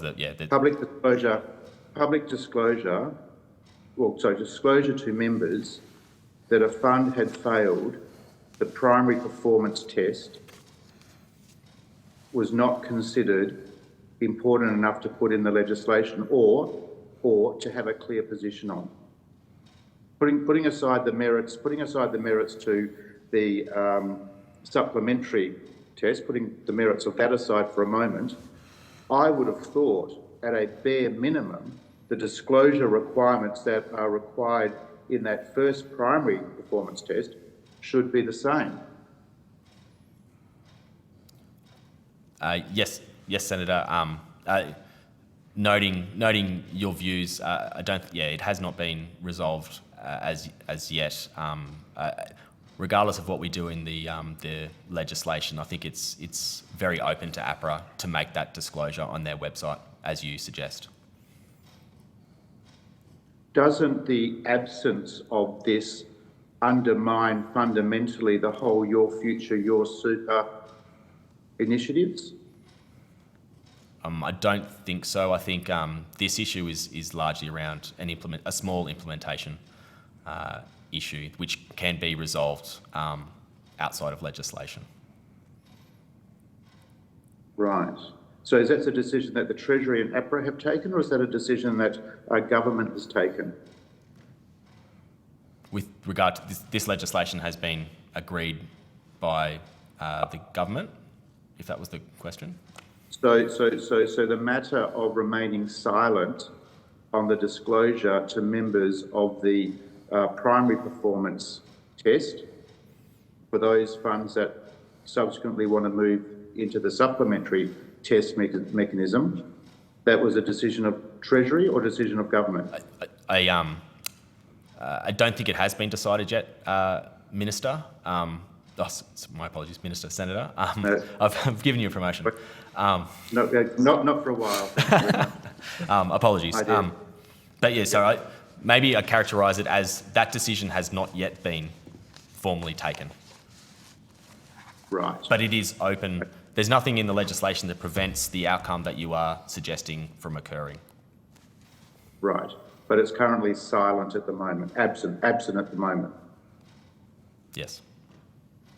Okay. Thanks very much for your time. Thank you very much. Yep. Thank you, Senator Smith. Senator O'Neill. Thank you. It's been quite interesting hearing the interchange there. I just was very mindful with some of those questions just from my colleague, Senator Smith, that he was referring to a primary performance test. I think it's become clear in the course of these hearings that that is a generic ASX 300 test.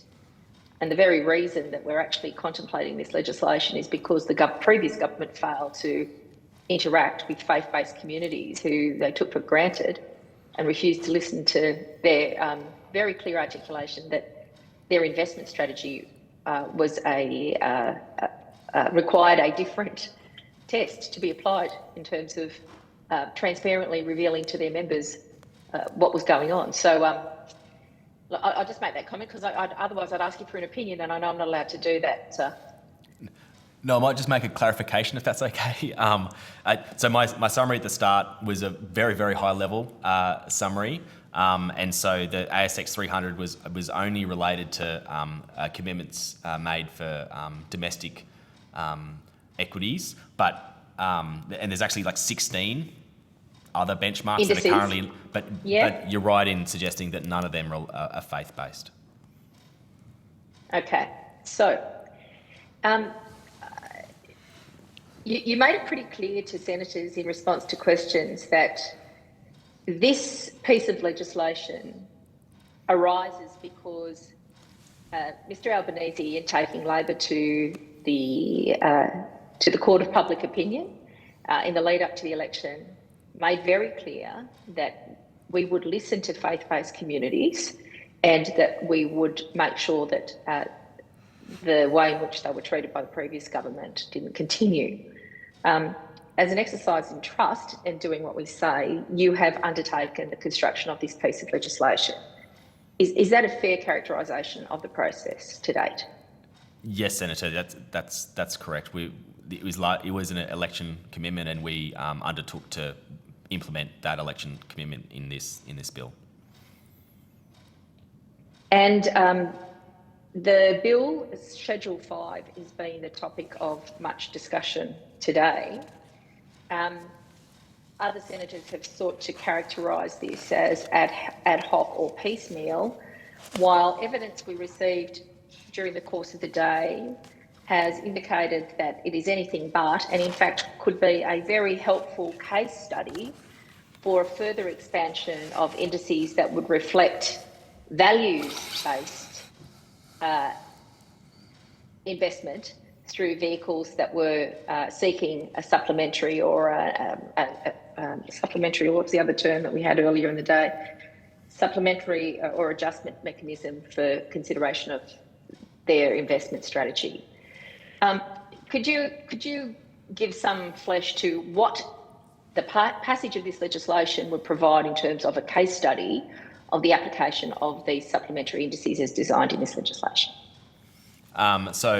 As previously mentioned, the legislation in this bill was designed primarily for faith-based, and so I wouldn't want to overstate. I know other witnesses have put forward, it would be easy to extend this to other products. But I wouldn't want to overstate that how easy that would actually be in practice. But in saying that, I think you're right in saying this is a solid case study from which other changes to the performance test may benefit from, and that's really something that we're looking at the moment in the Your Future, Your Super review. There's lots of different complicated issues as part of that. It's looking a lot at the performance test and different options, and I expect basically I agree with what you're sort of saying. This process will definitely help us as a case study as part of further recommendations and advice to government on similar matters. I think it's pretty clear from the questions of senators that there is an expression through interaction with the community to consider what values-based products might look like in the future. But good governments do what they say and say what they're going to do, and this is the fulfilment of an election promise. Given faith-based super was an election commitment, and people of faith are seeking certainty, what are the risks of delaying a decision on faith-based super?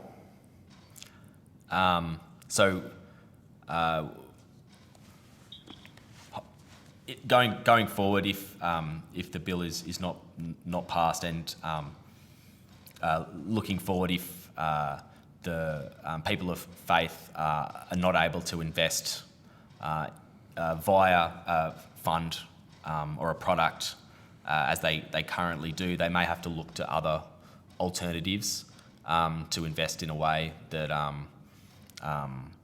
that they want to because of their religious beliefs. And so if there are no more, I suppose, faith-based products in the APRA regulated superannuation space, individuals will have to look elsewhere. And I think one of the previous witnesses did talk about moving funds into like self-managed superannuation funds, so SMRFs.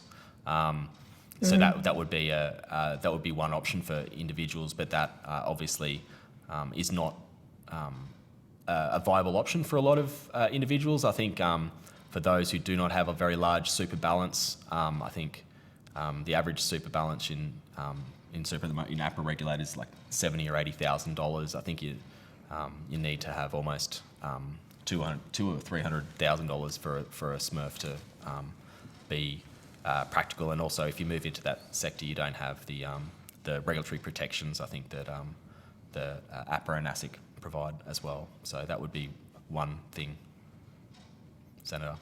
So the failure to proceed with this would increase the risk to investors who were determined to try and construct, if necessary through an SF, a portfolio for themselves that aligned with their religious beliefs.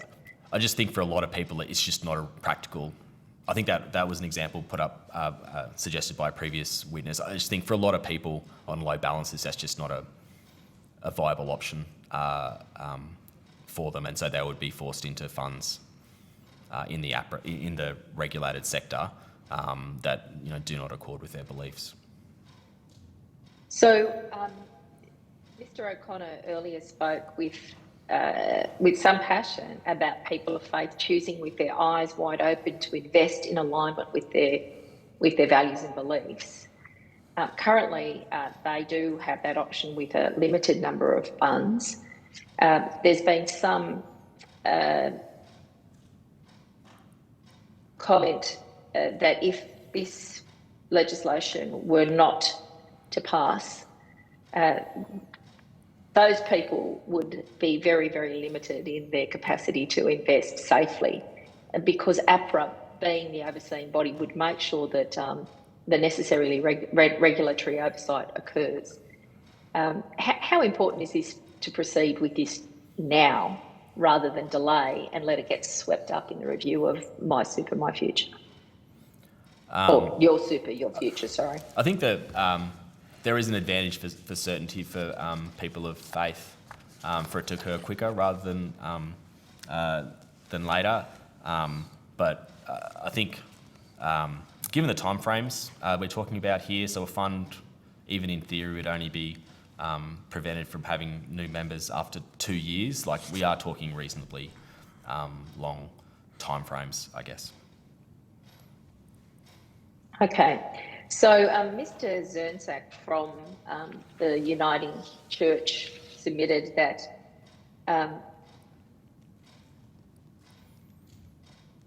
we are very, I think this is his word, we are very happy for the bill to pass. We don't want the bill knocked back, and we don't want Schedule 5 removed.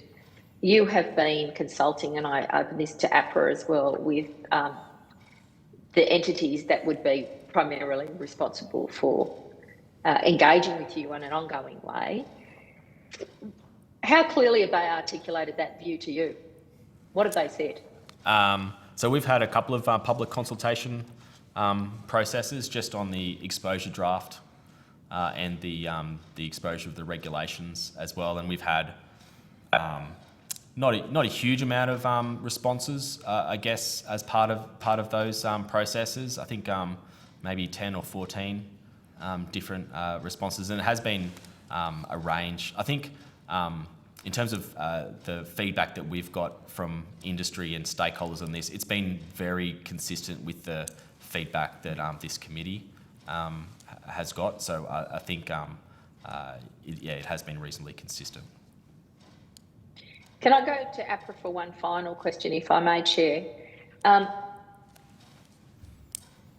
There seems to have been some attempt to raise doubt by our colleagues who are not in government that APRA really hasn't got the sufficient tools to undertake the proper surveillance of these for these products and superannuation funds. What's APRA's view about the definitional challenge, and can you expand on the definition embedded in the legislation? So the definition requires the trustee to present to us evidence on both their investment strategy and their member disclosures. And so we would be looking at documents that they would provide to us as evidence on how they go about their investments, their investment governance framework, their particular strategy approach for that particular option, any board papers that they have on decisions that were made that clearly identify this faith-based approach. APRA routinely deals with investment governance frameworks, investment strategies, board papers. So these are materials that we're very comfortable with assessing.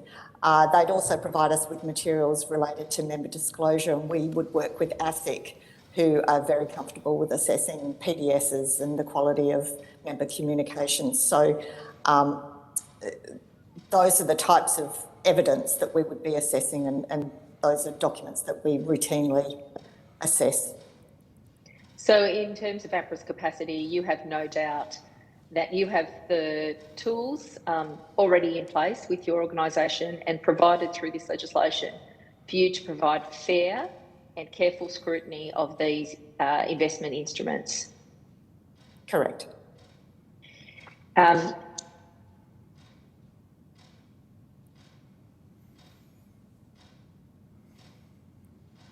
Finally, can I go to a comment about the merits of providing for an increase in religious aligned products that this legislation would enable? Why is that the case? Why are well-informed witnesses before this committee saying that this piece of legislation going through not only responds to a government commitment made before the election, not only accords with APRA's standards and processes, but actually would lead to further product offerings in the marketplace. Why does there seem to be some doubt about that, and do you have a view? I don't think from a Treasury perspective we have a particular view about, future product offerings. I guess that's probably quite a commercial decision for superannuation funds. The only thing I would suggest is that this bill makes it possible for the current faith-based products to continue to operate, and that's, I suppose, the policy objective. I'm not sure if APRA have any comments about other product. From my side, I would not say it's same as what Treasury's indicated. It's commercial consideration, the development of products. We couldn't hazard to guess exactly what the other comments from the other people appearing before the committee might have come from. There's many different ways to cut this. I would have thought maybe a little bit of consistency in the fact that they understand how the new operations of the revised regs operate might give them some sort of comfort, but it's definitely a commercial consideration, and we wouldn't have a view on that in any way in particular.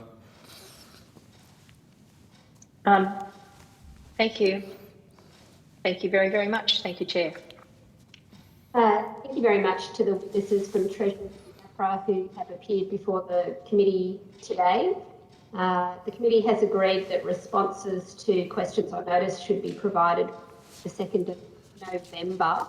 We thank you very much for your participation today, and you go with our thanks. That concludes today's hearing. Thank you to all witnesses who appeared and to Hansard and Broadcasting for their assistance. The committee stands adjourned.